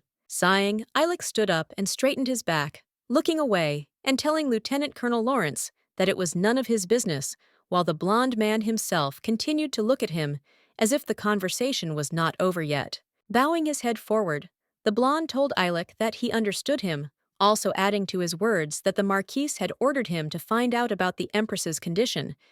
and that was why he was now asking him about her health. The blonde had no intention of raising his head in front of the Emperor when the latter was already passing by him, telling him that his wife, fortunately, had already woken up and was now in the company of Count Rosabetta's wife, that is Dora. After that, Lawrence said that he understood his words perfectly, but when the conversation between them seemed to come to an end, because Ilex walked down the corridor, the blonde turned around, looking at the Emperor. That was not all, for Ilex soon felt footsteps behind him, for Lawrence was slowly following him, drawing closer and closer behind him. Ilex immediately asked Lawrence if he was following him, but Lawrence, continuing to walk behind him, replied that of course he wasn't doing that, because he was now heading to the doctors to also notify them about Rose's health. The brunette with gray eyes said that it was very good, to which the blonde replied that it was so continuing to follow the emperor with an ordinary face that expressed nothing but tension and hostility. They both fell silent as Eilek realized that Lieutenant Colonel Lawrence continued to follow him step by step at a short distance, which the emperor could clearly hear since he could hear his steps. As it turned out, Lawrence needed something from the emperor, because while he was following him, he was looking at him intently like a predator at his prey, turning to him to say something at any moment. As soon as the dark-skinned blonde asked the emperor if he had quarreled with his wife, the leg that the man wanted to stretch forward for the next step stopped as if Eilek really didn't like the servant's question. The gray-eyed boy slowly turned his head towards him, stared intently into his eyes, and told Lawrence that it was very impolite without even trying to answer the question. But he understood that the quick-witted lieutenant colonel had figured it all out himself. Lawrence bowed to the emperor for the umpteenth time, apologizing for such manners, and saying that he had not wanted to interfere in his life from the very beginning. But now Eilek did not understand why he was interested in his relationship with his wife. Blondeline only remembered in his head Eilek, who looked up and dreamed that he wanted to live in a world where Rose could remain his wife. He really told them this, which is why Lawrence now asks the emperor if he is cooperating with them only because of Rose. The guy with blue eyes said that he realizes that he is only acting out of love for the woman, but it seems to him that now he is worried about something. But Eilek was not so keen on listening to the lieutenant colonel, so he opened his lips and irritably said his name to him in order to make another remark. Turning to Lawrence, the brunette stuck one hand in his trouser pocket, looking at his interlocutor and telling him that he was not going to explain himself to him because he did not trust him, and now he was showing complete disrespect to him. Lawrence looked at the emperor with calm and soldierly confidence, while Eilek himself said that if he said something like that again, he would make him apologize and regret everything. Then the lieutenant colonel bowed before the emperor once again and said that he offered him his deepest apologies for the inconvenience, also saying that from now on he would not interfere in his affairs or talk about it. Eilek didn't say anything, turning his body back, but still looking at the blonde with suspicion, as if he was now not just the Marquis's ward, but someone who definitely needed to be closely watched in order to notice any oddities. He went on without saying anything, leaving Lawrence alone, while he stood and watched him, which Eilek felt with his back. It seemed that Lawrence did not need to urgently go to the doctors and tell them about Rose, because he continued to look at the emperor, his gait as if he was thinking about something special in his head. The emperor had already moved a decent distance away from the blonde man, where warm, sunny light from the windows on the left fell on him. But the lieutenant colonel was still looking at him, telling himself that what he was thinking turned out to be true. Lawrence was not afraid to look at the emperor and say that it was true that he was a royal person to the core, but he did not understand why he took a real slave as his wife, also saying that Eilek was a real liar. However, the next day, things did not go any better in the other family, because one of the maids looked at the tray of food she had brought to the knave earlier and realized that she had hardly eaten anything. The girl with a bun and red eyes looked at the aristocrat with concern on her face and asked her if something had happened at the banquet, which was why she was now eating so little that she practically didn't touch her food. However, when she was behind the doors, white and elegant with golden ornaments, she did not even suspect that in fact the knave did not worry if she entered her room. The thing is that the black-haired beauty was sitting quietly at the table alone and was clearly thinking about something, looking away, because her deep thoughts were precisely about what happened at the banquet she attended. Like a Greek goddess, she looked gracefully at something as new thoughts about Eilek and his woman were born in her head as she remembered the past, and as the warm rays of the sun fell on her body. The girl remembered in her head that very expression on Eilek's face when he had just noticed his girlfriend fainting, and that was why he had watched with horror as she lost consciousness. But Valet just couldn't understand why he had made such a stupid expression on his face for her. Valet loved to talk and think, and so while sitting at the table, she preferred to voice her thoughts out loud, saying that it was all very funny, and asking herself, what if that lady really was a slave? In her head, she clearly imagined that same little slave girl she had seen in childhood, imagining the adult woman Eilek next to her, realizing that they really were similar, and it was hard to even doubt it. There was only complete calm and composure in the lady's emerald eyes when she asked if it was for this reason that Eilek wanted to strengthen ties with Marquis Geslow, because he had a wife who needed to be protected. She smiled sweetly as she talked and laughed that her treatment of Miss Gladys at the banquet had been very rude and strange, but she had already put all the pieces together herself, and so was approaching the truth with only a grin. And while Valet was thinking that Eilek was now completely disgusting to her, Dora was still next to Rose, because with a smile on her face, she was preparing her for the upcoming holiday because Gelsow's banquet was not over yet. Dora told the main character that she was glad that she had time to come to her senses and dress up also, looking at her usual earring with a blue stone decorating the lady's hair and also accentuating her unique heavenly eyes. And Rose's image itself was incredibly gentle and excellent,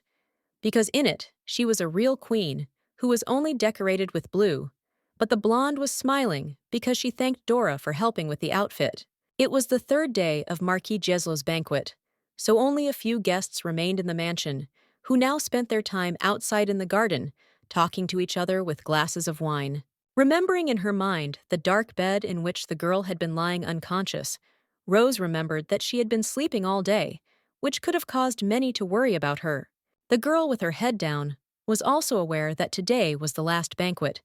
and therefore she had to be present at least for it.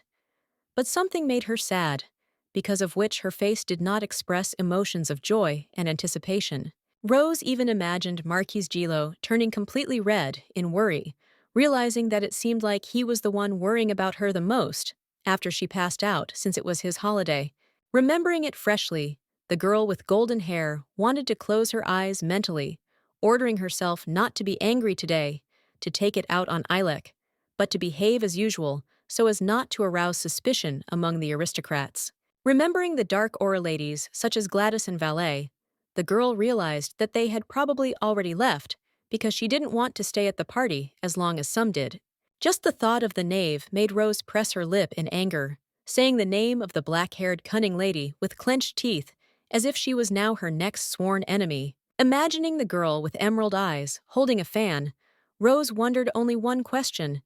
Would she spread rumors this time that she was a servant just like she did in her past life? Because of the sad memories of her tragic, sad past life,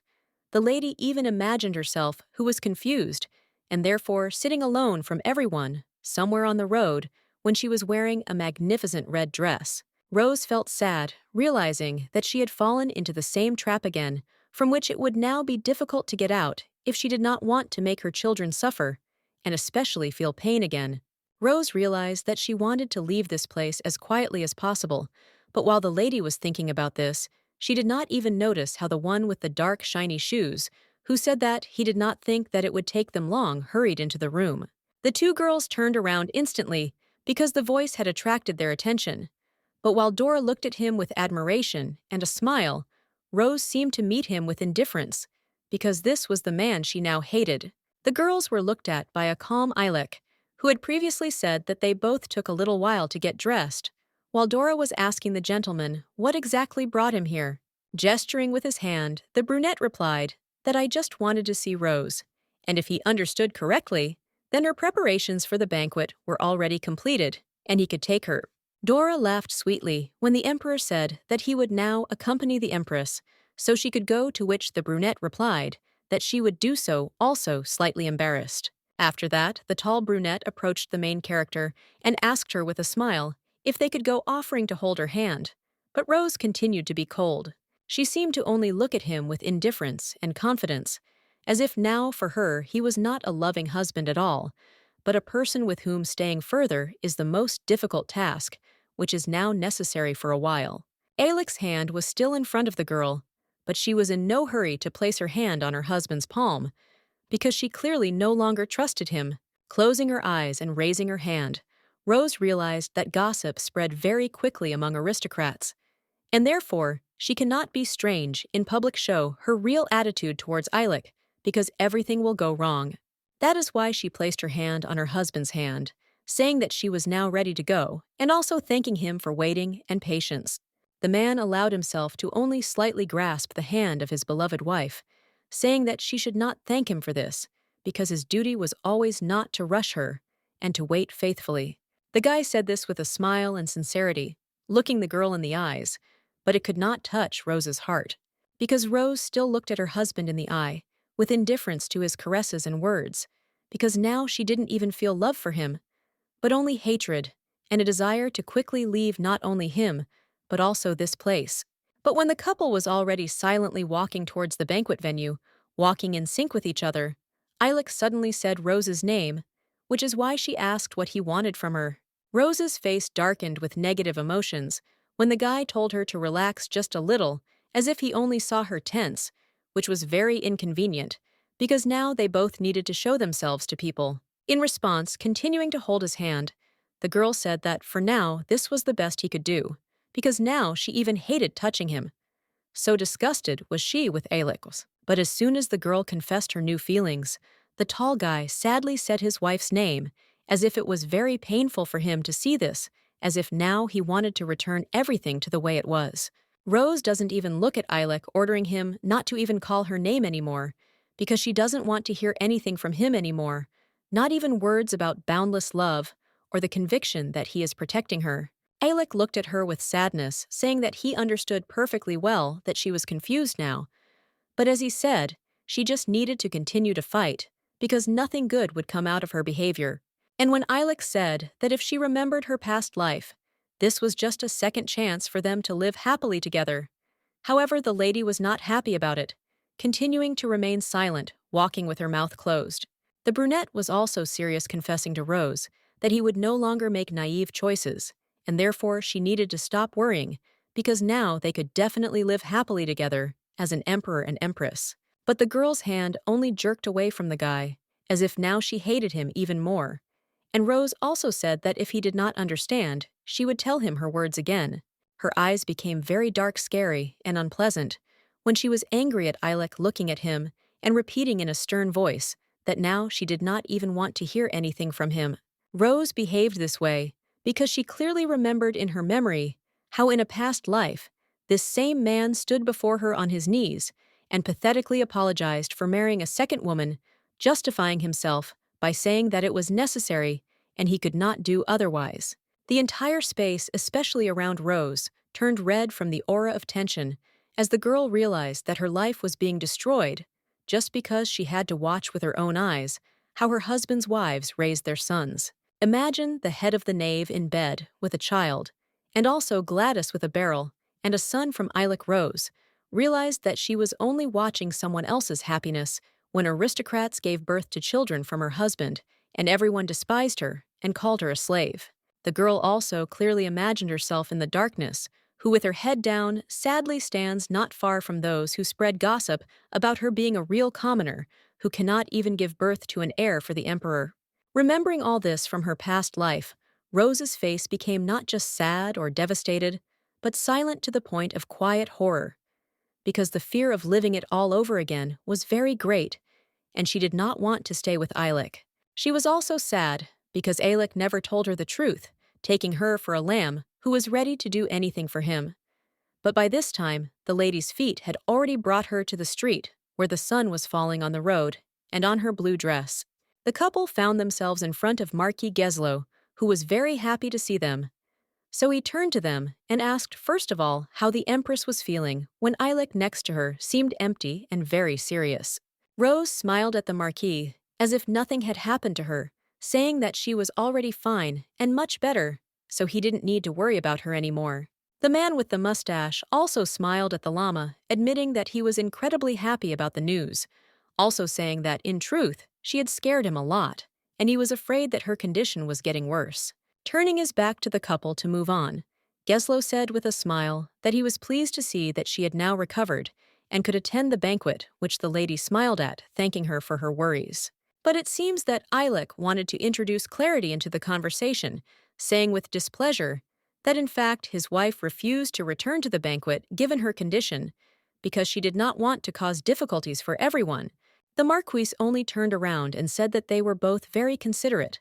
but Rose also continued to smile, looking at her husband and ordering him not to mention it if he did not want to put everyone in an awkward situation, continuing to behave very sweetly, and as if the most terrible life-changing things had not happened to her, putting her hand to her cleavage and telling the Marquise with big eyes that she really did not want to cause them trouble. The girl's words made the Marquise turn around and look at the couple as if he wanted to hear something else, some explanation of the proposal. Then the main character felt awkward. She looked at the floor and apologized to the Marquise for her words, because she felt that the atmosphere had changed, but in fact she felt it not for the first time because of Eilek. Eilek calmly responded to his wife's words, saying that he himself does not feel that the atmosphere has begun to change, because for him, everything is as usual, which he allegedly said about his relationship with his wife. To this, the Marquise only smiled, saying a strange phrase saying that they could be sure that for someone who was constantly near them, it was difficult for him to notice changes, and therefore he did not feel anything. Alec was calm to the tips of his fingers, looking at the Marquise with seriousness, and saying that a married couple like her should always stay together. But Geslow only laughed at this, asking if it was true. Rose just silently listened to her husband's words and understood that he was increasingly disgusting to her because he was a consistent and correct person, to the point of unbearable, because of whom she even looked away. The couple still held hands, but this was what made the girl feel disgusted, because she could not show her true emotions in public, angry and so strong that she was ready to come up with a plan to escape from her husband. When everything around her darkened due to gloomy thoughts, and she lowered her head and began to think, she realized that she would not be able to leave such a sensitive and attentive person as Alec on her own. And when the lady began to think about who could help her greatly in carrying out her plan to escape from her husband, the girl stood in the sun in front of the Marquis, who was already about to say something important to the girl. Marquis Gislo looked at the lady and said with a grin that he had not even introduced his faithful secretary to her yet. And now he was going to fix that, because his lieutenant colonel was already on his way to them. Rose just smiled sweetly, like a roller, saying that it was very cool and asking the man who it could be. And at that moment, the white-haired handsome man had already appeared in the company's field of vision, which is why the Marquise pointed at him with his hand, while Rose and Eilek looked at him, and the lieutenant colonel intended to come closer to everyone and get acquainted. As soon as the main character noticed the blonde, her blue eyes not only could not tear themselves away from him, she was also very surprised by him opening her eyes wider, as if she saw in front of her not just a man. The blonde man with black shoes himself stopped saying in a loud and piercing voice that he solemnly greeted Rose as the future empress ruler and respected by all. The boy with snow-white hair and dark skin looked at the lady with kind eyes and a smile, saying that his name was Lawrence, and it was an honor for him to do business with her to connect his family with the emperor's family. The blonde with blue eyes was so surprised by his appearance that she couldn't even hide her shock, which is why she looked at the guy as if she saw a very old acquaintance or a unique handsome man in front of her. It seemed that even her heart began to beat much faster, which is why everyone around could hear it. But the lady continued to look at him, with her mouth slightly open, pronouncing the name as if a numbness had come over her. But Lawrence still looked at the emperor's wife with politeness and calmness, asking Rose why she had called him, although in fact the girl had whispered his name only out of incredible shock. Noticing that she was acting very strangely, the blonde became embarrassed, looking down and only telling Lawrence that she was very glad to meet him, giving him her sincere, shy smile. Lawrence also looked at the lady sweetly and responded with a grin, saying that he was also very pleased to meet her. All his feelings for her were mutual. He was incredibly glad to see her in full health, smiling. He also bowed to the empress until the charming smile slipped from his face, through which he wished Rose to spend her time at the banquet with pleasure, resting from all the problems. He did not say anything else, but simply placed his hand on his chest to bow to the emperor, empress, and marquis, paying them respect before leaving once again on his business. However, when Lawrence was already turning his back on everyone and leaving the garden heading in an unknown direction, Rose was still thinking with shock about the fact that she was sure that this was the same Lawrence that she knew before. Even when the guy was leaving, the empress did not stop looking at him and following him with her gaze, which is why life even sparkled in her eyes, because she realized that this was not just the Marquise's secretary, but her old friend. But she should have looked at Eilek, whose face, even in the light of day, had become as dark as at night, when he ordered his wife, in a monotonous voice, to sit down somewhere to talk alone. The blonde understood everything, and therefore resigned herself to everything, closing her eyes, and telling the guy that she agreed to his request, already preparing for a difficult conversation with a man who was ready to give his life for her. While Rose was checking with the Marquise where exactly they could retire, continuing to follow Geslo Eilek, like a dark cloud walked next to his wife with a gloomy face, which did not bode well for the subsequent conversation with the Empress. Once again, there was nothing more in Eilek's eyes than a desire to sort everything out as quickly as possible so that nothing would go unnoticed in front of him, especially when it came to the fact that his wife was smiling at the man and not even looking at him. Meanwhile, Lawrence himself was leaving the couple, not even suspecting that because of him, not only disagreements would arise between them, but also real hatred, which would increase because now Rose was not going to give in to people and fate. After some time, the couple was already sitting in their places, snow-white chairs, but Rose still looked only forward, but not at her husband, the most nasty person in her life, who again drove her into the same trap. Not far from them at the same table sat a lieutenant colonel who was eating a steak alone and not talking to anyone, preferring to eat without company or conversation. As it turned out, it was him that the main character had been looking at all this time, and she wasn't even embarrassed by it, which made Eilek literally radiate the darkest aura in the world, heartlessly and angrily, asking his wife if she could take her eyes off that blonde guy. But Rose turned her head towards him, with an expression on her face as if she didn't really understand what he meant, because up until that moment, she had been in her own thoughts, unable to follow her husband's words. Then, Eilek, with a serious face, clarified that he meant exactly that lieutenant colonel, at whom she had smiled earlier, saying this with such a dark and dissatisfied face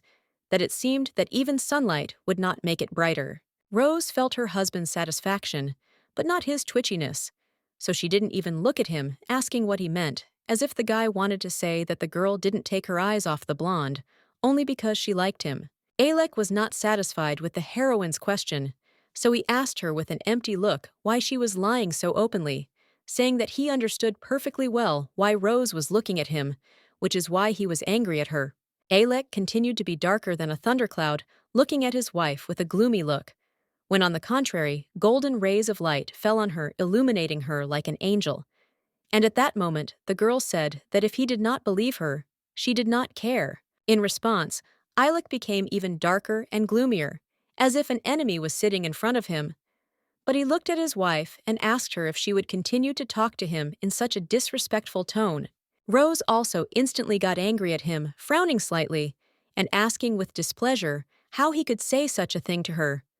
But when the girl realized that she had raised her voice, she immediately began to speak more quietly. The fact is that the noise at one table attracted the attention of Dora, who was sitting not far from the imperial couple, and seemed to be eavesdropping on their conversation sitting next to her husband.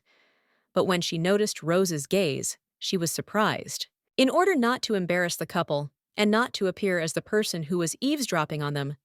Dora quickly blinked at her husband and began to smile, saying something nice to him, which caused her husband to look at her with a smirk and calmness. Rose suddenly stopped talking because she realized that her behavior and her husband's mannerisms were already strange enough for people to look at them,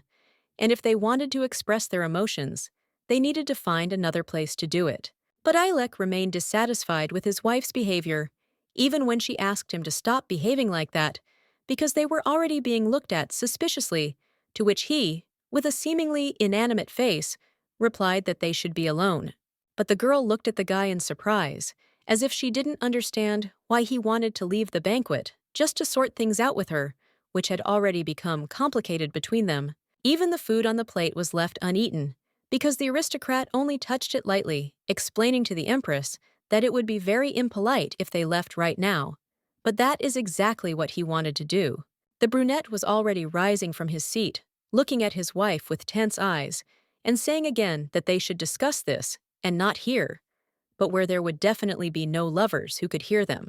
But when the couple behaved quite sweetly in public holding hands, so as not to be at odds,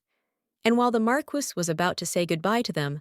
Dora looked at them from afar and did not understand why they were already leaving. Dora's husband assumed that the imperial couple was just tired, but from the suspicious look of the brunette, it was clear that something was clearly going on between Alec and Rose, if she had noticed something earlier. They both looked at the supposedly cute couple who were smiling at each other and holding hands,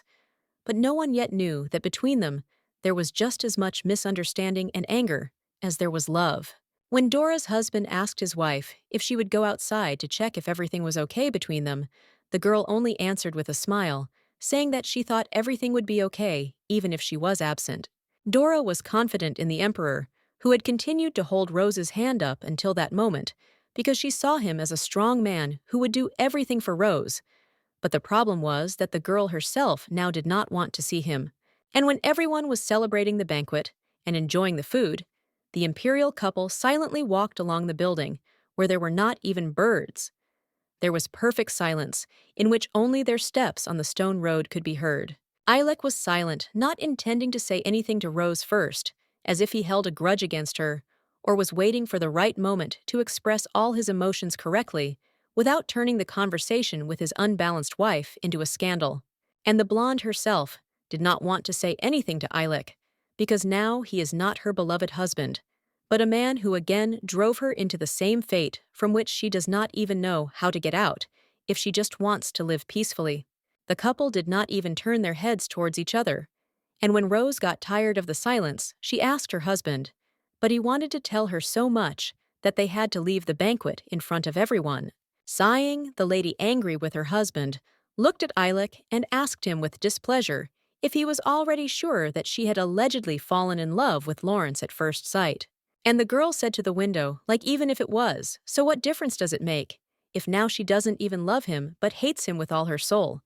But Ilek continued to remain silent, with an angry face, becoming even more dissatisfied because of his wife's words. Looking forward, the girl said angrily that she remembered perfectly well that he had other wives and children in his past life, and therefore she did not even have the right to tell her anything concerning Lawrence. But the only thing Ilek said was an argument like it hadn't even happened yet, and Rose was wrong to be angry with him, and worried because he had told her many times that he would now make different decisions. Rose lowered her head in surprise when her husband once again said angrily that they had returned exactly at that moment in life when nothing had happened yet, which meant that this was a chance to live well as emperor and empress. And also, looking forward with the same irritation, the man said that only he and she remembered that illusion, and therefore they did not need to worry that everyone around had been in a past life and remembered it. Just because of that word, because of which Ilek greatly devalued all the girl's suffering in her past life, Rose stopped without saying a word, because of which Ilek looked at her and also stopped walking. The girl's face became so dark, as if night had fallen around her, when she angrily asked her husband if he considered everything that had been before to be just an illusion, like a dream in which he lived as an emperor, and she suffered like a slave. Clenching her hand into a fist, which was shaking from the rage that the girl was holding back, she muttered that he was right, that no one except them knew about the second life. But according to the lady, he did not take one thing into account. Suddenly, the girl let out all her negative emotions, screamed that he remembered everything perfectly, because of which she grabbed her face and bent down. When the darkness around her only thickened, she began to cry. When tears began to flow from the girl's mad eyes, she looked at her husband with despair and horror on her face, screaming that she remembered very well how all their children died, and also remembered her life, where she was compared to an animal and not to an empress. But when the girl asked her supposedly beloved husband why they were living as if nothing had happened and they didn't know what would happen next, Ilek was just about to turn to her to answer. It was as if all life and hope for being happy with Rose had disappeared from Ilek's eyes. They became truly gray and lifeless when he said the girl's name, intending to convince her once again. Turning to Rose, the guy stood in front of her and asked if she ever wanted to live her life again, but without the death of their children and without all the bad things that happened to him in the past life that they remember. The sad man told his wife that fortunately, they met again, And it was definitely not in vain, because they were destined to overcome the difficulties that lay ahead together again. The boy said the name of their first child, who was never able to be born in their past life, a boy named Klaus, because Eilik wanted to touch his wife's waist and say that he was very sad about the death of his children. But as soon as the girl noticed the guy's hands near her, she was not afraid to hit her so hard that her husband's palm bounced off her a meter, because Rose had previously told her husband that she no longer wanted to even feel his touch on herself. The girl covered her stomach with her hands, as if protecting her current child from his father, looking at her husband with anger and disappointment, saying that it was terrible that they met again, and terrible that he would never be able to understand her. Rose kept her hands on her stomach, because she wanted to at least protect her unborn son from the terrible horror ahead, telling Eilik that the same events would happen again if they didn't separate. The Empress no longer trusts her child, even to her husband, since she remembered her past life mistaking Eilik for an enemy, which she now looks at with anger and irritation. Eilik could only look sadly at his wife, who was moving further and further away from him. Although only yesterday she had said that she would never leave him, considered him the center of her life. So there was complete silence between the couple, because the Emperor was unable to speak out to the girl, who did not accept his surrender, and even forbade her to touch her. But Rose suddenly lowered her head and visibly tensed when she heard a loud male voice behind her belonging to Lawrence. There was indeed a blond man standing behind the lady, who walked up to the couple and stopped saying that they were here again, while Eilik looked at him sternly, as if he was about to attack him like an angry predator. There was not only tension in Eilik's eyes, but also anger at the man when he told the lieutenant colonel that it seemed he had previously informed his marquise of what he needed to do while on vacation, exactly what tasks he should perform. Lawrence just closed his eyes and sighed, saying that the Marquis had told him about it, and he also said that he was here because there was some special urgent proposal for him. Lawrence opened his eyes and first looked down at the Empress, looking at her blue eyes, and saying that he had left the banquet earlier because he had to patrol all the areas. But Rose was afraid to even look at Lawrence once more, when he said that he came here only because he heard loud sounds that seemed very suspicious to him. But Eilik continued to look at the extra in his conversation with his wife, with displeasure, ordering him not to worry about anything anymore, and to continue patrolling, and not to linger in one place when they wanted to be alone. Lieutenant Colonel Marquis Jeslo did not say a word, because he understood that something was wrong between the couple, but according to manners and hierarchy, he no longer had the right to ask anything of the Emperor, who had given him the order to leave here. Taking the first step to pass by the couple, Lawrence told the Emperor that he would do so, already preparing to walk away, because he was nothing compared to the imperial couple who possessed great grandeur. The big man with blonde hair was about to approach Rose, but this only made her even more worried. She was afraid to even look at the man, considering her relationship with her husband. But she was still completely indifferent to Lawrence, and it was precisely because the girl was very curious about Lawrence that she wanted to raise her head to him, looking at the lieutenant colonel with her large blue eyes, which the sunlight only adorned and made more beautiful. Lawrence also looked at the girl as if he was also interested in the Empress, and therefore took advantage of the moment to look at her for at least a couple of seconds, as if they were at least slightly familiar. At the same moment, when their eyes met, the main character turned away and looked down in embarrassment when Lawrence was already passing by her, and when she wondered whether the lieutenant colonel remembered her at all. And while the girl was remembering that their first meeting was a long time ago because it happened in a past life, Lawrence walked away from the couple to return to patrolling on the orders of the embittered Eilik. But when it seemed that he would pass by the couple without saying a word, his steps slowed. Stopping, he sighed and laughed and wanted to turn to the woman as if he remembered something and wanted to tell her something about it. Lawrence turned to the main character, looked at her again, and in a questioning tone called her Lala,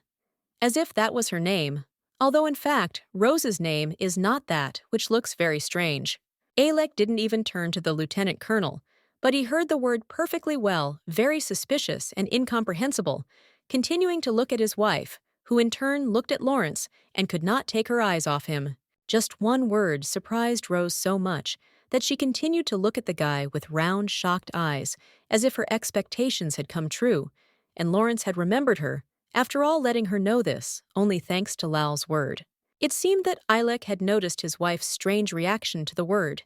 and therefore turned to Lawrence, asking with displeasure what exactly he had just said, since he was the only one who did not understand what the word Lala meant. And as expected, the lieutenant colonel told Eilek that he hadn't said anything special, leaning down and seeming to bow, while a drop of sweat ran down his cheek, as if the man himself was slightly agitated. Bowing to the emperor once more, Lawrence explained that he seemed to be talking to himself,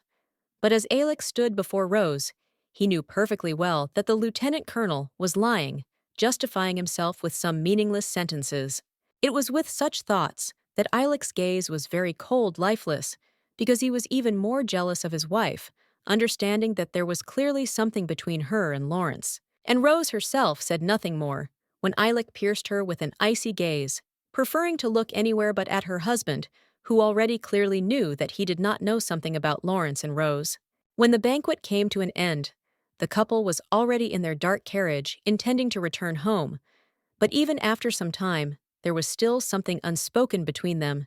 and they remained silent when they were alone and waiting for the journey to begin. Leaning back in his seat as if he was very tired, or thinking about something, Eilek, still with lifeless eyes, said that he was sure that at that moment he called out to Rose using the word Lala. Rose's eyes widened in mild shock when her husband said the word Lala, as if he had been able to figure it out himself and tell the girl the truth.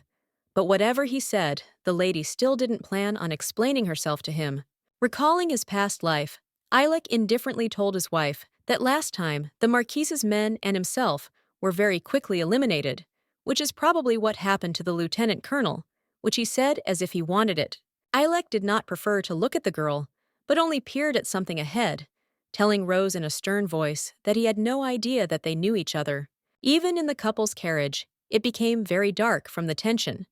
But the girl was in no hurry to prove to the guy that she loved him, or vice versa, since she preferred to look out the window and remain silent,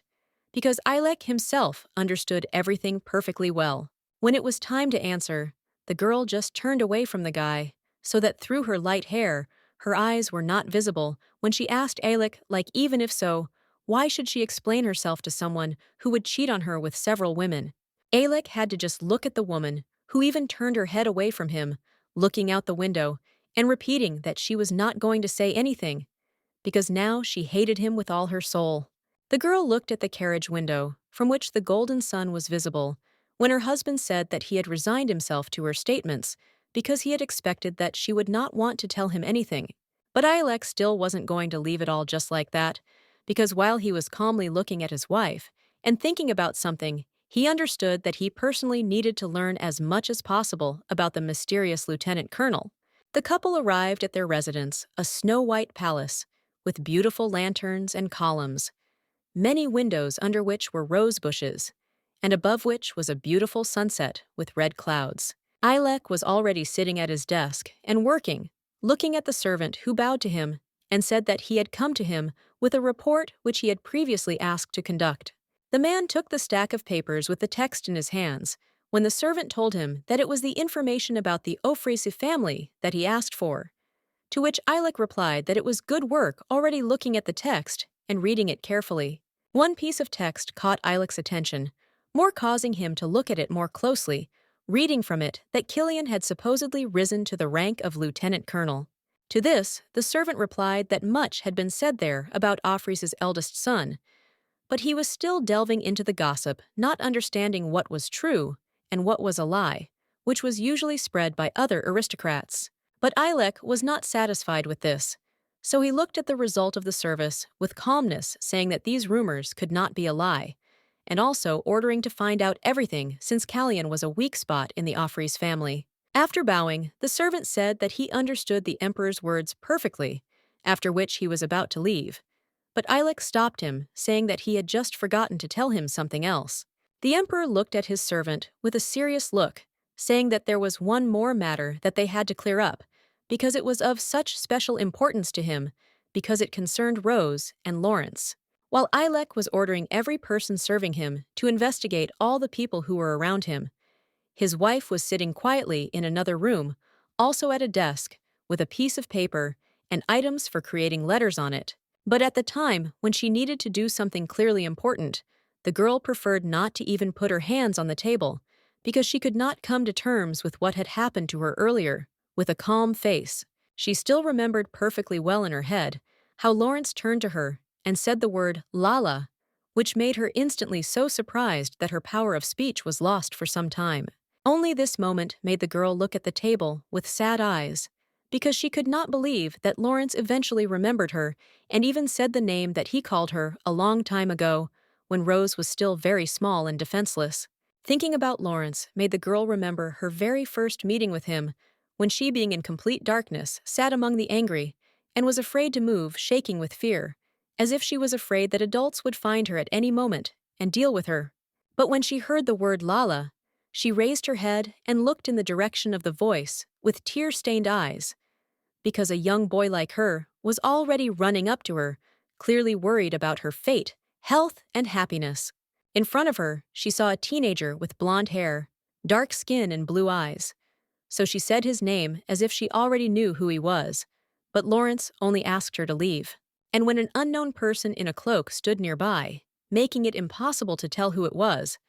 Lawrence began to worry very much about Lala, ordering her to get up and leave immediately. The guy grabbed the girl by the hands and tried to lift her to her feet so that she would quickly run away from here and escape death.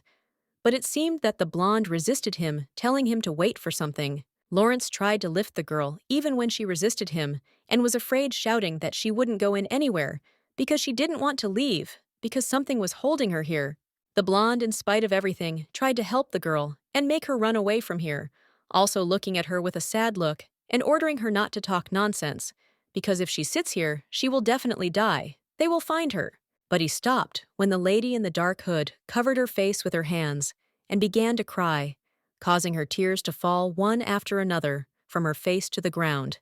And she confessed to Lawrence that she was terribly afraid. With her head down, the girl, terrified to the point of trembling, explained to the boy that she could die if she ran away, because it was against the orders of her master, for whom she was a slave for life. Out of fear, the girl even imagined in her head the terrible memories of her father's death, imagining a cut-down tree with a large splash of blood on it,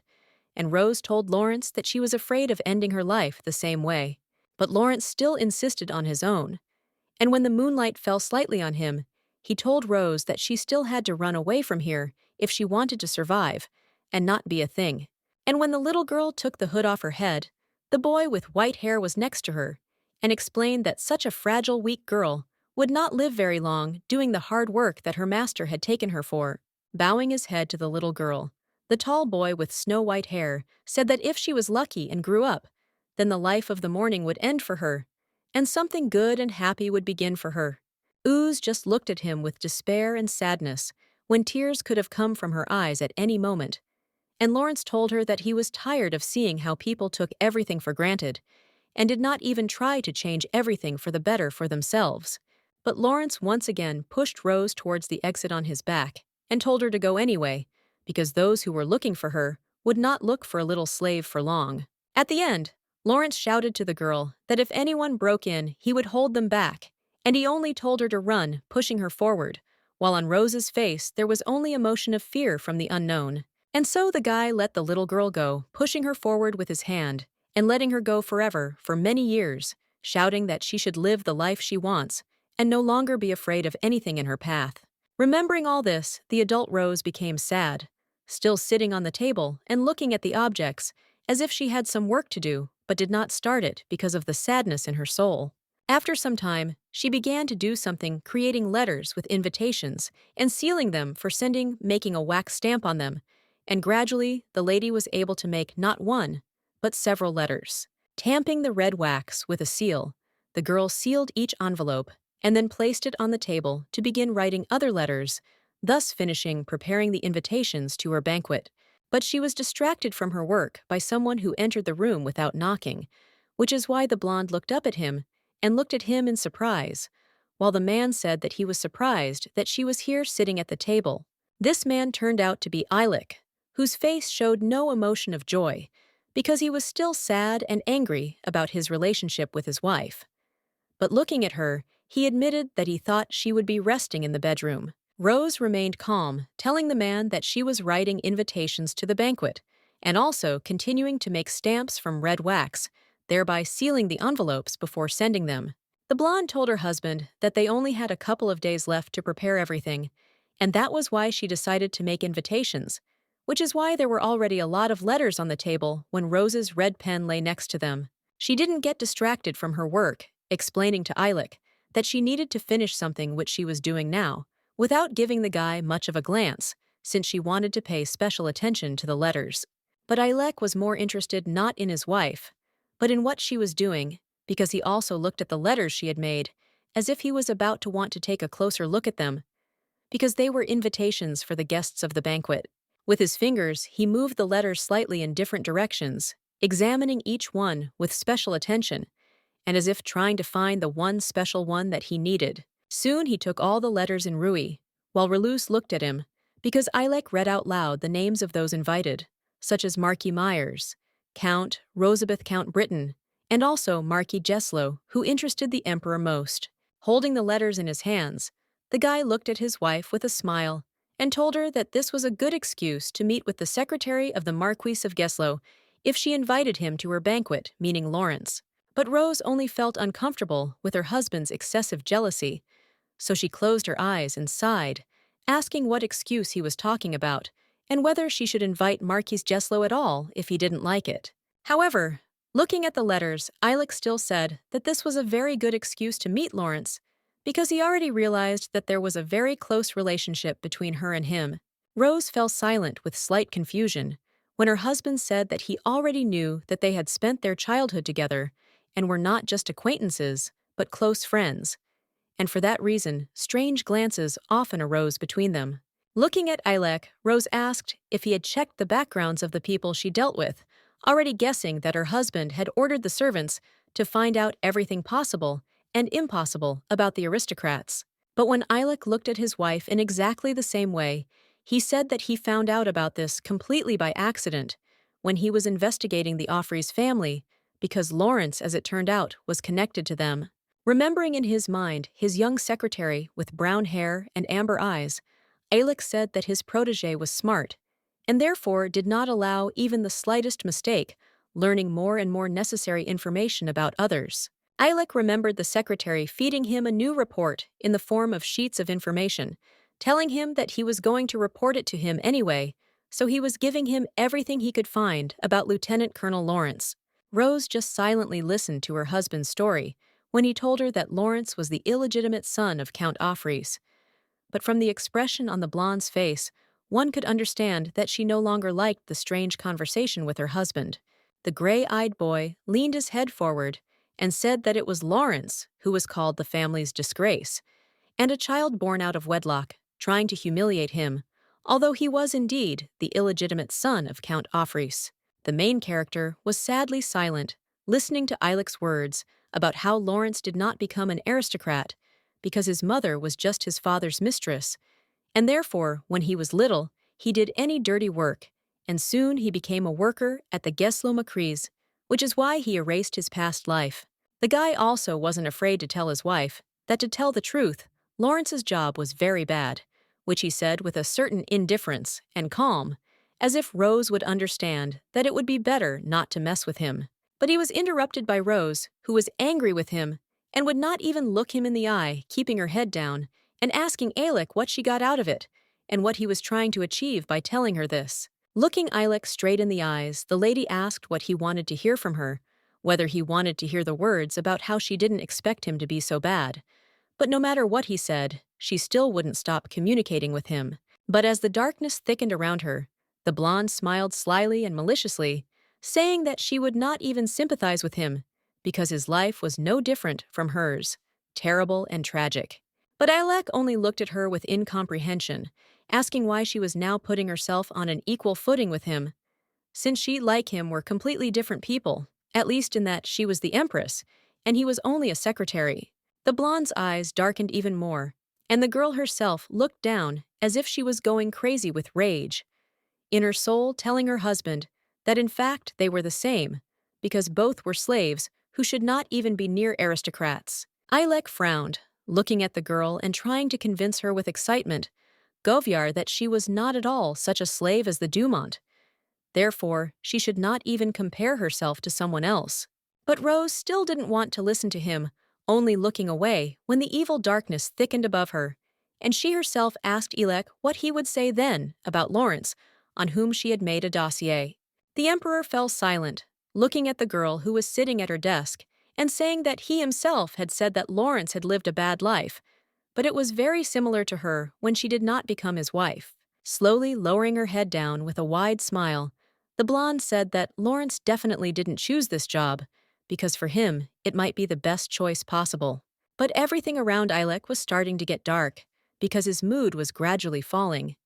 He looked at his wife with disappointment and tension, asking why she was protecting Lawrence. The words of her husband quickly made the main character release all her negative emotions, because of which she glared at her husband with rage and madness, shouting how he could not understand her. Alec could only look in amazement at the woman who, after the screams, only spoke sadly, saying that he, as an aristocrat, would never be able to understand not only her, but also all the slaves who had experienced something terrible. At this point, the conversation between Rose and Ilek ended, which is why the man decided to continue working, even though the moon was visible outside the window, and it was getting close to night. But he still sat at the table and wrote a letter. His face showed very unpleasant emotions, because in his head he still remembered his wife's words about how he, the emperor, would never be able to understand slaves and their feelings, to feel the pain in their souls and their despair. He even imagined Rose in his head,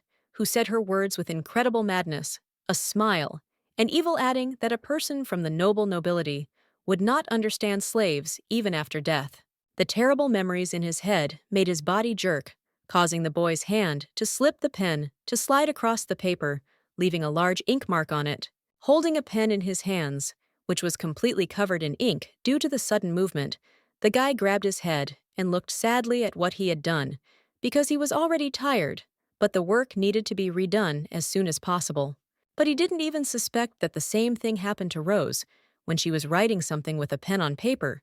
but because of a sharp jerk of her hand, a black inky line appeared on it, which spoiled the entire document. Rose could only look at Yatno sadly, also thinking that she regretted what she had said, that it was very stupid of her to blame Ilek when he had done nothing wrong. The girl raised her hand with the pen in her hand, again, realizing that talking would definitely not change anything, and she needed to act in order to quickly escape from here and not meet a sad fate a second time. She was left to finish her work in complete darkness, feeling total loneliness, because now she could not speak out to anyone or tell the truth,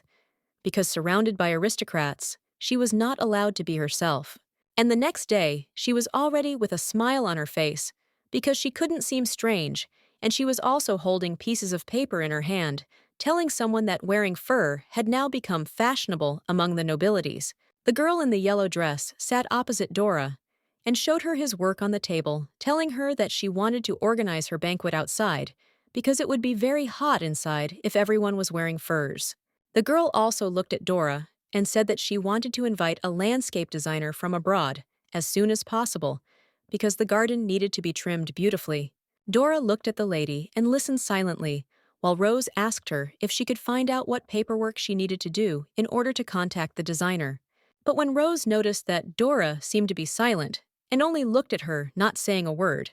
the blonde was surprised, pronouncing the name of her interlocutor and not understanding what had happened to her. Only then did Dora smile, apologizing for her behavior and saying that she was lost in thought for a moment. But Rose asked her what had made her think so much. Dora imagined in her head the very same Rose that she saw in front of her for the first time, and said that she simply remembered her, at that moment remembering in general, the time when she was shy and insecure. Looking confidently at the Empress, Dora said that she had never even thought before that she would be so angry that it would make her surprised, remembering their very first meeting. But Rose was more surprised when Dora told her directly that she noticed that right after the banquet, it seemed to her that she was behaving very strangely.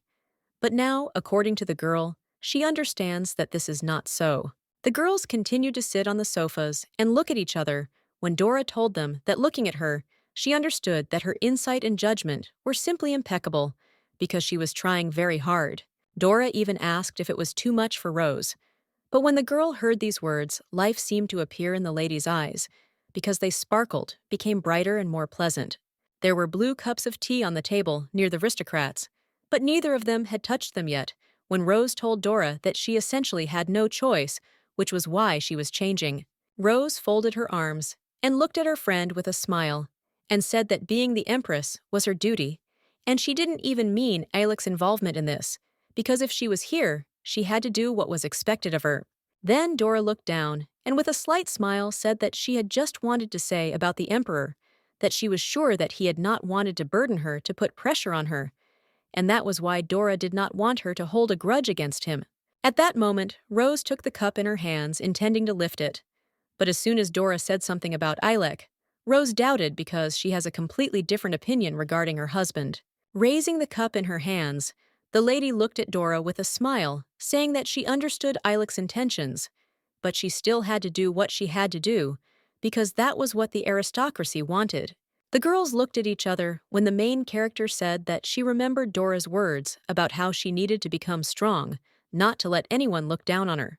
Rose said that she remembered them perfectly. Rose told Dora with a smile that from now on, she had become an integral part of this world, the world of aristocracy, and therefore she was obliged to be a noblewoman because she had no and could not have any. But when the blonde said that she, as a woman, from a lower society, needed to be impeccable in order to stay with Ilek, Dora noticeably became angry, as if telling the girl not to talk like that about herself. But Rose fell silent, looking at Dora with surprise, when she said that now she had unsurpassed diction, posture, and manners, so she could not even compare with real arithmeticians. Dora put the blue cup of tea on the saucer, saying that the way she had learned everything in such a short time amazed her, so she should not say such offensive things about herself. But Rose just folded her arms across her legs, not understanding whether Dora was truly worried about her. But when she thought about it, she said once again that she herself knew perfectly well that she had no other choice. Having imagined in her mind the darkest castle under which rose bushes grow, the girl said that she would never become even a little bit like the nobles, because even manners and etiquette could not make her an aristocrat. No one would accept her into high society ever in her life. She hung her head sadly and said that it would be foolish of her to even try to be a real noblewoman, and so she would simply accept what she could not do and complete the tasks that needed to be done. But when Dora heard this, she suddenly fell silent, as if thoughts had appeared in her head that she had not intended to voice right away, and so she looked at Rose, thinking about something interesting. Dora asked Rose, what if she could break down this wall that makes her feel like an inferior noblewoman, because of which she thinks that she will never become part of the nobility? And hearing this, the blonde was very surprised. Rose immediately asked Dora what she meant, which Dora never answered, smiling and making Rose not understand what her interlocutor meant, and whether she really wanted to help her be a true aristocrat. The girls continued to sit in the room and drink tea when Dora told the main character that she had only said her thoughts out loud, and she did not need to think deeply about it. But in fact, Rose realized that something was wrong. After a strange pause in the conversation, Dora picked up her mug of tea again and looked at Rose with a smile, saying that their conversation had clearly dragged on too long, and they should continue preparing for the banquet. And when Dora asked the blonde if she had finished working on the invitation letters, Rose looked at her quite seriously, realizing that she was not the kind of person who could change the subject just like that. The thing is, Rose was remembering her husband at the moment when they were left alone after the banquet, and then Rose wondered if Dora had meant Ilek when she said that it would be best to break the wall, that is to leave him forever. The girl handed Dora her work on paper, saying that it was a list of all the guests at the banquet, for which the aristocrat thanked her, stretching out both hands to the list.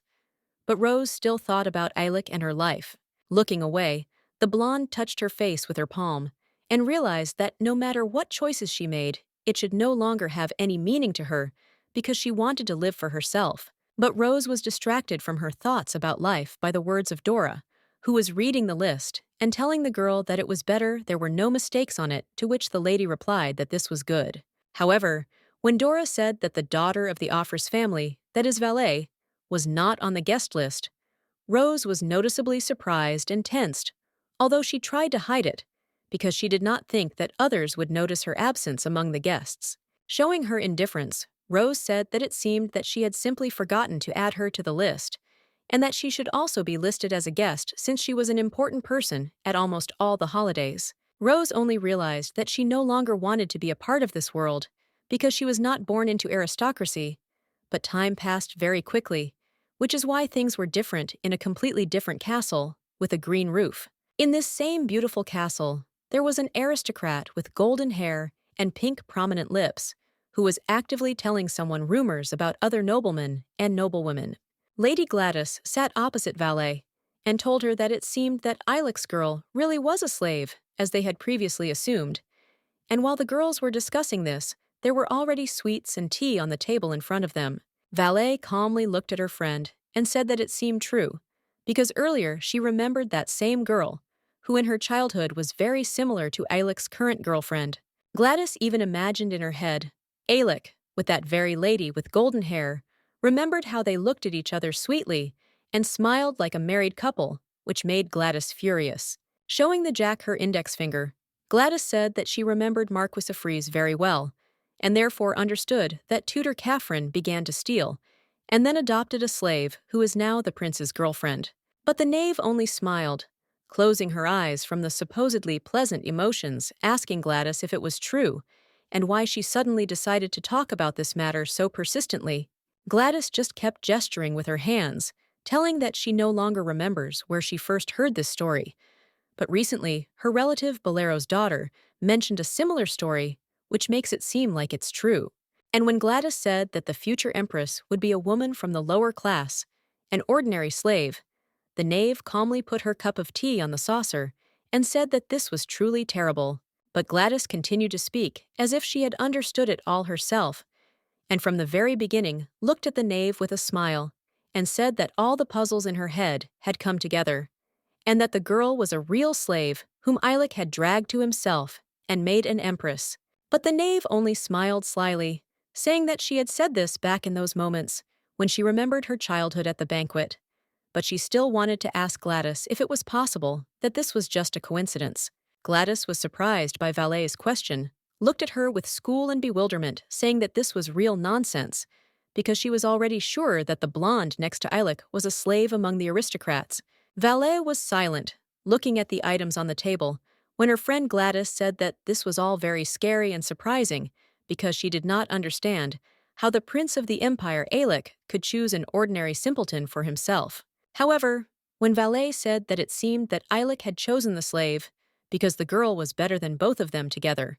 Gladys noticeably fell silent and looked at her friend with growing indignation and rage. The anger, like a dark aura around her, gradually grew and boiled within her, so Gladys asked Noble what she had just said, not believing that she had not only compared her to a simpleton, but also said that she was worse than her. But Valet only liked the evil darkness around her, so she told him with a smile and a cup in her hand that rumors like legless horses fly faster than anyone, so it is not surprising that Ilek did not even look at her at the banquet, continuing to devote all his attention to some nameless girl. Hearing this, Gladys jumped up from her seat in anger and slammed her palm on the table, intending to object to the black-haired beauty. There was real anger and indignation in her eyes, with which she looked at the knave, asking her if she really thought that some commoner was better than her rich and aristocratic family, in which she was unsurpassed. Gladys's face turned red with rage, and she jumped up from her seat, rushing towards the Jack, and shouting that the girl next to Ayek was just an abomination for whom she felt pity. The blonde hurried away from Valet, who in turn remained in her place, and calmly said that she was very sorry if she said something harsh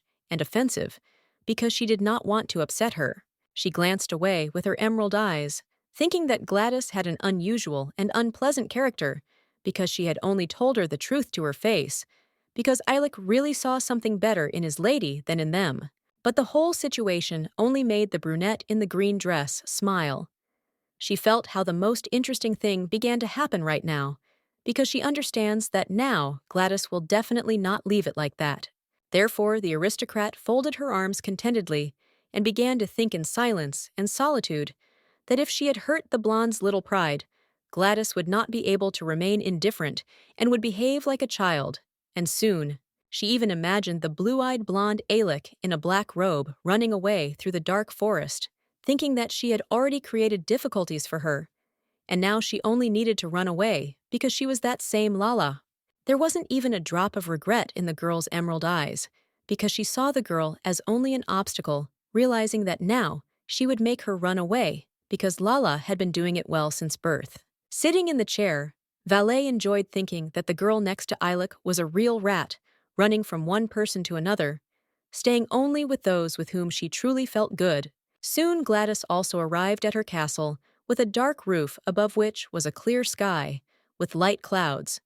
But in one of the rooms of the palace, the girl could not find a place for herself, because the fame of the knave had touched her. Gladys had a sweet gray-haired maid next to her, while the aristocrat herself was angry at the knave, asking herself if she had really told the truth, and was worse than an ordinary simpleton that you could pick up off the street like a kitten. The maid tried to calm her mistress, telling her not to lose heart, and also asking what had happened when she was visiting the knave.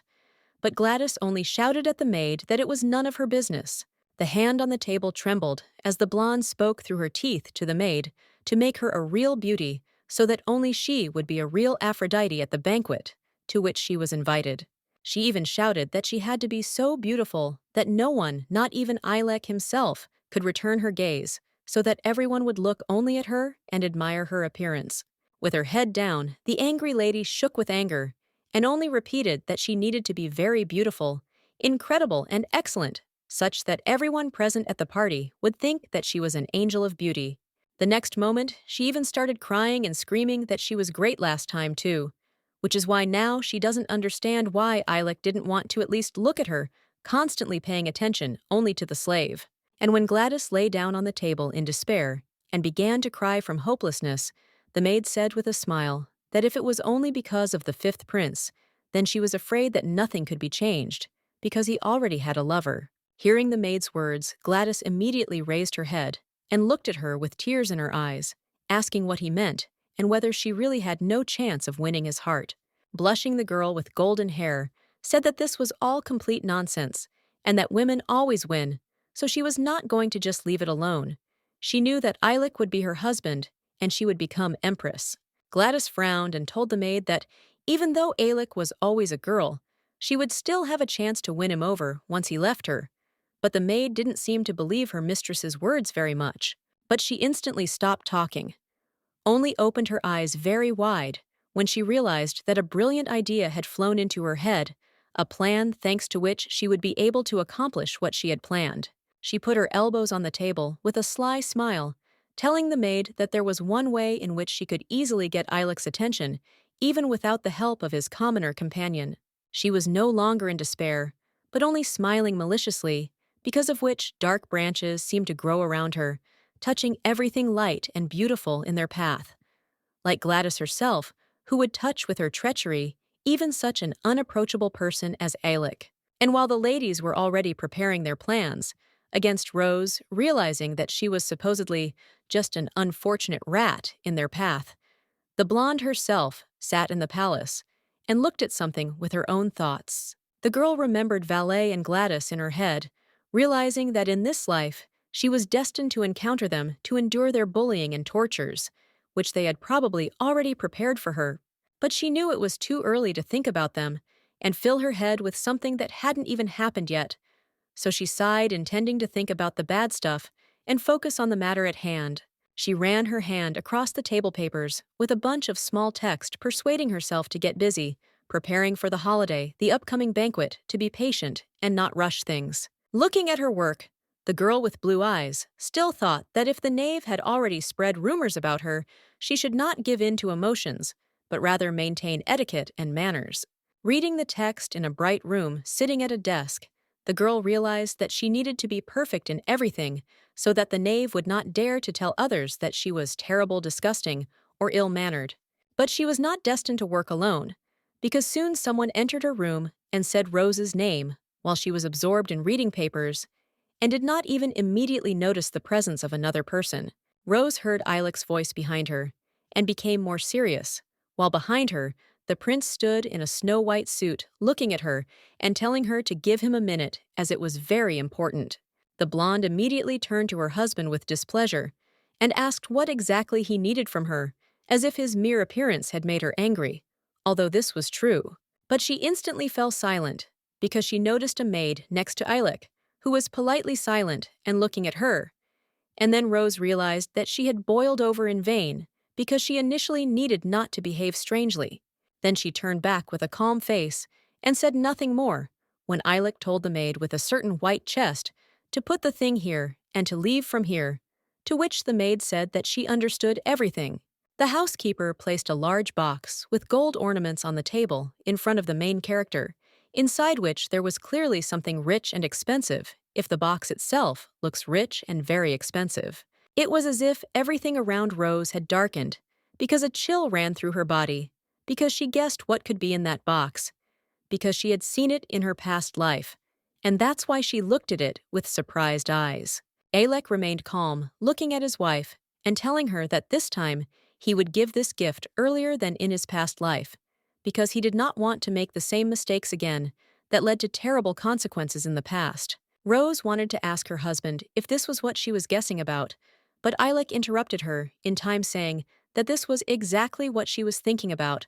already opening the box to show the girl something amazing. And as soon as the man opened the chest, Rose saw an amazingly beautiful decoration with blue stones and silver elements called Imperial Love, which amazes with its delight. Eilek walked away a little, and still said with a calm face that he had recently received the emperor's will from the bank,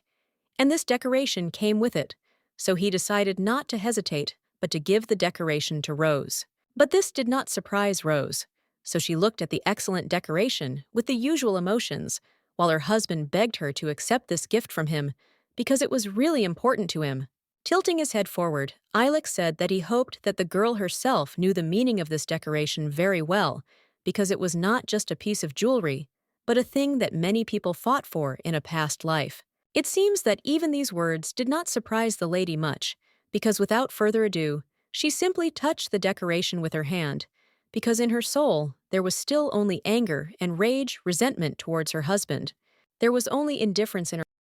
As she told Eilek this was too much for her, just like in her past life, because she was not worthy of it. Having imagined in her head a necklace called Imperial Love in blue hands, the girl remembered the name of this product, realizing that it was very unusual. The girl imagined a beautiful white-haired lady with this crown on her head, remembering that this decoration was worn by Eilek's mother, but then she gave the product to him as a keepsake, so that now Eilek would present the family decoration to his wife. The imperial coat of arms also appeared in her head, and the girl remembered that this decoration was not just a necklace with rare blue stones, but a gesture that the emperor uses to show his beloved woman.